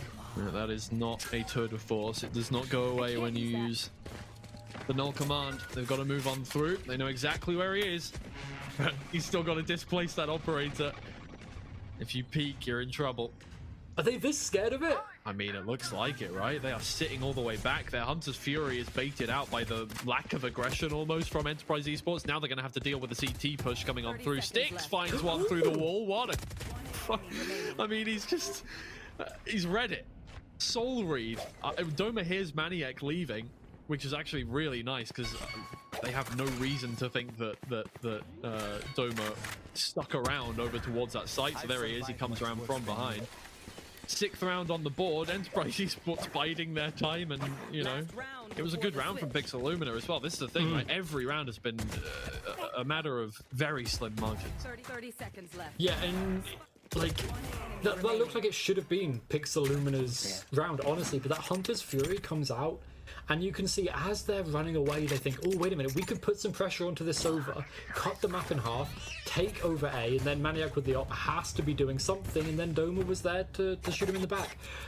On the fly, the calls from Enterprise, the adaptations, They are so consistent. Now flash dash play over towards A, but the updraft it missed, and yeah, he has to back off. He got blocked by Elmo. Oh my god, Yash up close with the operator. He almost hits that shot through the edge of the wall, but he's a bit blind as he uses his Blade Storm. He doesn't manage to find that follow-up kill. Bravo takes down 2.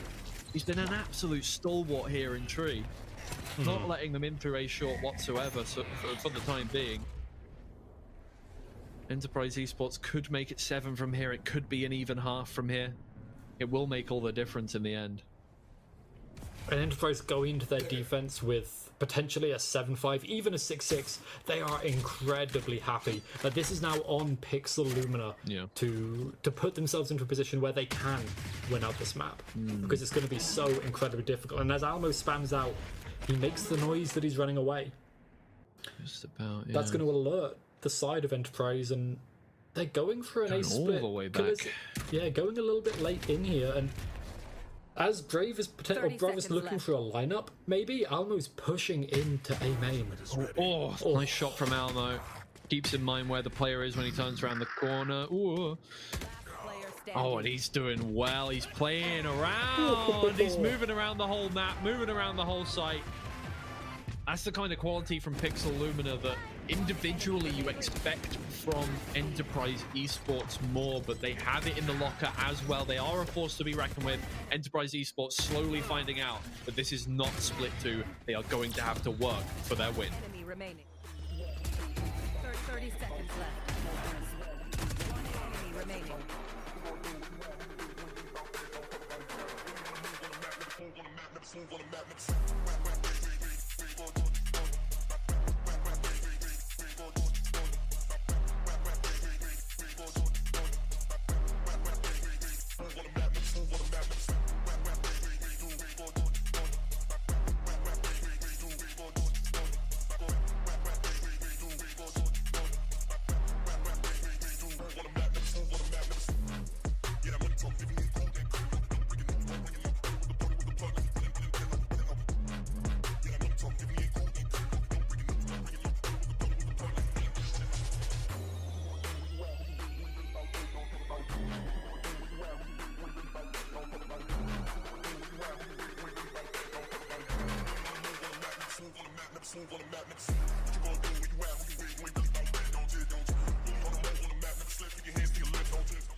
Welcome back, everybody. It's an even half between these two challengers, EMEA incumbent teams. They're looking to replicate their glory from last split, but they've got to get through each other to get to that point. We're still in the first round of the upper bracket, so a loss here is not the end of the world. They'll just have to make the run of dreams happen from the lower bracket, but the lower bracket is looking scary already. So Enterprise Esports and Pixel Lumina need to make this win happen right here, right now. This could be their most difficult opponent in a while, but Maniac is, I think, starting to get well, I mean, if we were playing a different game, maybe you start to hear the phrase domination coming up as you get that kill.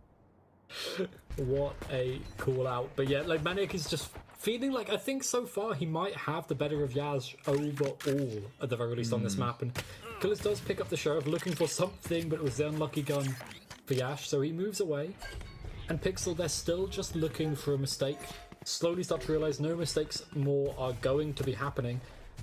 So smoke up, take mid, and try and prod and poke and force another mistake out. A flash, a recon over towards market, and B main being taken. Doma has to back off towards site. Ooh. Oh, we can't make it. No, not at all. The order of the day is a pinch, and it has worked out really nicely. But Keylez has got the Sheriff in hand.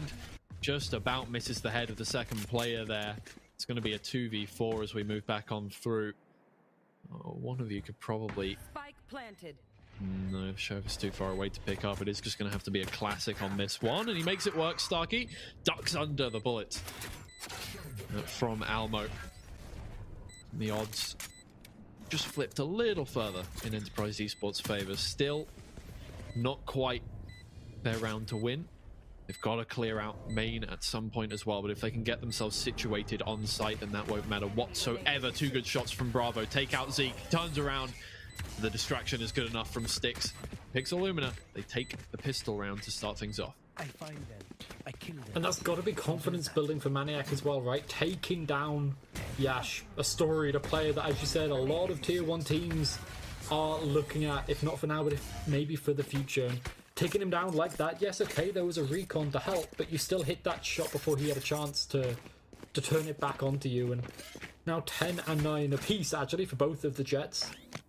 Pixel Lumina, you can see the kills aren't necessarily what's winning them these rounds. It all comes off of how they are playing. And Yash forced away a little bit more. Maniac taking this line that Yash used against him earlier on. And a shock dart to take anything out that might have been on top of the arch. You know, it happens, right? There could be an alarm bot up there. Yeah, Maniac was shooting at ghosts for a second there. Wanted to get the clip. No, nobody there. He just looked a bit odd.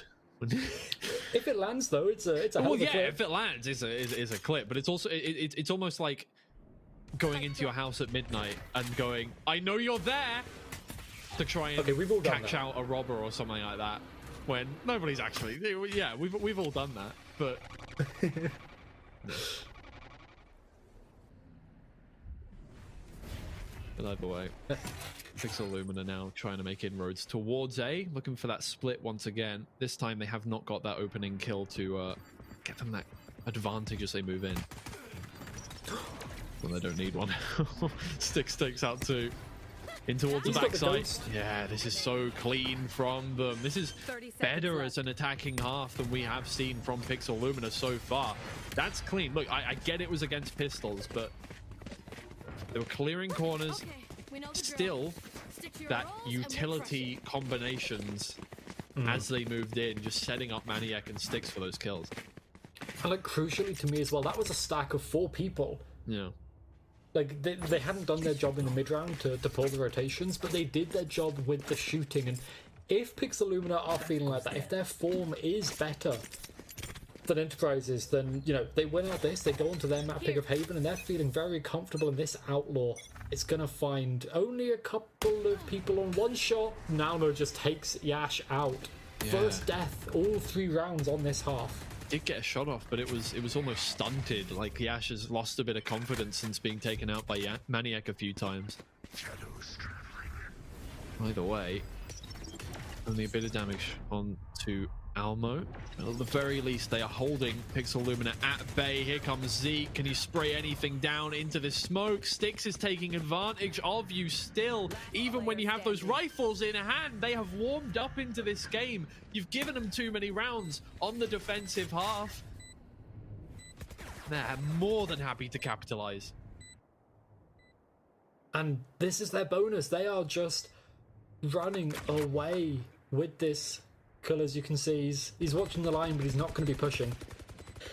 He's not going to want to risk that. He wants this gun if he can help it, because he knows at the end of the day, if they push his sight, if he's got a rifle, he can potentially still win his team the round. And well, Enterprise is going to be disappointed. 3 rounds now down in this second half. Yeah, and they've got nothing to show for it. No, exactly right. They had a similar start to the first half, sure, but they did. I don't know. Look, it's their map. They need to be doing something more than this here. Pixel Lumina cannot be taking advantage of them like this. You know, Enterprise Esports are the EMEA Challengers winners. The timeout comes out from them. I'm sure Alex isn't incredibly happy. I mean, we saw his annoyance at just losing that 1 round earlier. Yeah. Going down 6 and 9 at this point. He's going to be feeling it. Killer's the only one who's going to have, you know, a gun, shields. He's doing the best on his team KDA-wise as well, so it makes sense. Leave it on your Cypher. He's happy for that. But overall, with Pixel Lumina in this form, shooting and clicking like this, we might be seeing the consistency of Enterprise slipping a little bit more. I didn't think I'd be saying that. The thing is, when we saw the start of Upper Swiss, but it happens, right? They have always been a little bit back and forth, right? They've never been on top of things. You know, we haven't seen a team like that since last year in Apex that has just been consistently winning every single game. Enterprise, despite the fact that they did win EMEA Challengers, they still lost a game in there. They still were not, you know, they weren't on top of the whole time they were coming through the playoffs. They are a name that we have come to recognize as very good in Northeast, but not because that they have been dominant in any fashion, right? They've slowly made their way up to the top. They have risen to the top through consistency over the course of a long period of time, not over the course of one playoff stage or one Swiss stage. I must wait a I moment. would like to see more from them, though. Yeah. Absolutely. And we see Enterprise going for a little bit of a play. Alamo, oh no, no flash. And the trade is there at the very least. That's a rifle dropped, but this is still a push towards B. So Killers is going to take the brunt of this with his Phantom. Yeah, the only one with a rifle in hand. Is he going to be able to hide from the Owl drone? His teammate's going to get rid of it, but he's been suppressed, so they know exactly where he is at this point. There's no way you're doing anything but hiding inside a boathouse here. In moves Maniac, but he's right in front of that Phantom. That's all it is, though. Doma, one before getting traded out. Can Starkey clutch this one up? He's in a nice position to do so. The recon does not catch him. They don't know where he is. They close the door. Timing is good for Pixel Lumina to move on round, but he's going to pick up a weapon silently. Try and take advantage of their try. Whoa, man. Well, the element of surprise is gone. The damage is done. Spike planted. The job just got a tiny bit more difficult. Everyone is being so cautious here in this 1v2. Sticks, Bravo, trying to peek at the same time, trying to get a high-low the best they can. They are going to set up for that angle. Sticks is actually chasing on the lower health at this point. Well, Bravo now knows he's lane. There's nowhere else you could be. Sticks has cleared everything else, and he still has to clear every corner here, Starkey. Sticks will take advantage. Coming back from stairs. It's well played from Pixel Lumina to secure the round. And double digits on their opponent's map pick. No more timeouts either for Enterprise Esports, so they've got to do this all themselves. And overall, Pixel Lumina, they're feeling so confident. Alt cycles coming online as well. They don't feel the need to buy up the operator for Maniac. He's just as good with the rifle as he is with that scope. But it is going to be potentially another jet battle over towards mid, as Yash has the op watching at the line, but the util, the support could be here for Pixel. Here we go. Yash. Oh, the smoke timing is to the millisecond, and he does not see a Pixel Lumina player with the operator. He was itching to get a kill there at the start of the round, but it is just going to have to be first contact over towards Tree. He has repositioned. The Aldrone does not find him. There's the first. He can back away, but he moves in for more. Starkey finds that kill onto Maniac. Now they have the spike in their sights. This is the first time they've had a considerable advantage in a round in this half. And that smoke's good to try and get the spike back, but look at MSH. He's being watched. But it's a good timing. It is indeed. Both teams playing so cautiously. I mean, even that, right? One shot traded back and forth, and they don't want anything more to do with it. Doma repositions entirely, backs up on towards site, giving the information to his teammates about the whereabouts of the remaining Pixel Lumina players, but they still haven't seen Almo for a long time, so he might be able to make some inroads. Doesn't have his ultimate available, so he cannot utilize that positioning, but there's Keyless and Starkey. Keyless will clean it up. Enterprise Esports back to winning ways, if only by a small margin. It's still around, and they keep the operator through. They managed to get something. Their first, actually, defending round on what is a defender's map for not just these two teams, but most teams across the world. Unless you're running some Paper X style composition. And we can see now Enterprise, they're feeling a little bit more comfortable. The bank is still not great. They've still got light shields pretty much across the board, and no ults really to speak of in this round. So picks the Lumina. A B rush, potentially where they're wanting to go, 2 away from the null command, which could shut down all of this, like Sentinel, this Cypher utility.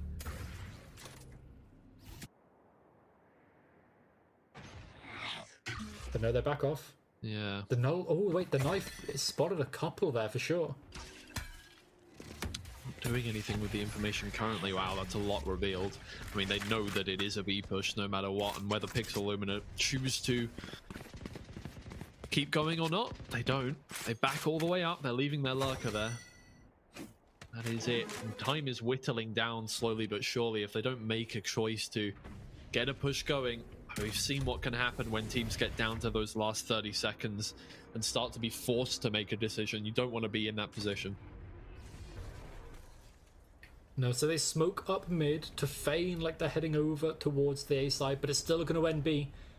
They've avoided Yash's op crucially as well, so it's just the Cypher and the Sova holding out towards site, but now surely they'll know the knife comes on in, the rotations will come, but they've still got to fight out these backside players. Yeah, Doma doesn't look too worried about being backside here, but he does get tagged up by the Hunter's Fury. Both of them, in fact, have been hit. Maniac finds one. Doma is there with the trade, but unfortunately, too much utility is just going to block them out of that backside. The spike will go down in the end, and Almo finds the first onto Yash. He's holding down Market with the second. The third isn't quite there, but he's already done the damage. Starkey, all he can do is save that operator once again in a corner, and there's no bite to their bark. Yeah, and Pixel fighting back immediately, stopping Enterprise from turning that one round into more. And I've got to say, you know, I've seen the Ashes pull-up bar in the background. I think every time he dies, get a couple of pull-ups in, he's gonna start shooting better, right? That's what I want to see at this point. Yeah, I mean, look, it depends if he likes or dislikes doing pull-ups, right? At a certain point, you get to like 15 and you're like, my arms, I don't want to do anymore. I've just got to start playing better, right? Yeah, either way, it's motivation to keep playing better, right? So, but anyway, back to the game at this point. Enterprise are feeling rough. Like, Almo catching them out on this timing so early. You're feeling like Pixel Lumina, they have their number at every single turn, every place they go, and Killers, the econ is so low that Pixel Lumina, they're on the verge of getting 12. As, you know, the top fragger from Enterprise, he's only got a Sheriff in his hands. Yeah. And we're trying to hold down this B-Link area. But it's a false flag as Yash takes up the mantle of his teammate with the operator in hand, finds his form once again. Zeke with another. Enterprise Esports not going down without a fight. It may be the dwindling hours of this map, but they're still able to get a couple of kills. Yash can't quite find the jump peak with the operator, but Doma is there with the trade. A 4v2 now. 2 players left here on the B site. They're going to try and force their way back up to get themselves some more space, but MSH is taken down and they know exactly where Bravo is. Enterprise Esports, that is convincing from there. Yeah. But now they need to stop this going back and forth. They need to stop a pattern forming because they've only got 2 more rounds that they can give up. But it is a good round at that. The bait and switch, allowing the operator of Yash to come back in and get that pick, and Pixel Lumina actually timing out. It's quite an early one. Enterprise have a while before they get back in, but Pixel Lumina looking to try and preserve as much of their own momentum as they can instead of stopping Enterprises from really snowballing. And I think it's a good idea, right? Like, at this point, you don't have ults as Pixel Lumina that can win you rounds. Sure, the knives are great. Sure, the neural theft is great, but it's not gonna win you the round. It's not a null command. It's not Hunter's Fury, right? Yeah. So you need something, and maybe this is some big switch up, some big tempo change, a big strategy change that Pixel Lumina are bringing forward to try and get them over the line. And that is what it is, right? It's just getting over the line at this point. They've done the hard work. They're at so close to the peak of the mountain. You been playing any peak? Oh, I'm awful at that game. I've still not gotten past the ice bit yet. I've only completed it once with my friends, and it was oof. There were arguments happening. I was Left 4 Dead too many times, man. I don't know. Either way. The first rule is don't leave another climber behind. What's going on there? I know. Ugh. Apparently, I am indispensable. Oh, no, I'm dispensable. Dispensable. Yeah, the other one. Wrong one. Either way, back to the action here. Starkey pushed away. Enterprise Esports. I need to be careful that that timeout did not set their focus off, right? You want to stay with the momentum that you had after that, but Doma is looking the complete wrong direction. I don't know what they thought they were holding there. Out comes that neural theft. They know exactly where everybody is. 3 players towards A. Time to push your way in towards B. It is just Keyless holding this one down. What can he do before his teammates get there? There's one, but that's all she wrote. Now The they spike's have not the there site. yet, though. They could spam. Yeah. It's getting in. Yash finds one. The lurker in Almo, still over towards mid, does get punished for that late positioning. Bravo finds one. Yash is there with the Blade Storm, though. He's already got 2. Can he finish it out? Round out this round with a beautiful Blade Storm. It is that. The 4K. He's really starting to get in there. Here is the thing. Yash, when he has a good round, he is the reason that Enterprise Esports can win these rounds, right? We've seen so many of them decided by one operator kill. That's the time when Yash comes alive, is when he's able to just get one, and then just... I mean, we haven't really seen a Blade Storm from him that has worked out over the course of this game so far, but there it is. An immediate timeout despite the round win from Enterprise. And this is really interesting because I think you called it out, right? What was Doma looking at? And the key thing there was MSH was the only person spotted by the drone. He broke the drone, put up a cage to make it look like it was just a lurk, and then Maniac followed it up himself.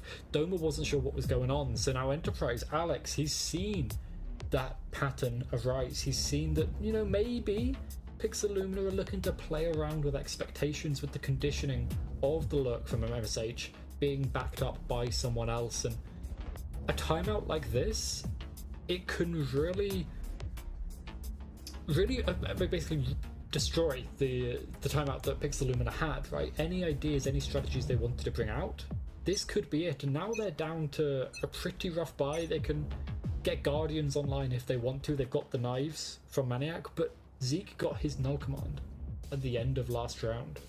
That defuse gave it to him, despite, you know, he's only 7 of 13, but he's been getting a couple of kills. He's been getting the defuses. This null command, this could get Enterprise potentially up to even in 2 rounds' time. Really could. That is the worry here for Pixel Lumina, is while, you know, they've done incredibly well, and I would say still, over the course of each round, seem to be the driving force of this game. Enterprise Esports have kept themselves riding the coattails of this team, and they are still just behind. Only 2 rounds now. All they need to do is just push the issue a little further. Maniac is briefly blinded and just stunned up. He can't really see exactly what he's looking at with his Blade Storm. He gets taken out. That's a lot of the driving power from this team gone in an instant. And Pixel Lumina floating about in the wind now. Yeah, and the spike's all the way over on Almo, so whatever this mid pressure is, you've got to get your Omen in whatever position for the site you want to go is. This makes me think it's going to end in an A. Obviously, Enterprise don't know that. They see pressure towards mid. They might expect it to be here, but they've still got Yash watching that line over towards short. Oh, but sticks! A quick 180 gets him 2 kills in the bag, but there's Yash with the operator. He's back to being able to hit those shots. Styx is still doing so much damage. Can Yash find one as they retreat? No, not quite. He's going to slowly, very quietly look to try and reposition. Might just send himself through B main here. He will come up against one player in the form of Corrado, who's just holding this corner, waiting for this aggression and finding the head of Yash, who looks sorely disappointed that he wasn't able to get that kill there. It's just Starkey left. He's got the money. He might as well give it a try. Try is all it is. Match point now for Pixel Lumina. Enterprise Esports can't quite find a consistent answer to their attack. And I mean, it honestly looked like it was an answer to start with. They opened up this round beautifully. It was only Styx finding that position in mid, the timing and the beautiful flash again. Yeah. From Bravo. These flashes have been unstoppable. That allowed Styx to get that, split the map in half, and then cut the players from Enterprise off one by one as they headed over towards B. Yash still has the op. Hunter's Fury online as well. Enterprise have a way into this round, but again, Yash is pushed back by the recon. Oh, he's taking the line again. He's going for it. Oh, he sees the gun. That's going to be absolutely instrumental, although, it's a very good use of the owl drone. I'm not quite sure he meant it as a way to get him out of the position, but that is how it has worked out in the end. Oh, Maniac walks straight into his own teammate's shock dart. Starkey gets that kill. Yash has moved into this position. He's found a kill from here before. Can he do it again? Bravo is already backed all the way up in towards mid. This one way is great. Oh no, he was flashed up. You probably could have taken your time on that one. He's picked up the Vandal instead. Oh no, he's trying to make up for that pretty aggressively now. Finds the first kill. Styx is still there though, and that recon is going to really not help Yash's case. It is just Keyless left, and it is not going to be enough right now if he cannot find these final two players. Spike planted. They're going to get into real nice post-plant positions. They have plenty of time. They know that Keyless is on the other side of the map. And Styx has the Hunter's Fury as well, so the tap on the Spike, Almo doesn't even need to play off of it immediately because the Sova ult can just come on through. Keyless has done big things, but this is a lot to ask. I mean, look, he knows that the Hunter's Fury is online. He knows that he has to clear it out. He's going to tap it. Oh, no, he's going to... Okay. I feel like you have to push them. But, I mean, he's just going to... Well, that's all of it. You got to go for it. You got to go for it. He knows it's over. Nothing he can do at this point.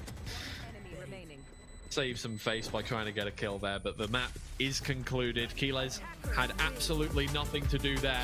Pixel Lumina take Enterprise Esports map pick in Ascent there. Again, these guys have similar map pools, so it wasn't, always going to be, this wasn't going to be, an Enterprise Esports map, but we did expect more from them there. 13-9 the scoreline as it ends up. Pixel Lumina looking like a real force to be reckoned with this split. Yeah, they are. And honestly, both teams, their attack sides really surprised me. They were able to come forward on attack in ways that they hadn't really been able to before for both sides. But Pixel Lumina, they got the better. And that attack side was near and flawless. The way that they were splitting the map, cutting the rotations off from Enterprise. Yes, okay, yeah, sure. Maybe someone else was getting a couple of kills. Zeke was doing acrobatics and getting something as well. But when Pixel Lumina are playing together like that, that is an unstoppable force. And as we move over onto our second map of the series, we're going to be looking at Pixel Lumina as now the team to... I don't know if either of these teams would be an upset if they win, but I think a 2-0 for Pixel would be an upset. That would definitely strike me as a little bit odd between these two teams, but it really started here, right? This comeback on the round where it just shouldn't have happened, and it is a rare day that somebody gets the better of Yash, gets the better of Enterprise Esports as a whole, but Maniac really gave them something to think about here, and they are going to have to go away after that map. They get a 10-minute break. They're just gonna have to really think about what went wrong there, because that is the only way back into this one, because it really was just a little, I'm not gonna say it was sloppy from them, but they could have played better. We know they can. We know they can. Yeah, like we've seen so much better, but you can see the cheers coming on through as Styx 21 and 13 killers on the other side for Enterprise Esports. Only 12 deaths on the losing side. Yeah. He was saving a fair amount, to be fair. Always taking those guns, saving the ops for Yash, and it was a good fight from Enterprise, right? Like they brought a lot of good things, but as we move on to Haven, Enterprise, they play the old school kind of jet breach composition that relies on Yash getting the operator and getting the picks whilst being supported by the breach, by the Sova. But for the other side, Pixel Lumina, coming off of a win with momentum, if they still keep this ISO Euro composition, we talked about it with the last series. Confidence is key, and if they keep on with that comp, oh boy, we could be seeing something special. Yeah, look, I mean, I've said so far, based on the seeding we've got from Upper Swiss, we've had an upset every single series so far in the playoffs. And while these two teams do have the same scoreline coming out of the Upper Swiss, I think Pixel Lumina would be the underdog in this match. So maybe we might see 4 out of 4 upsets. We'll be right back after this break.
Driving downtown, foot pushed on the pedal.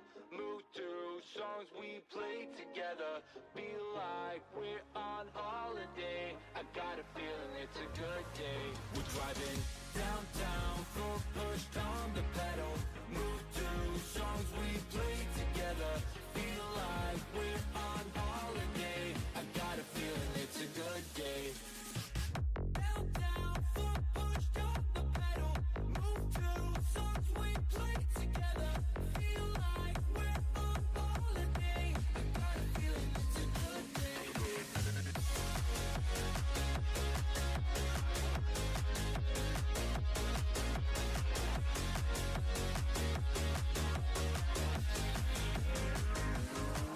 Let's go back to the days, down memory lane.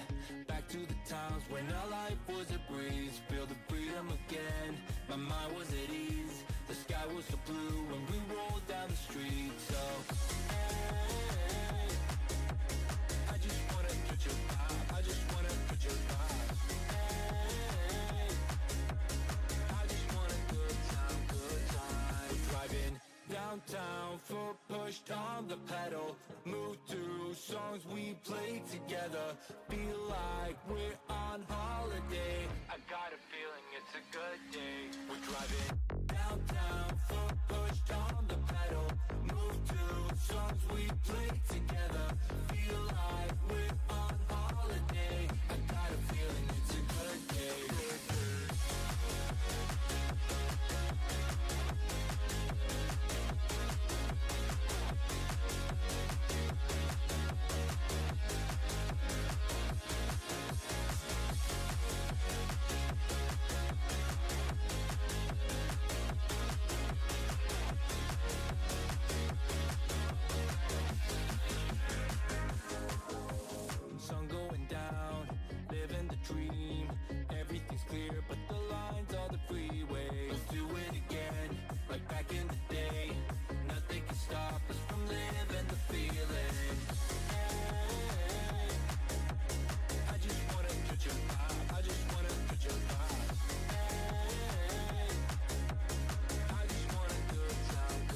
I can see you here. You know that she's near when you sleep. I be under your bed and I hear your fear. Shake your thirsty beat. I'm a thirsty beat, real thirsty. Like a snitch on me. Now wake up, wanna hear you scream. It's not a dream. Run for your life, I hunt your heart. You can chase me, but I make you starve. You're a pawn bitch, just a pawn bitch. Run for your life, I seek you hide. You can chase me, 'cause I'm right behind. You're a pawn bitch, just a pawn bitch. Run for your life, run for your life, run for your life, run for your life. You're a pawn bitch, just a pawn bitch. Run for your life, run for your life, run for your life, run for your life. You're a pawn bitch, just a pawn bitch. Shoot me, you can't afford it. I am the pilot, you're just a tourist. I threw a decoy in our valley, and if we stand here a while, so don't panic. No, I better than messing myself. Better be safe to get into heaven. Just be yourself and you end up in hell. Do as I say and I might break the spell. Run for your life, I hunt your heart. You can chase me, but I make you starve. You're a pawn bitch, just a pawn bitch. Run for your life, I seek you hide. You can chase me, 'cause I'm right behind. You're a pawn bitch, just a pawn bitch. Run for your life, run for your life, run for your life, run for your life. You're a pawn bitch, just a pawn bitch.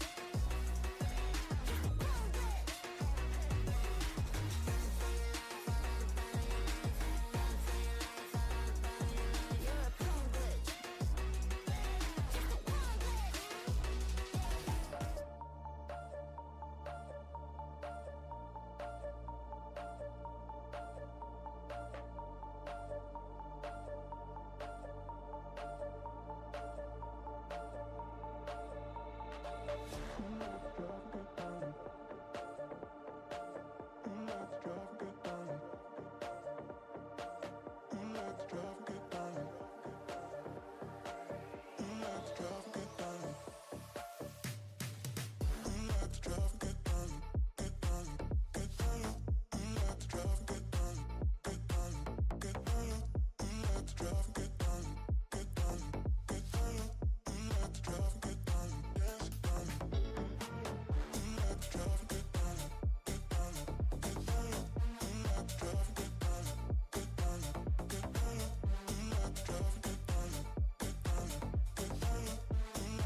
Welcome back to Samsung Odyssey Challengers Northeast Stage 3. We're here with our second series of the day, and our second map in that second series. Pixel Lumina have taken Enterprise Esports map pick in Ascent. It was actually they were on top the whole time, really. I mean, look, close scoreline, 13-9, nothing to scoff at, but it really did seem like Pixel Lumina were giving Enterprise Esports something to think about in every single round, and now they're moving on to their favored map pick. Let's be real here. Enterprise Esports are comfortable on Haven as well, but Pixel Lumina have looked comfortable on this map, and I see why they are picking it, despite the fact that Enterprise Esports have a good win rate on it. Yeah, like Enterprise, they've not played this in Upper Swiss at all, right? So that's definitely something hidden. They could have changed things up. The last time they played this was in Challengers EMEA. It was their most common map pick over there next to Lotus, I think it was. The only time they lost Haven was the map that we'll all forget about from Northeast in the upper finals against BBL Pacific. We were talking about that. They then beat BBL Pacific, obviously, in the grand finals on this map. So Haven is incredibly strong for them. But Pixel Lumina, they're running, at least if they continue with it, the double duelist, the ISO, and the Yoru, and they have an incredible attack record. It's against TSE and EXT, so it's not exactly, you know, the top caliber of teams in the playoffs, but those teams are nothing to scoff at, right? They still took wins off of some other good teams in Upper and Lower Swiss, so I'm expecting Pixel Lumina to come out of the map swinging, but then we'll see what happens when they stabilize, because Enterprise's adaptations on Ascent, they were incredible. So if they can keep those adaptations going on, we might have a match on our hands. I mean, that's the thing, right? You've got to have a lot of confidence coming out of Ascent there. You played that map once. It was strong the last time you played it, but, you know, you don't have a lot of reps going on there. So Pixel Lumina will be feeling confident. A little bit of momentum coming into this one. That's a little different from Enterprise. Yeah, this is a new comp. They were running the Breach and the Jet beforehand to get Yash on the op and supported it everywhere, but they've now moved over to what we see in a fair few teams. If you don't go over to the Fnatic comp, you typically lean over into this Viper with the Neon. The additional stall from the Viper and the Killjoy instead of the Cypher typically allows for Flood retakes to come in quicker with the Neon, and, you know, you can still op on the Neon, absolutely, and, you know, that's where Yash probably wants to be. He's even able to move around the map a little bit quicker. So as they start on the defense, this is the first time they've played this comp in an official, so let's see what they've got cooked up for it. Yeah, right you are. I mean, you did kind of note that since it's been a little while since they played this, they may have cooked up something new. I mean, obviously it's not a new team to us, so it's not like they had any reason to go, okay, well, we want to do something different. Probably just felt something, maybe trying to come up with, I don't know. I don't know. Sometimes you just feel like you want a breath of fresh air in your composition. You see a weak spot and you just go, okay, this is going to suit our new playstyle a little more. Match it with the rest of the maps. But for Pixel Lumina, that may just be an area that they can take advantage of, right? It is their map pick after all, so they're definitely feeling comfortable on it, and who knows, we don't know the Scrimbucks when it comes to this map, right? Enterprise could have played against Pixel Lumina before on this map, not in an official, so that may come into play. Either way, we can only do what we can with the information in front of us, and so far Enterprise Esports just soaking up pressure, not wanting to take too many fights, but that's a good start from Starkey as a player enters his domain inside of his smoke to remain from Pixel Lumina, and they're not holding on very well for the time being. Styx, you have got many multi-kills in the last map. Can he get a couple more here?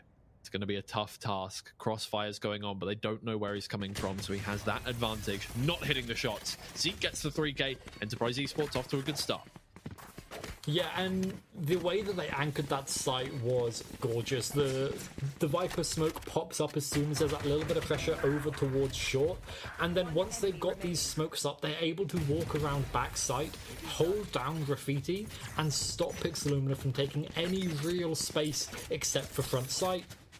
And then once those smokes go down, they can flood in the rest, take over site, and take down any remaining players. Great work, good awareness of how to play around all of the utility that they've got in their hands. And now the Outlaw, essentially an op in this round over towards C, but it's the same round that we saw from Pixel Lumina now, and they've spotted Starkey. The paranoia will slow them down. Oh, wait, hold on a second.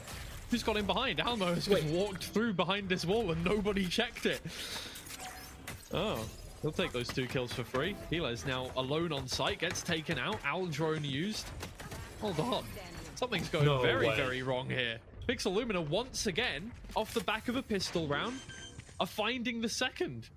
Yash, it's all up to you. Can you stop the embarrassment from happening once again? He's got 1. 2 more to find. Only an Outlaw in hand. Not the best of weapons to be retaking a site with. Oof. Hot shot through the smoke. Does not find Styx. He's gonna have to be very careful about this. He jump peeks the corner. Oh, that's a big hit. He's running away.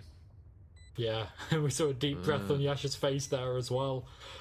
Pixel Lumina and their eco rounds. I mean, this is something to be studied. But that timing from Almo was...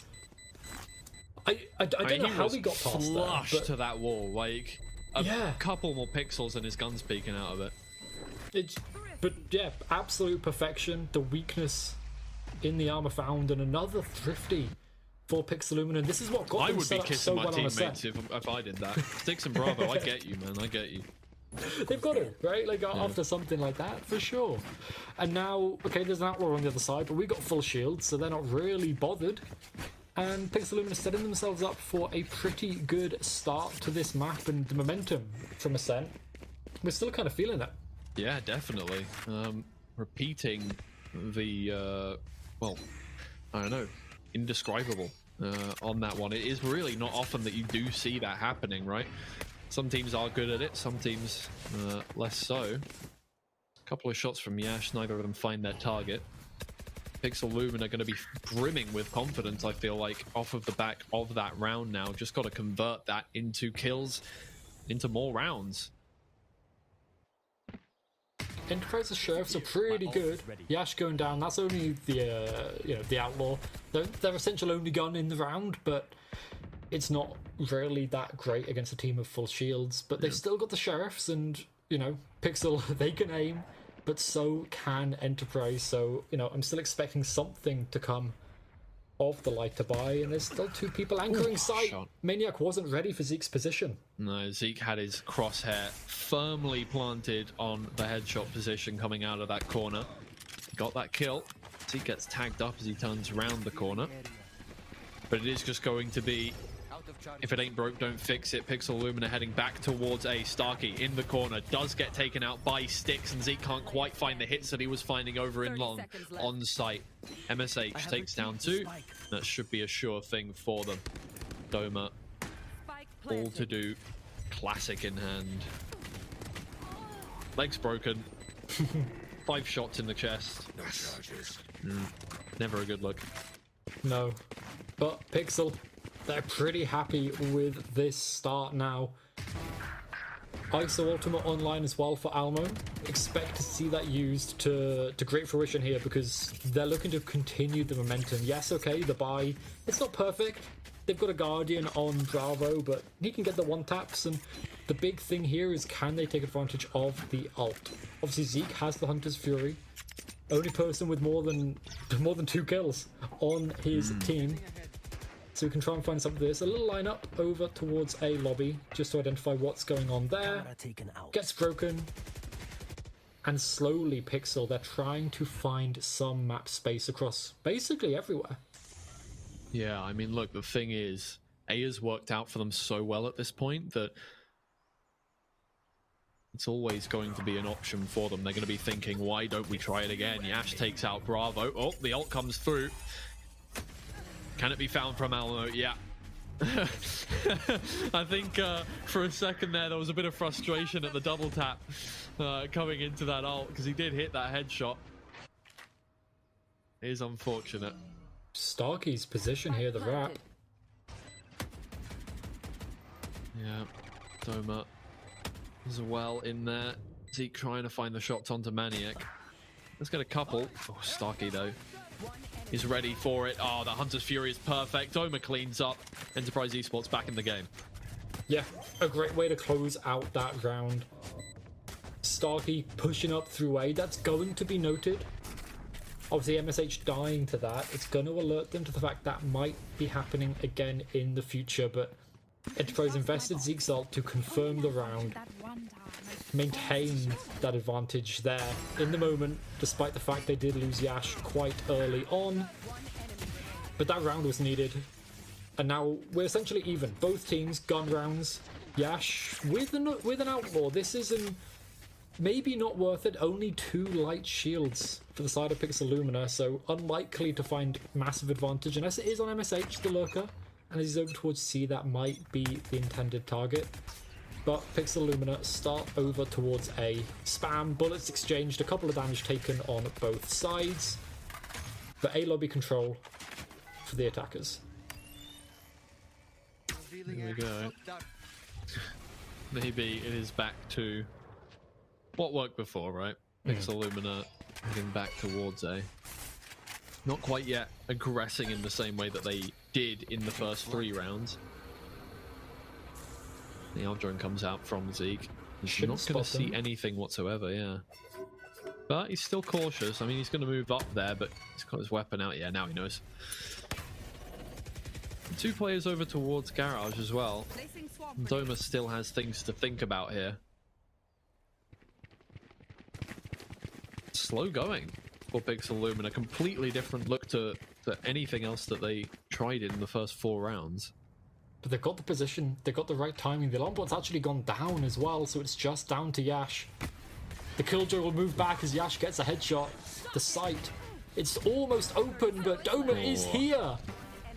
This is the quality that we like to see out of Enterprise Esports, and they don't drop the ball for even a moment there. Enterprise Esports get their 3rd on the board, and Pixel Lumina now have something to think about. It has been a little while since they've been fully challenged. Here we are. Oof.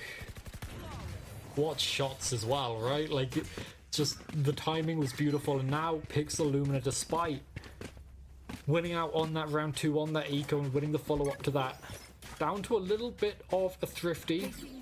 Alt cycle slowly building up. Maniac still not found a kill. Neither killers on the other side, so Garage is the start of this round, and while Yash is there. And he does get one. He gets traded out. Doma is there to make sure that that doesn't go in the favor of Pixel Lumina. However, and Keyless is back ready, finding one more, and it looks like Enterprise Esports have just turned on the aim button now. Pixel Lumina finding it harder and harder to win the duels that they were on Ascent. You can pick up a couple of rifles here too as they walk over towards the C site. Essentially an armory there in Garage. But I'm not sure where they're going. Doma is watching this line. I don't think they know really where they want to go. They hold for a second, hope for a mistake from Enterprise, but nothing found, and we're seeing Pixel uncertain, faltering, and they break that turret. They can walk over towards C, but Doma is here, and you saw what he did in the last round. Cover going out. Yeah. I wouldn't mind seeing a timeout after this round, regardless of the outcome for Pixel Lumina, because they do look a little unsure about what they're doing. They've got themselves on site. They need to figure out which side they want to plant that spike on, because they know that players could have wrapped around from this moment here. They are actually going to check it out. Oh, but it just doesn't amount to anything as Kilo sprays them down with the Phantom. Enterprise Esports finding everything, and Pixel Lumina just not coming up with any of the success that they had in the last map. Yeah, and doesn't look like a timeout is coming through. Not super early. There we go. Eventually it does. They were baiting me. It's, you know, you can only call the timeout in the first, I think 10, 15 seconds, and they have to accept it by 10 seconds. So, they get there in time. And now, as they have this timeout, they've got some ultimates online. If they can get Maniacs, that's a nice little combo up with sticks. The Hunter's Fury and the Dimensional Drift work very well together there. But we can't forget Enterprise are playing Killjoy. We don't always see the Killjoy on this map anymore. Cypher's, come into their meta just that little bit more. So, with the lockdown online, the Hunter's Fury might be worth saving for that, depending on how they feel like they can handle against it. I think it's a lot of decisions here for Pixel to work out how they can keep themselves in this match, because their economy is still pretty low. They get max, loss bonus at this point? But it's still low money. Yeah, the problem I think is that the rounds that have worked have just been A pushes. Yeah. And you don't. That's good, right? You got 2 rounds on the board. It's great. You know that works. At the same time, that's one strategy that you have, and you haven't learned anything at all. It is just, if we push A, we might win the round. And the thing is, Enterprise Esports are now aware of that. They shut it down on the first round as well. It may just not work out. They're trying it again, though. Maybe that is what they said in the timeout, is just A push work, let's do it. It has not worked this time. Again, Enterprise Esports are ready for it. And unfortunately for Pixel Lumina, nothing is gained from the timeout. And unless MSH can find something here, we might be seeing a 1-minute save. Blind being watched by killers as well. Yeah. Oh, it was there. He just couldn't quite find the head through the edge of the wall. Yeah, I think you're right. We are probably going to see Styx sit in garden for a minute. Although the hunt is on, we can see Yash already going up through window. Styx surely not expecting the aggression this early. You can see him looking away, not looking at his monitor. Yeah, he's dead. He's 3, 2. They're looking the wrong way. 1. There we go. That's about right.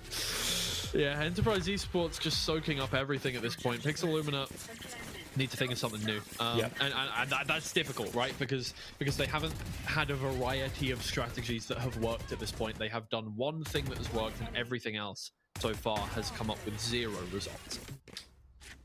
And they've used that timeout, so they come off of it. They're all on light shields. Yash now with the Outlaw can buy the op next round, as Enterprise are all basically on max money in the next. They can probably buy it for the rest of this half regardless of what happens, but Pixeluma's still not got all of their ultimates online, and Enterprise aren't really having to use them. Yaz, threw in the overdrive last round just for fun. And now we see a slow A hit coming through. They released a little bit of pressure. Default is 2 people are over towards B, but look at Yash's space. That is absolutely instrumental in terms of map control here. They know that the attack is towards the A side of the map at the very least, because Yash can almost see all the way into their spawn. The Owl drone has come out. Signals at the very least something. Right, well, they know that B is also an option that they need to keep on lock at this point, but the Spike is not joining Maniac over here. Maniac is on a splinter mission alongside his teammate in MSH. It might actually work out. They have snuck through the cracks a little bit here. They might get timings by Doma, but apart from that, yeah, well, there's MSH, and that'll signal that players are behind them. Wow! Both get taken out as they turn around. The timing was absolutely perfect. Doma paid for it with his life, but the information was invaluable in moving through here. Can Zeke take him out one by one? Keyless gets on the board. Enterprise Esports don't let anything slip away. Because for a moment it did. It seemed like that should have been Pixel Lumina's round, but as you said, Doma's life paid for the information and for the kills coming out from these 2 left on site. Killers and Zeke just cleaning up, stopping anything, and Christmas lights on for Pixel Lumina as they're down to an eco. They could look to use these ults to try and win out on an eco, but economy-wise it doesn't really matter. Yaz has bought himself a backup Phantom to go behind the Outlaw here as well.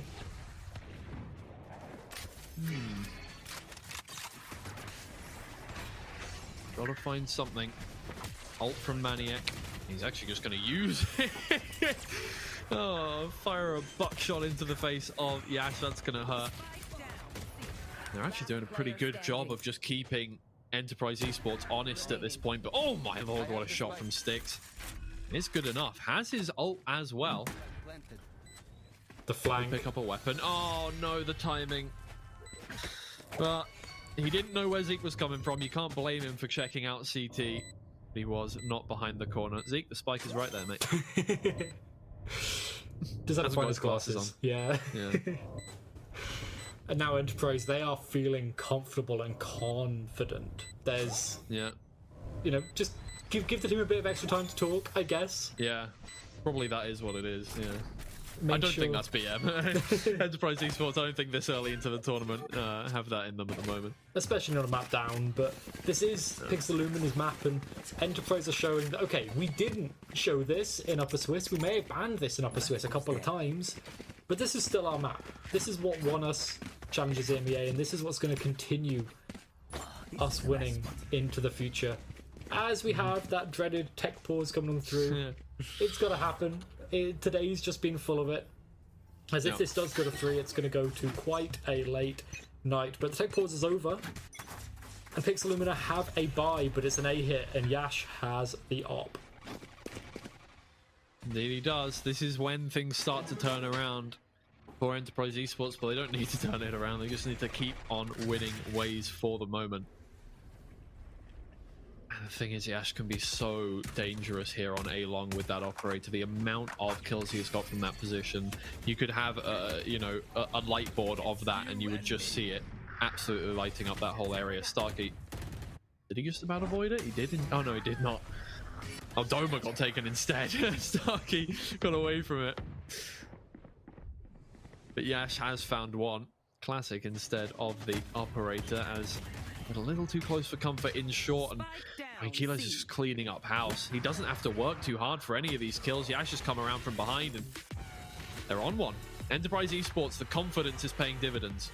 And every time Pixelumina get an advantage, the confidence and the swings from Enterprise are just there. They're so consistent. Doma goes down, and that's the kill tray. You'd think that should be it, but Killers is there, ready, waiting and watching. Yash is on the flank with an operator. And Pixelumina now a rough bye in the penultimate round of this half. They want to get to 3 at least. 4 at this point would be a miracle. Yeah, it really would. It's an unfortunate look. I mean, look, the hope was really high after Ascent, and it has just been absolutely speared in this round. Yash taken out. That is a big pick.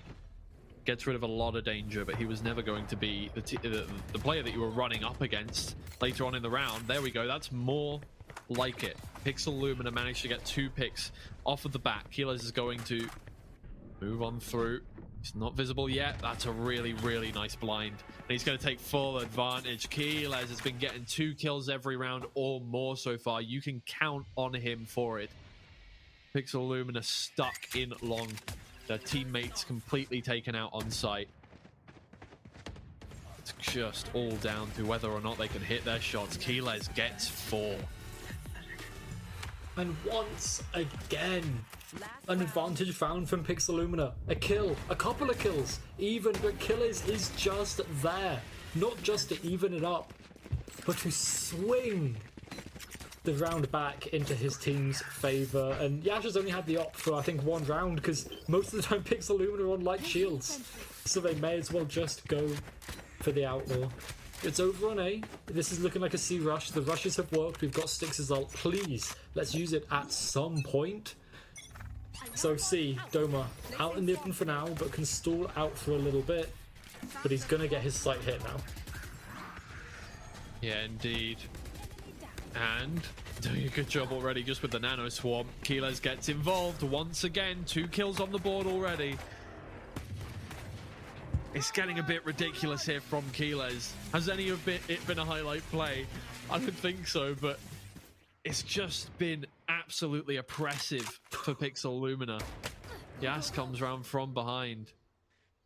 He doesn't even need to do anything. He can just back away. It's a 4v2. They don't need to press the issue. They don't need to give away unnecessary lives, unnecessary risks.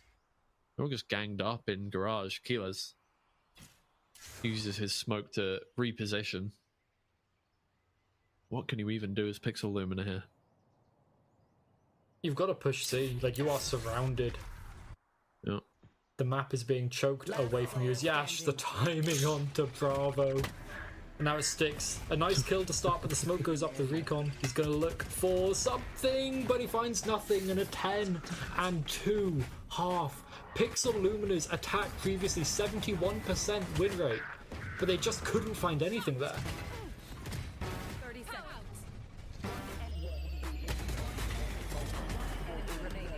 30 seconds.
All right, welcome back, everybody. It is the second half of the second map between Enterprise Esports and Pixel Lumina. That's a fell omen as we get into the game coming across your screen there. But it has been 9 in a row there for Enterprise Esports. Pixel Lumina did what they did on Ascent, right? They got that second round after the pistol from Enterprise Esports, but it really amounted to nothing.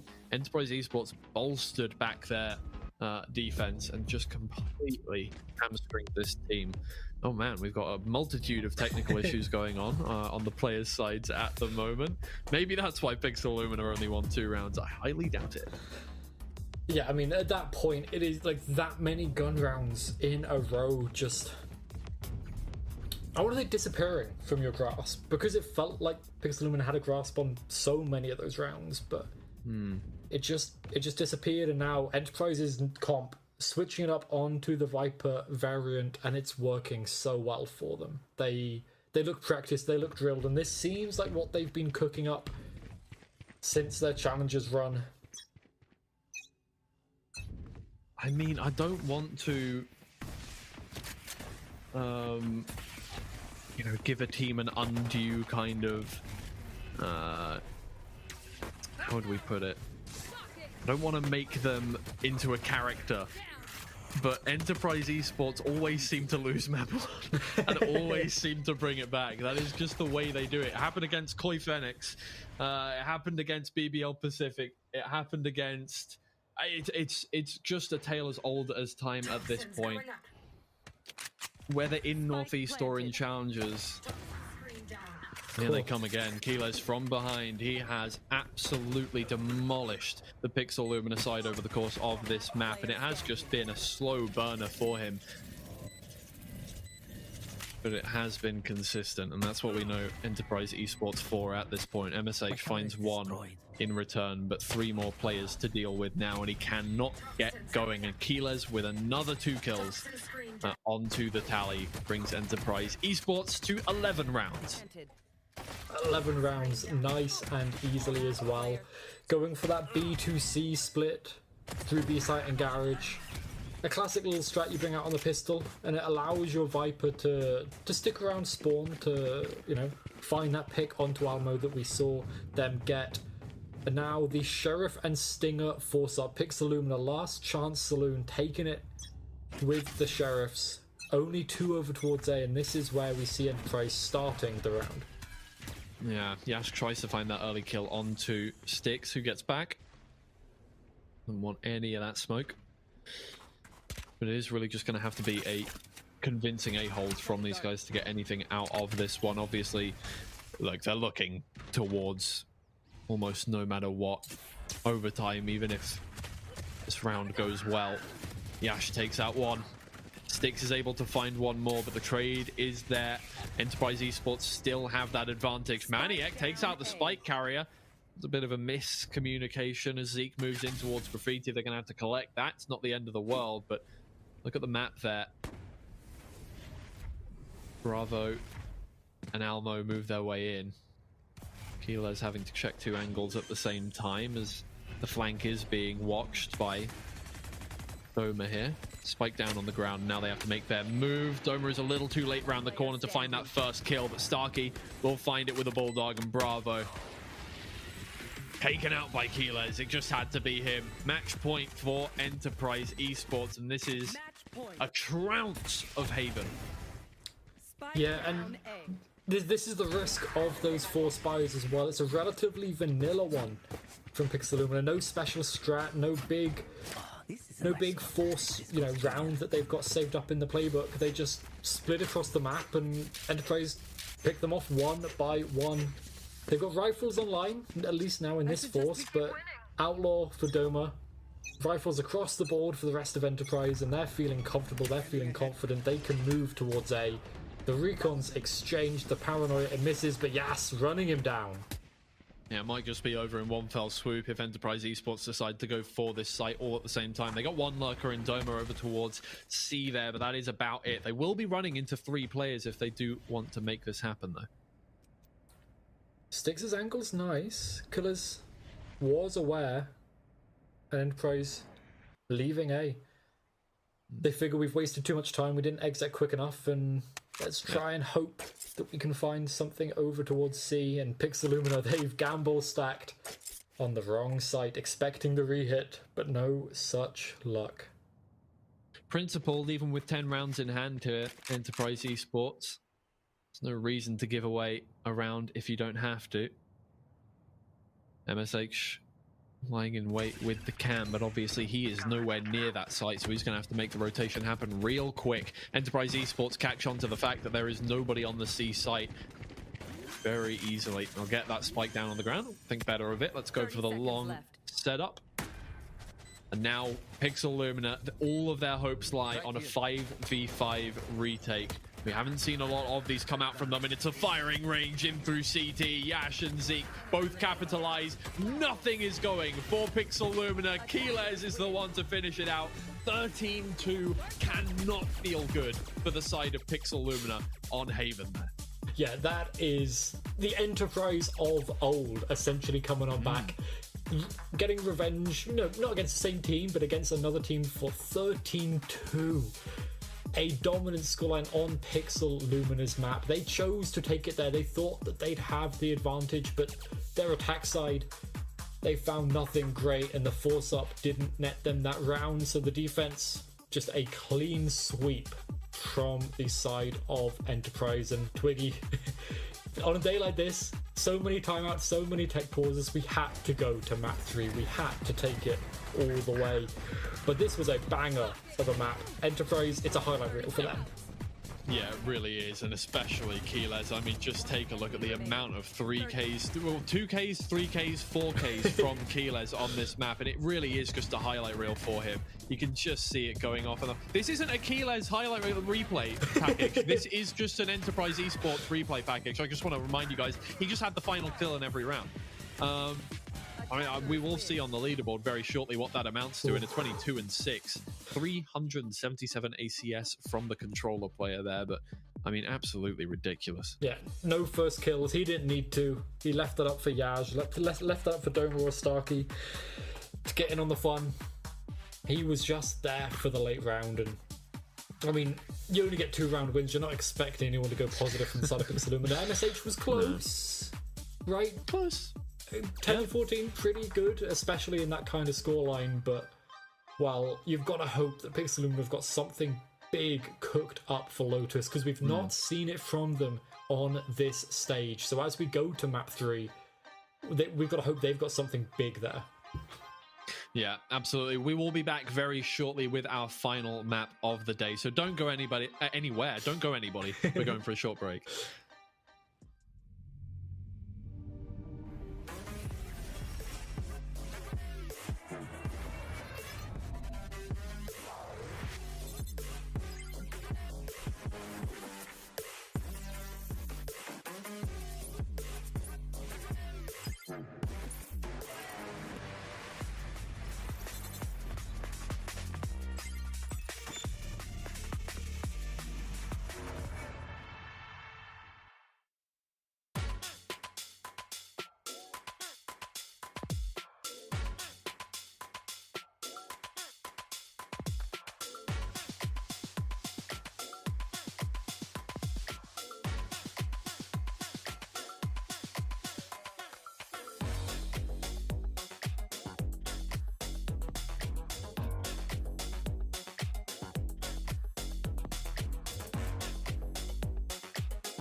downtown, foot pushed on the pedal. Move to songs we play together.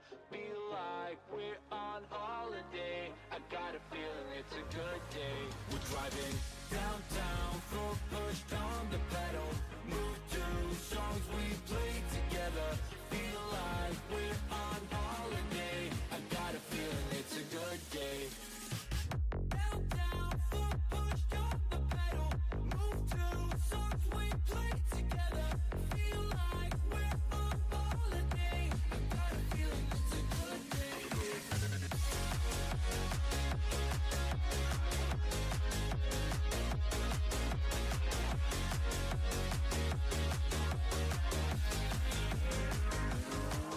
Let's go back to the days, down memory lane.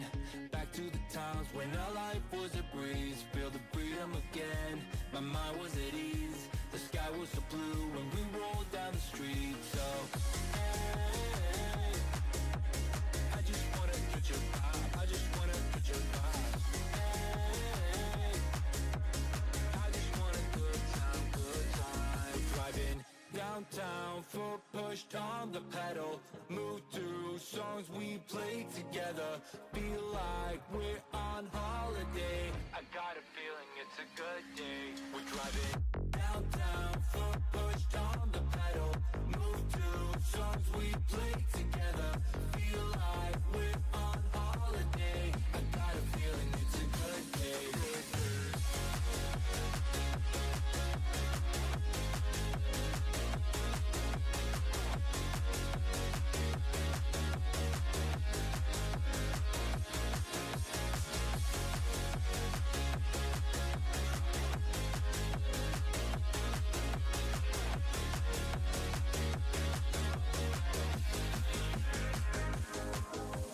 Sun going down, living the dream. Everything's clear, but the lines are the freeway. Let's do it again, like back in the day. Nothing can stop us from living the feeling. Hey, I just wanna get your vibe. I just wanna get your vibe. Hey, I just want a good time, good time. Driving downtown, foot pushed on the pedal. Move to songs we play together. Feel like we're on holiday. I got a feeling it's a good day. Downtown, foot pushed on the pedal. Move to songs we play together. Feel like we're on holiday. I got a feeling it's a good day, good day.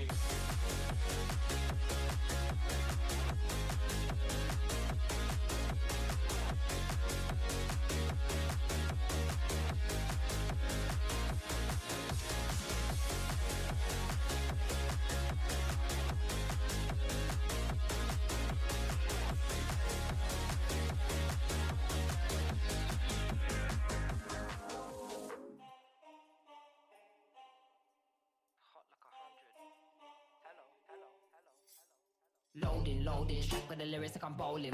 Keep pushing on, keep rolling. And I wanna listen, but I told him one more time. Your favorite MCs, bronze or silver. These raps here are golden.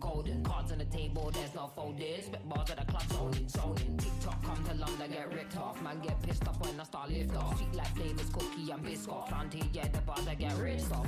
Picked up my song, yo, every time I tripped up. Little petty tender, the big rock. Me and my G's do everything mix up. Full circle, that everybody linked up. That's irrelevant, memory like an elephant. Keep your heart beating, know that it's elegant. Get mad but always benevolent. Always moving up, just leveling. Constantly telling and rhyming, riddling. Cycle through these streets, I'm pedaling. Hibernating and boom, she's back again. Oh, cause a little fire on the track again. Turn the music up, vibe like an icon. Yeah, if you want buff, we can go psycho. Head to head, bar to bar, turn the mic on. Turn the music up, vibe like an icon.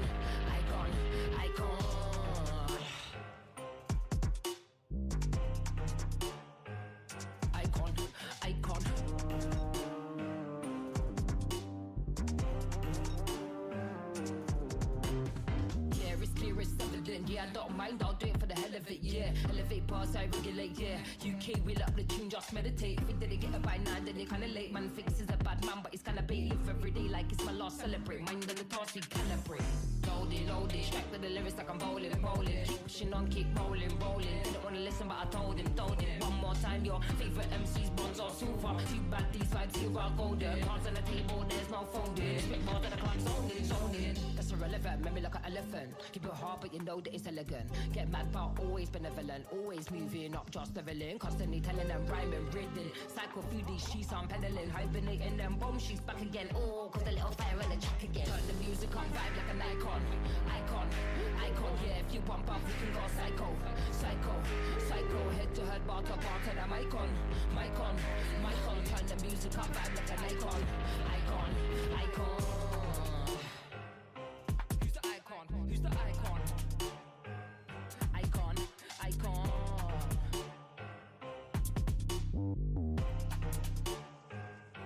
Who's the icon? Icon.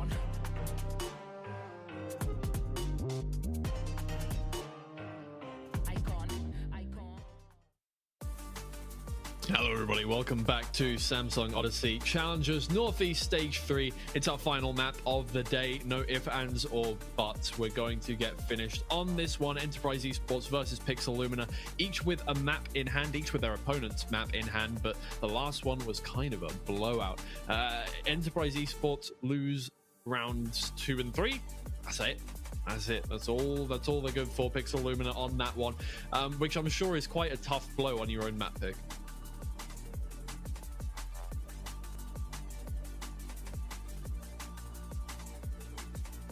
No.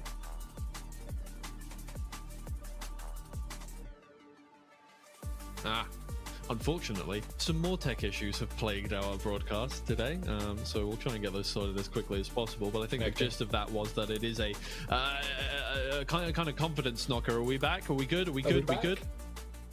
Maybe. Let's hope the production team says I'm back, because I'm definitely back. Okay. Cool. There we go. Not sure what that was. Bad luck.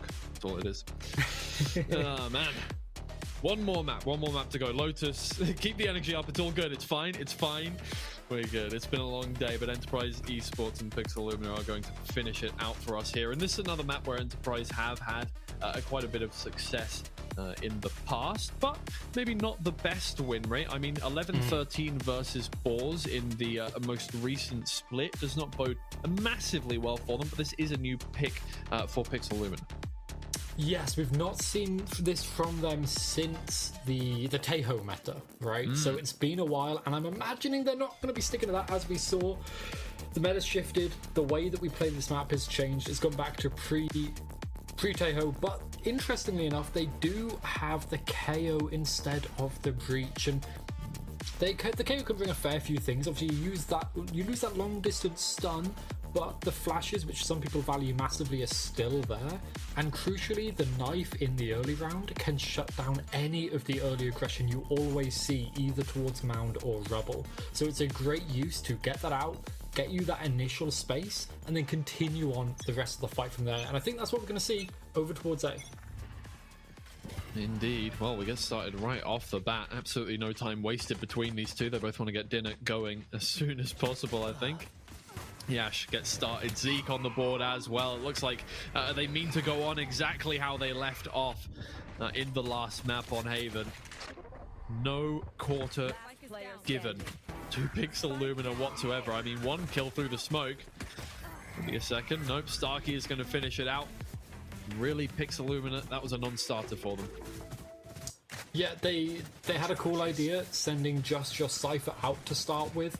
Killers to, oh no, sorry, not Killers, MSH to, you know, try and bait that it was just the Cypher there, but the Killers came on through, everyone else followed and just fell to the crosshair of Yash, who now has the Outlaw online, shutting down the entirety of that A line, but Pixel Lumina leaning over towards Killers' site of C and pushing Cyphers on the site of as Neons. We've seen that struggle before, and Killers has a Marshal of his own.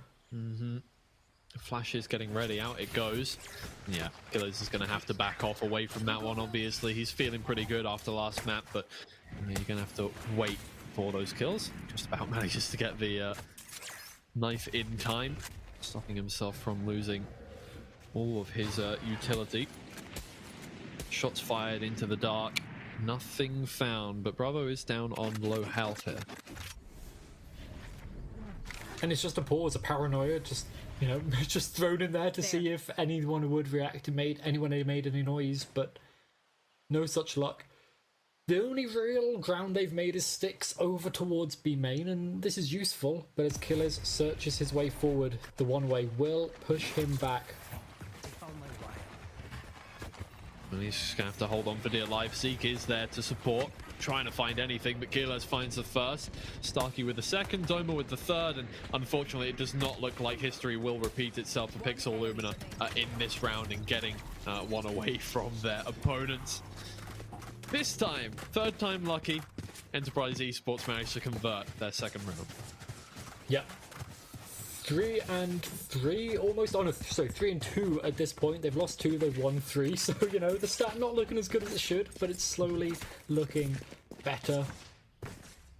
And now they don't have that Marshal, not really useful in this round anyway, but Killers does only have that Stinger. So if he is pressured on C site, it could be a little bit weak for him.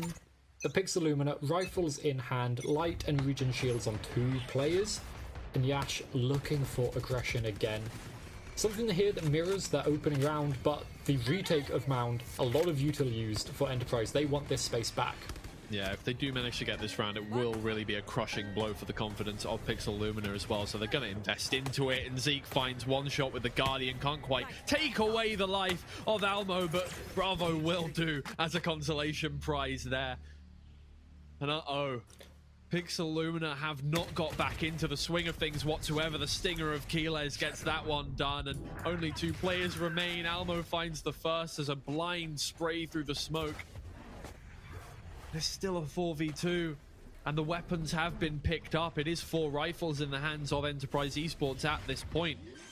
Styx tries to find an opening to give his teammate a little more space to plant the spike, but Starkey is just lying in wait for his teammates to join him. Yash moves in, stunning towards the back site, and it's over just like that. Enterprise Esports are looking to make it another dominant scoreline here on Lotus. Yeah, they thought, you know what, we gave them Ascent. Let's show them who we really are. We talked yesterday a little bit as well about some teams might be looking to hide strats. Maybe Enterprise didn't bring the full force of their playbook on Ascent. Very possible. But now they've warmed up, now they've realised they need to win this. They don't want to go down to the lower bracket because there's strong teams there already. So they're putting everything into this. They are taking Pixel Lumina for a ride. And A, main control, rubble being taken. You can see the seizes, the haunts, the smokes, everything being layered down onto this area of the map in a couple of seconds. And Pixel Lumina, they want this space so they can then play the rest of the round however they want. Would be very nice. The weaponry is definitely not good for them, so they need to be incredibly careful on this one, or incredibly balls to the wall. Either will do. I mean, depends what your mindset's like at this point in the game, right? MSH already low on health. One hit will do. He manages to get one hit onto Yash, and it's in a critical spot right between the dome piece. Zeke moves on through, finds the first. Doma is there as well, and Starkey cleans up. Oh, it was never really looking dire, but you thought for a moment that Pixel Lumina could capitalize off the first pick. It's not happening at all. From behind, Keyless will finish it off, as is tradition at this point, I feel like. Yeah, he has to be getting those final blows. And I mean, okay, I'll be honest, I don't think that's the kill that you want to go that way, because now you've given away that your Cypher likes to flank, but Yeah, at the end of the maybe. day, it was Killers, and if Killers is known for one thing, it's being a lurk on a lurk on a lurk, an immediate timeout from Pixel Lumina, I've got to assume, and yeah, they are stuck. They are wondering why they've not been able to win. What is it now? Are we on 13 rounds in a row at this point? They've lost. Oh yeah, wow. Enterprise Esports have won. No, you're completely correct, yeah. That's like that's an entire map. They won, and then they got It could be more. They got 11 in a row and now 4 in a row, 15. 15 in a row. So yeah, Pixel Limited, they need this. They needed to work out how they can 12 in a forward. row and then 4 in a row. So yeah, they It's had 16. one round off the bat and then they lost 2. Yeah, so 12 rounds in a row. 16 rounds now. Yeah, nah, that's not great. They've lost the whole game. They've lost the whole game and a bit more. And now, like, you know, the ult. Okay, they've got Almo's ult, but like, unless you get the Nightfall and you get some crazy play off the Nightfall from the Shadows combo, which, you know, Lotus, we see that a lot. We saw that join Upper Swiss as well. That's about really it in terms of, you know, big plays that they can go for. Enterprise, on the other hand, only 2 of them haven't died, right? So they can just keep looking for kills. They've got the guns, and yeah, they open this up clean. The trades are there, and the paranoia. He escapes with his life. Yeah, just about. It evens out at the very least. Unfortunately, Keyless is no longer available for the late round, but they're just not checking their corners anymore. Is there a little bit of mental boom going on? Zeke now has the Nightfall available, uses it to try and get himself out of dodge. MSH manages to find him in the end. Damage has been done here. And they've got to make a decision, right? There's 3 players alive. You haven't spotted Yash yet, so, you know, he's probably got the op, he's got the money. He's probably over towards A. So you've got to go the other way. You do not want to be running to that. You know you did damage on Starkey, so you can see this Omen, noted him, and somehow broke that trip with a little bit of spam. So you can lean over this way, and now Doma has to make a decision. Do you give up B and come and support, or do you keep that control? And that smoke, I think he's going to stay there, so Starkey's alone, and they're going to pay for the retake. The no-roll theft alerts them to exactly where everyone is, as they're going to be walking towards site. Oh, Starkey is not in the correct position when he gets revealed there, and MSH will take full advantage. Might be looking at the first round that Pixel Lumina get, especially if they keep hitting their shots. The Ash in a 1v2. Does he risk it? He's going for it, my lord, with the operator in hand. Oh, he didn't quite have the accuracy there, and he is going to pay for it with his life. Enterprise Esports cut off at 16, just like the UK government. Nice. I was waiting for something like that, but I wasn't expecting that one. And I mean, honestly, I don't think that they were expecting Bravo to be pushed so far forward there either. And I love the attempt from Yash, pulling out the overdrive. You're so far ahead economically that, you know, you can afford it. You can go for it, give it a go. If you win it out, you pretty much win the map. But now there's an operator for the attacking side, and Maniac taking that over towards A. Won't match the opposing op. Actually, blinded, stunned, haunted, and yeah, gotta walk away. Yeah.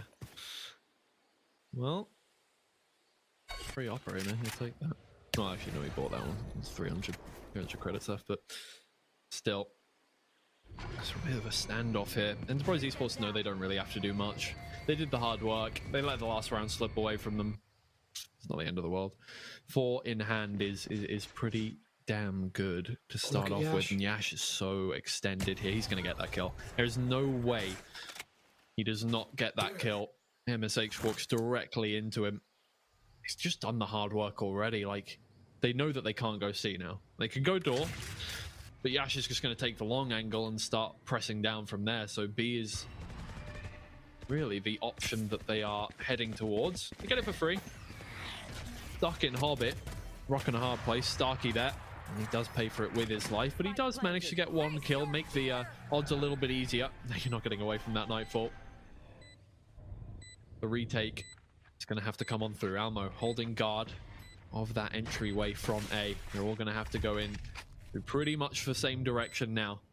Sticks, the first one holding guard. Going to peek outside of the cage, does not find anything. Maniac, what can you do from this position? Operator in hand. We've seen how competent you can be with that gun in your hands here, but Almo is pushed into a corner, and now is the time to take action if you're going to do anything. Keyless gets on the board, and he's stunned in a corner. You can't even scope in when you're stunned. That is it. He's taken out by Yash in the end. Both players just trying to load the next bullet into the chamber. It is Yash that gets it done quicker. Enterprise Esports balance it back out. Yeah, I mean, the no scope, both players going for the no scope as well. It's a bit of fun, but Enterprise, they look like they've got everything on lock. The utility dump there towards B main just to keep Maniac out, and now he's down to a classic. He's going to look for this ult orb nice and early, the flash from Bravo to assist, get that overdrive online, and Killers takes it in the face, walks back, but Yash is still here with the op. I wouldn't want to hold that angle anymore if I were him either. Kilos, though, is still there. Yeah, he's going to get taken out by Maniac, but the trade is there from Doma. Zeke gets on the board as well. They are just holding this one down. Yash, good angle. Doma should be it. MSH, not much you can do from this position. He can't hear anything. He finds one. That is all she wrote. Enterprise Esports. Kind of probably a little bit annoyed that they lost that one round now, because it really could be tallying up for that streak. Yeah, the fact that it ended at 16 rounds, you know, that would have been a nice record if they managed to get to 26 for sure. But now we're moving on. Pixel, obviously that was a, you know, an eco for them last round anyway. This round they've got the guns, they've got the ults, so they've got at the very least half a chance. But there's still a lot of power in Enterprise, and Yash is positioned in the right place, but this smoke forces him away over towards Tree. Will he take the advanced line, or is he just going to hold that smoke? He's just going to play passive for now as they take that initial space, but Enterprise are fine to give it. They know that they're good for the retake. Yeah, that really has been a strong suit for them on this map, yes, but just over the course of the whole series it has been pretty decent. Well, suppressed is Yash, so it's going to be difficult to get away, but he'll be fine walking away from it in the end. Doma, unfortunately, gets caught in the corner by Styx. They've taken a little bit of space, but not as much as they would like here. They know that Yash is still round this corner. He'll find the head of Maniac in the smallest of slivers. Spike planted. Just taking them down one by one here. It does not seem like they're trying too hard to get this one done. Kilos finds the head of Bravo. It's routine for them. It really is. Yash will turn around the next corner. He clears the next angle. Somebody's going to walk directly into him. Oh, but Styx finds the head first. Kilo's on the board. Kilo's with 3. No, Starkey manages to find that next kill, and Zeke will defuse. Enterprise Esports still just have it in hand, and yeah, I might sound bored, uninterested. It's been a long day, and Enterprise Esports really aren't making it any more exciting, I'll be honest with you. Yeah, it's just Yash, right? Like, he comes online, the rest of the team as well, looking so clean, but the fact that you have the early round taken up by this Neon, and then Killers in the late round just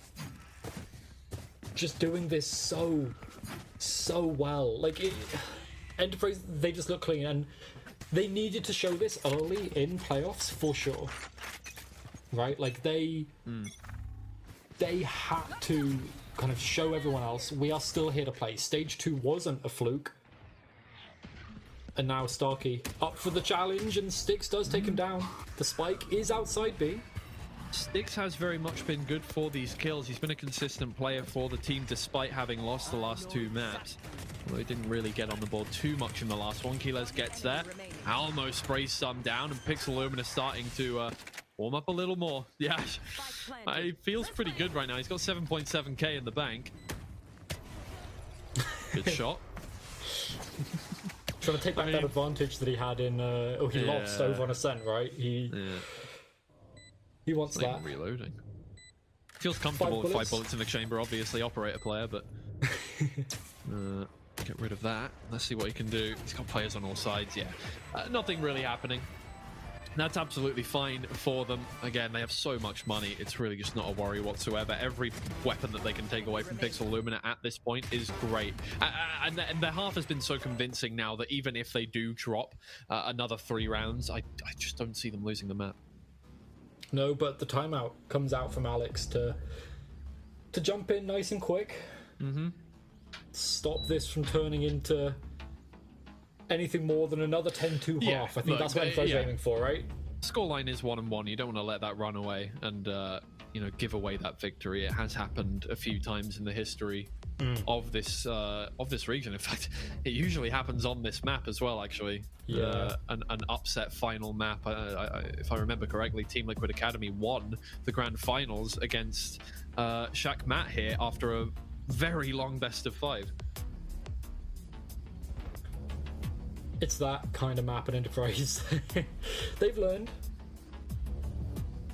So now with this timeout, they're going to be, they're fine monetarily wise, right? They've got Doma's ult online. They can look to use this if things get dire.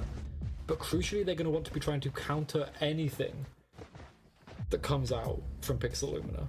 The Outlaw, I'm not sure about this. Honestly, I would just go for the op. There's 2 people on the other side that absolutely could have full shields. You've got the money to go for it, but he's going to save it for a rainy day. And now, Enterprise, they've got the same setup, so that timeout wasn't for an early round call. It feels like it was maybe for their mid-round adaptations, how they're rotating around the map to get ready for their retakes. No info gained from the Prowler. And this Pixel Lumina holding up towards C. They haven't really had a lot of success when fighting directly into Enterprise Esports. The late round has worked out a little better for them so far, but they are just going to run their way in towards C this time around. And usually Enterprise Esports were back all the way up here, but Starkey does not manage to get out of the site in time. That's a great shot from Zeke, but there are too many people to get that one done. Rolling Thunder comes on through. That's a lot of damage done. Just gonna walk in through.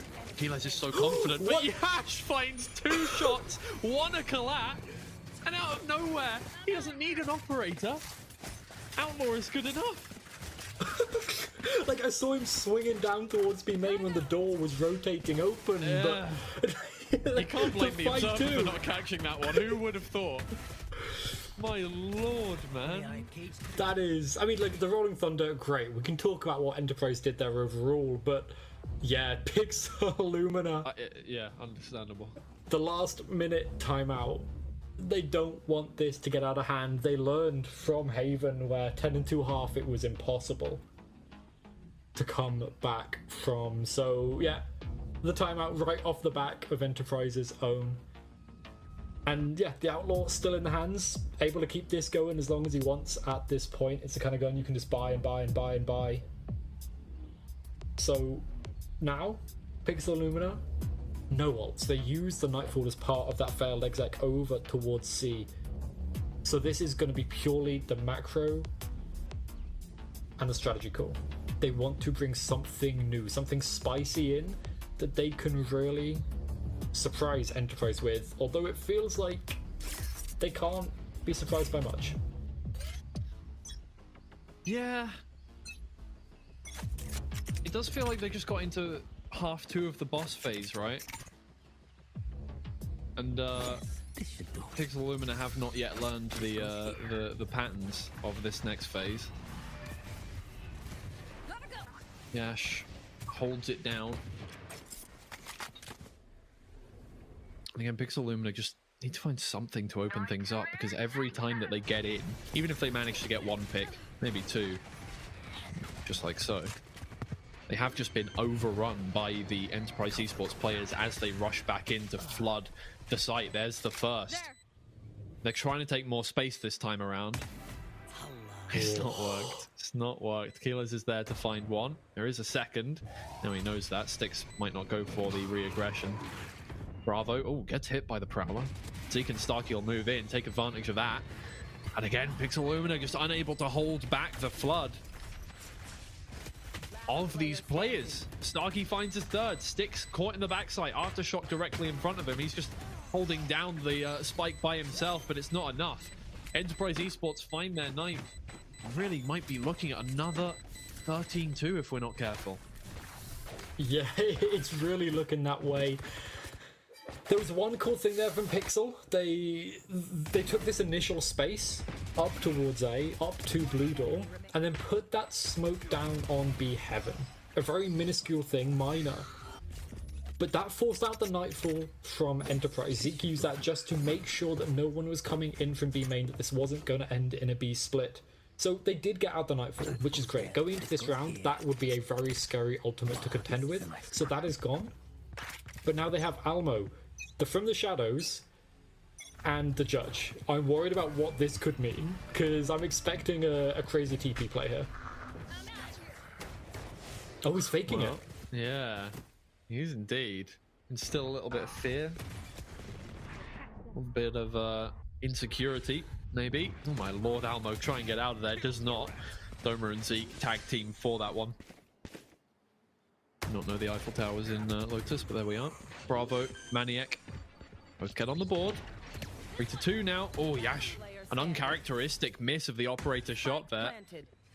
It is just keyless. I mean, not like this. To be fair, a lot of his ones were over the course of a round, and therefore not clutches necessarily, or not 1v3 clutches, but he's got it in the locker, hasn't he?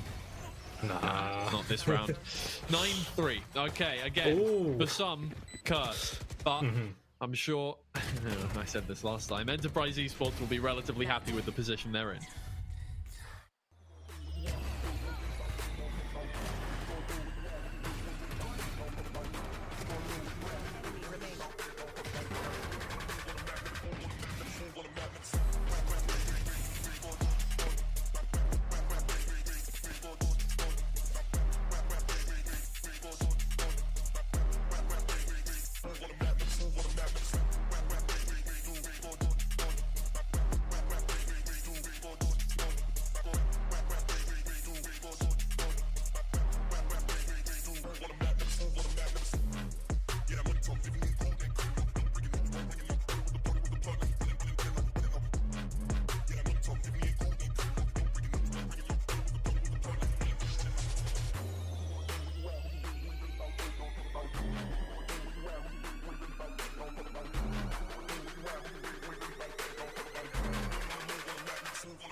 All right, guys, 9-3 is the scoreline as we enter the second half of our final map today. Enterprise Esports have looked in the waning hours of this day of Valorant. Absolutely insane. A 13-2 on their opponent's map pick. Started off the reverse sweep here, and now a 9-3 first half here on Lotus. Keeps the momentum going, but it is the attack that they now need to keep in their favor. Yeah, historically their attack's been pretty good. Not in Upper Swiss against Boars, but in challenges, this map, and specifically the attack side, was solid for Enterprise. Only 4 rounds needed at the end of the day, so we're really looking at Pixel Lumina. How can you utilize this KO for both the retakes and for stopping the site hits in the first place? As at the moment, the KO is not finding too much. B main cleared by Pixel, so they do start to rotate their members over to C, as they expect this might be where it ends. Everything does ride on this strategy, yeah. A lot of noise created, not really much done with it for Enterprise Esports. Really no information gained either. I mean, I'm sure they're vaguely aware that the Cypher is set up on C. Well, now Pixel Lumina know that there is at least one player outside of B. This is the kind of time you would go for a massive B hit, but the footsteps have been heard outside of A. This could be a really good timing, actually. Oh no, but they head towards B anyway, so it doesn't matter. Maybe if he comes in from behind at the right time, he will get something done. No, Maniac is taken down in the flank position. Yash trying to find a place where he's not going to get absolutely sprayed down by every member, and somehow we've ended up on A. And Doma, 10 HP on the flank. Zeke alone, left by himself, and the shots just aren't hitting. Doma goes in We and finds cooked one. too hard. They should have just gone to A, right? But like, I mean, you know, honestly, they didn't know yeah. that. They didn't know that. No, they didn't. It's a good Oh, round for man. Pixel though. Like the choice to go in as soon as that haunt is broken in B and you realize A is being taken by the majority of the pack, you think, okay, it's probably just the Cypher, and it's not late round, so you know, killers in the early round, whatever, you can go take him with 3 people, and yeah, they take him down.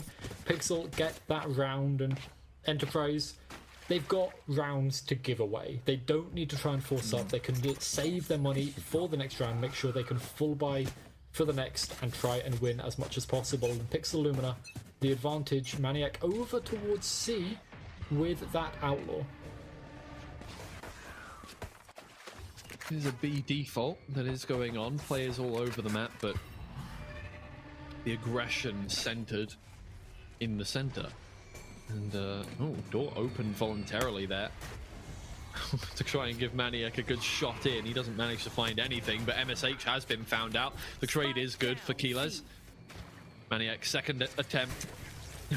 Oh, you know vaguely where the Cypher is, but he doesn't want to take that pot shot, but now he's stunned out. He finds one, he zooms in again, and he gets the second. He's moving through with the classic. There's a third before the trade can come on through. The damage is done. Starkey needs to get out of dodge. One shot from Bravo from behind. We all know how difficult those are. Pixel Lumina do equalize that one out, and honestly, 2 casualties is not that bad, especially when you are fighting back from a 9-3 scoreline.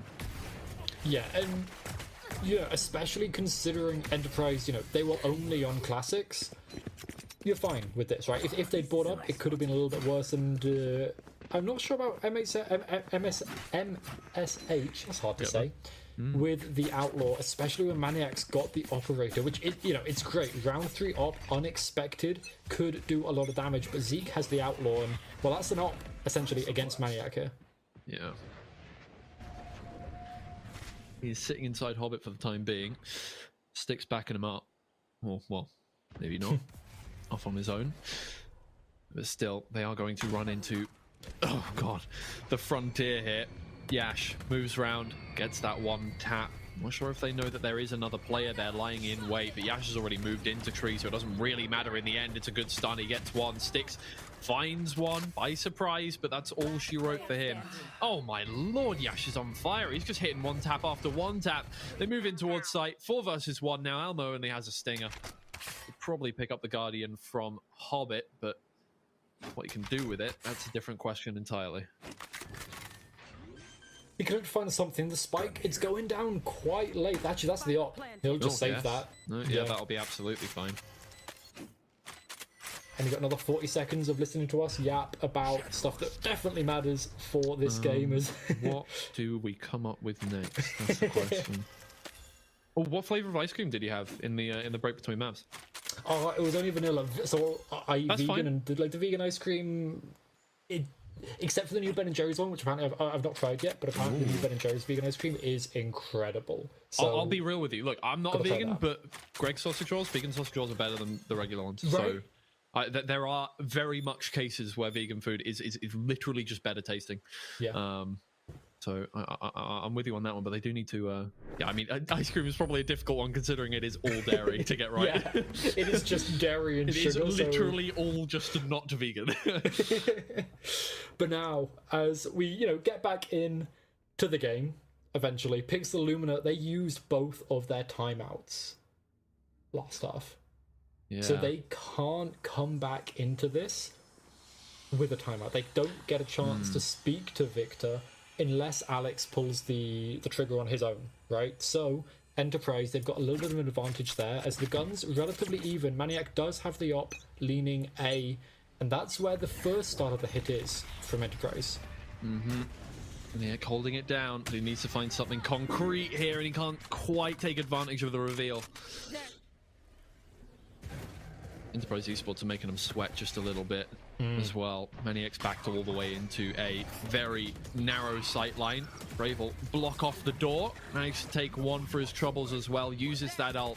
Try and keep him back. The cage has already been put down, so at the very least they get themselves some cover as they move in. Enterprise Esports, but now might be the time to turn around, head somewhere else. In fact, they're going in towards CT. Nobody's really read this one. I mean, Styx is looking back there, sure, but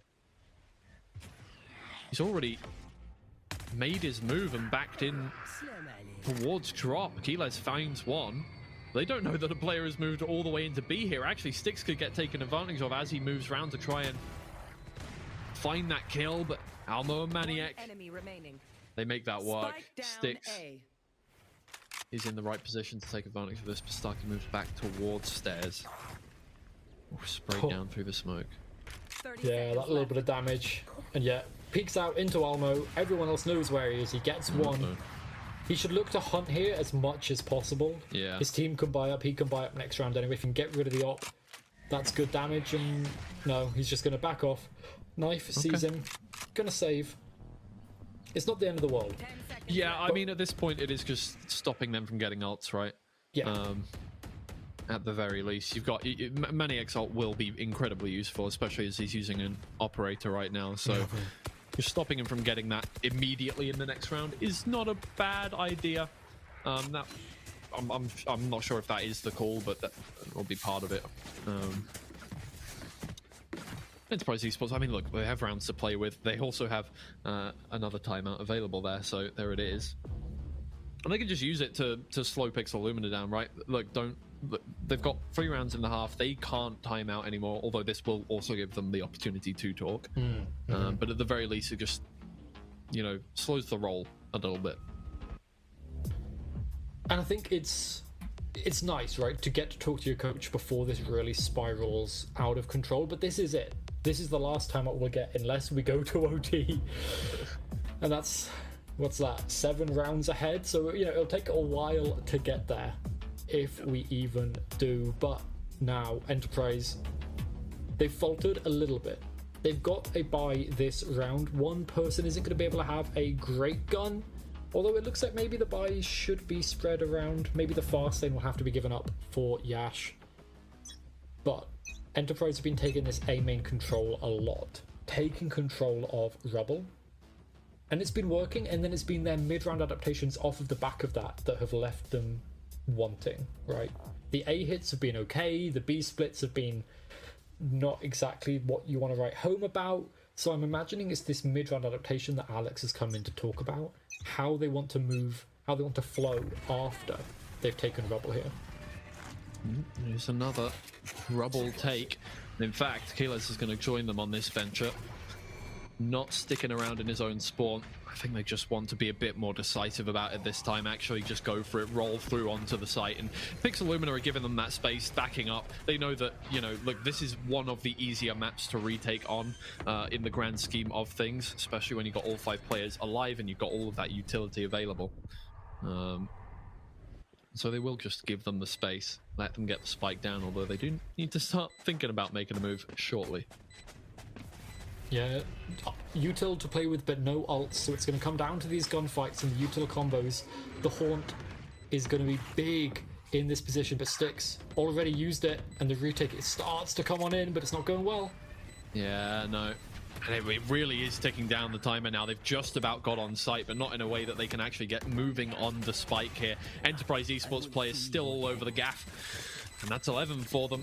Just wasn't decisive enough in that retake for Pixel Lumina, but that take was so confident from Enterprise Esports, they did not even hesitate. And I think that hesitation and the decisiveness is key, especially when you get round to, map 3, relatively late in terms of rounds in that map 3 as well. Again, with 2 teams that are both very good. Both of these teams top caliber in Northeast, but it's that decisiveness that really splits them apart. As Enterprise, they seem more decisive in their takes, in their retakes, in everything, and that's really what Pixel need to do. Nice early aggression to take control of Rebel, stop Enterprise from taking that from you, but now C-Site. Can Almo and can MXash really take advantage of their utility on this site? Well, that's good enough. A good start there, just spraying back into it before he can take the weapon. Good reveal. I'm not going to capitalize off of it, but it's going to definitely send Enterprise Esports packing here. And unfortunately, they are going to be running directly into a crossfire, and actually Styx manages to pick one up as well. Maniac doing well. Doma ready for that.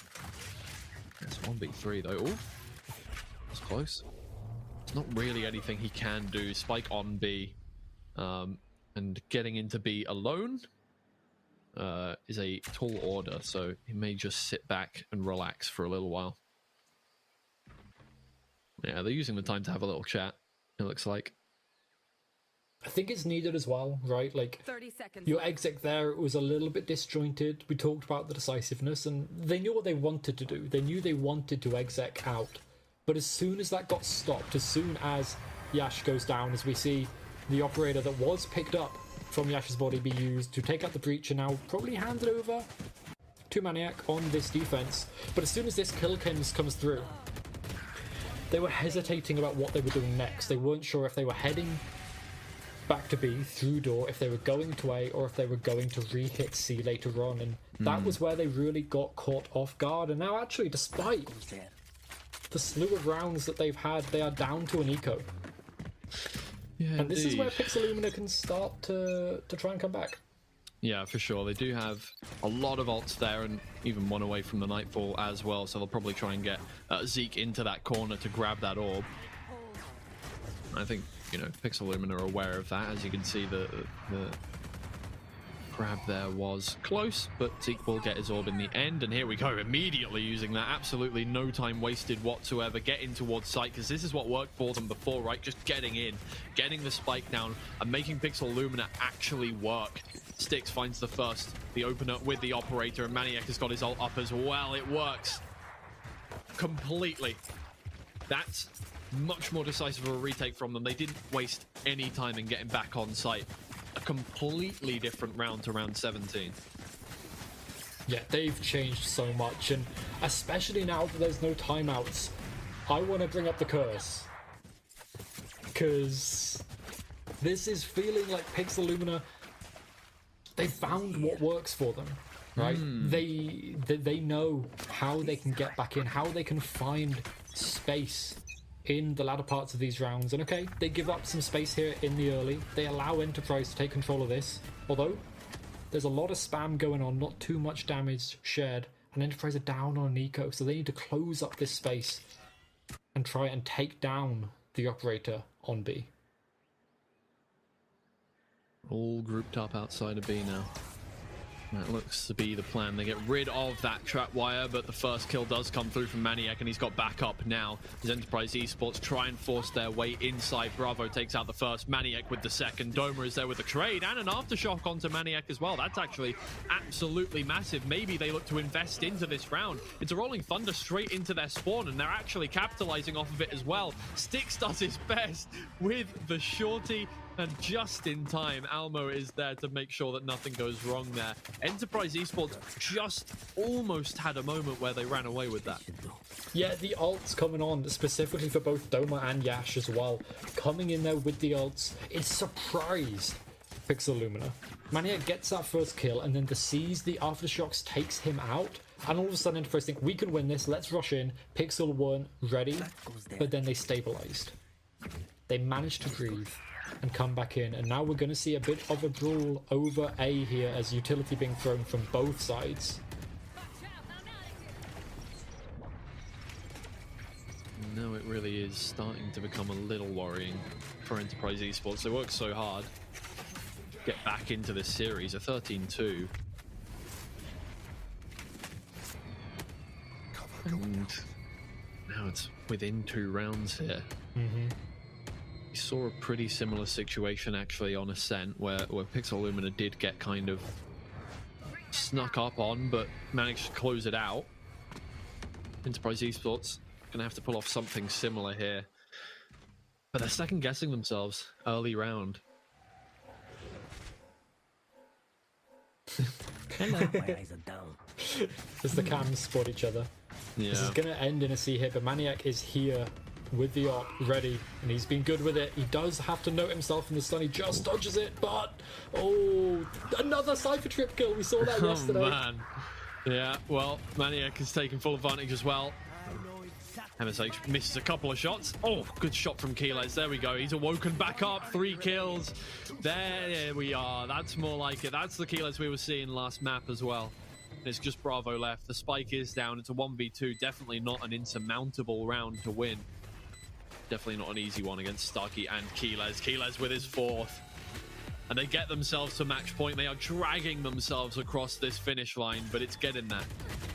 Yeah, I mean, Killer's coming back online again is exactly what Enterprise needed, right? Like, he is that player for them. If he is there, if he is ready to fight, he will win them those rounds. We saw him win maybe 4 or 5 of those 13 rounds on Haven.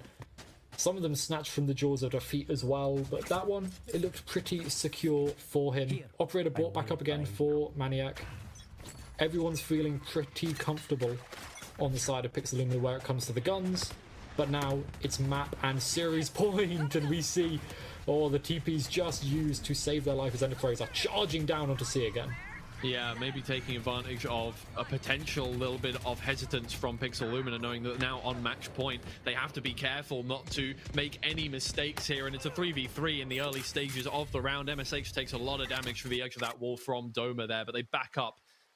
Pixelumina on all sides. It is now a boxed-in situation for Enterprise Esports. They could always go B, but then Maniac will just reposition, move himself around from behind in that position as well. So Enterprise Esports might just want to face the gauntlet of C, move on through. Pixelumina are ready for it. They slow him down. Maniac's still yet to make a move from behind. Oh, here he goes, though. Speak of the devil, he shall appear. The first shot finds the head of Keyless. Well, not quite the head of Keyless, but you get what I mean.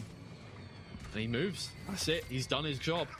He has annoyed Enterprise Esports enough that they now have to make a choice. Doma is suppressed. He moves in. He gets tagged by the cam. He's stuck between a rock and a hard place. MSH in the backside takes him out with the help of his tripwire, and he'll get his 3rd as well. Pixelumina not deterred by match point. Not deterred and up to double digits. Again, back 2 rounds away from evening this up, and Enterprise Esports, they are down on an eco. Unlikely to get any big power ults on this round, so they need to focus on the next. But for Pixelumina, this could be it. The overtime that we did not think could happen. Not after Haven, definitely not after the start of Lotus. It could be on the horizon. But Enterprise are no slobs with the Sheriffs. You have to be careful. Could run away from you at any point here. Pixelumina definitely feel like a team that will get to overtime. There's that vibe in the server right now that they are the ones that are smirking while Enterprise Esports are fighting for every, fighting for every round. Well, that's certainly one way to do it. Stinger will find 2 headshots and take out Almo. Now they have 1 rifle in their hands. Should be all they need in the hands of Yash. MSH has been a stalwart from this position. Can he do a little more? There's going to be players to deal with as soon as that wall goes down and he can't find anything, and suddenly for Pixelumina, it's just getting a little too difficult. Lots of damage has been done to the Enterprise Esports players, but more than damage needs to be done if they want to stop that spike from going down and they want to stop this series from going in the direction of this team. Only an operator and a phantom in the hands of Pixelumina now. Yash finds his next, and he'll close it out with a 4K. Enterprise Esports, they made it look a little difficult towards the end. But 13-10 is the final scoreline on the final map, and they take the series 2-1. And I mean, what a series overall. The almost comeback from Pixelumina, but Enterprise Esports on a thrifty.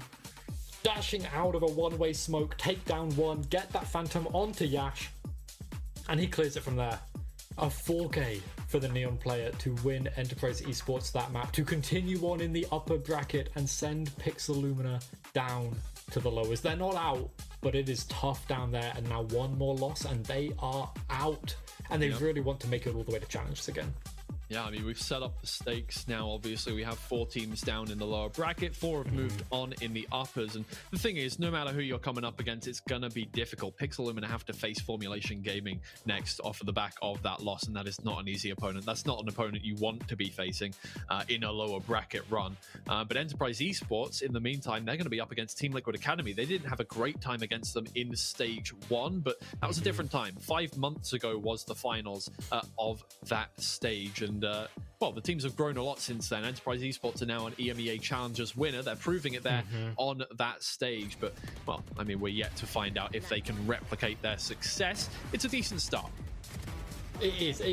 It's exactly the start they needed, especially over on Haven map. They don't really like to pick. Getting that dominance there, making the rest of the playoffs bracket scared to pick it. Especially, you know, a team like Team Liquid, they quite like that map, right? So being able to show that you're good on it, it makes it great for Enterprise moving on forward. But Killez is the highlight player for me. Sure, Yaj, incredible, right? One of the best operator players we've got in the league, and great with the Phantom too, as we saw by the end of that round. But what a game we had on our hands in Yash there. 22-16. Yeah.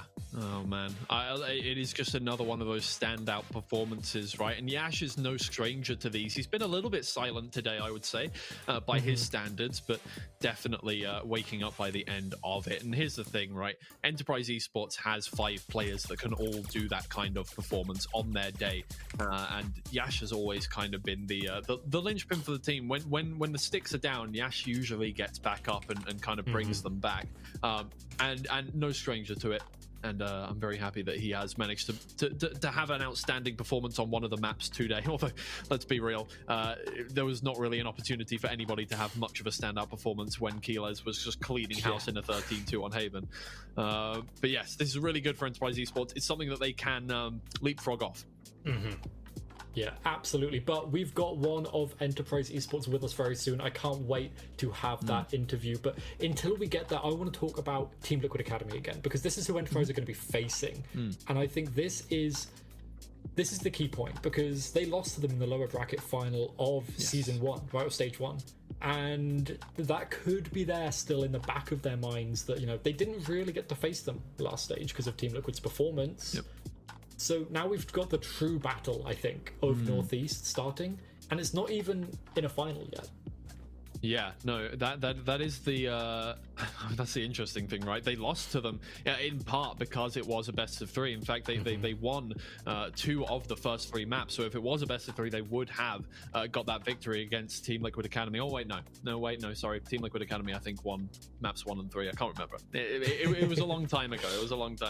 But either way, it's going to be a bit of a grudge match for these guys, and I'm sure they're raring to go for that one. Though if we ask them, they will probably say, oh, you know, it doesn't matter who we're playing against, we'll just win. That is the answer we get every time from them. But we do have the opportunity now to talk to Zeke. It feels like it's been a little while since I've got the opportunity to talk to you. You're still here after your success in stage 2.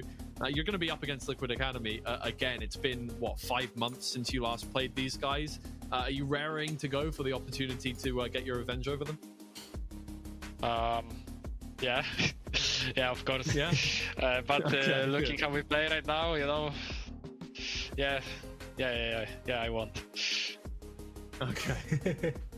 I mean, I want to go to Haven, right? Because that was the map that y'all played incredibly on. 13-2, absolute domination. And you've got a comp switch from Challengers EMEA. Can you talk to me a little bit about why you've made that change and if you think it suits you better as a team now? So we made this change because Doma just didn't want to play Breach, and Breach is overall like full scheiße. Like Breach is just full scheiße. The stun is this agent is almost dead, and on Lotus the way that we are still playing it, I don't know, man. I don't know. Maybe we're also gonna change something on Lotus, guys. I would like to see that. You're no stranger to a mid playoffs change in composition, but either way, look, I want to know about your expectations, right? You are the EMEA Challengers winners, so unfortunately, I am going to probably ask you this many times if you keep appearing in interviews. Look, you have the highest expectations upon you, I'm sure, from fans, from everybody involved, and probably from yourselves as well. do you think the teams that you're going to be facing in this playoffs are more pushover or more difficult than in the last stage? I mean, we are in a big slump. Like, if we were like in challengers, then they would be all pushovers. Right now, like, they are on equal parts of us, you know. So, like, yeah, that's my answer, guys. Like, I think the way we are playing, we are still finding our identity in the team, you know.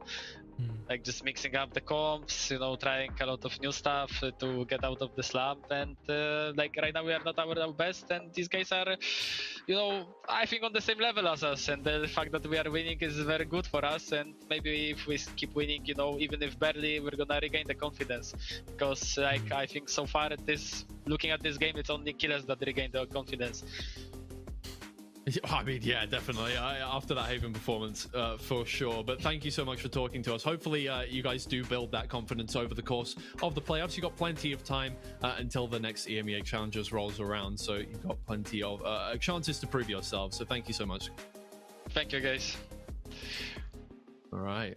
And I mean, look, we talked to him so many times over the course of the last playoffs and the last EMEA Challengers. And yeah, definitely, I can see that there is a ways to go to get back to that level of EMEA Challengers. I think obviously if we threw them in right now, it'd be a little more difficult for them to get that overall win, especially against the you know, the big Turkish teams that are BBL Pacific that they would be facing in that.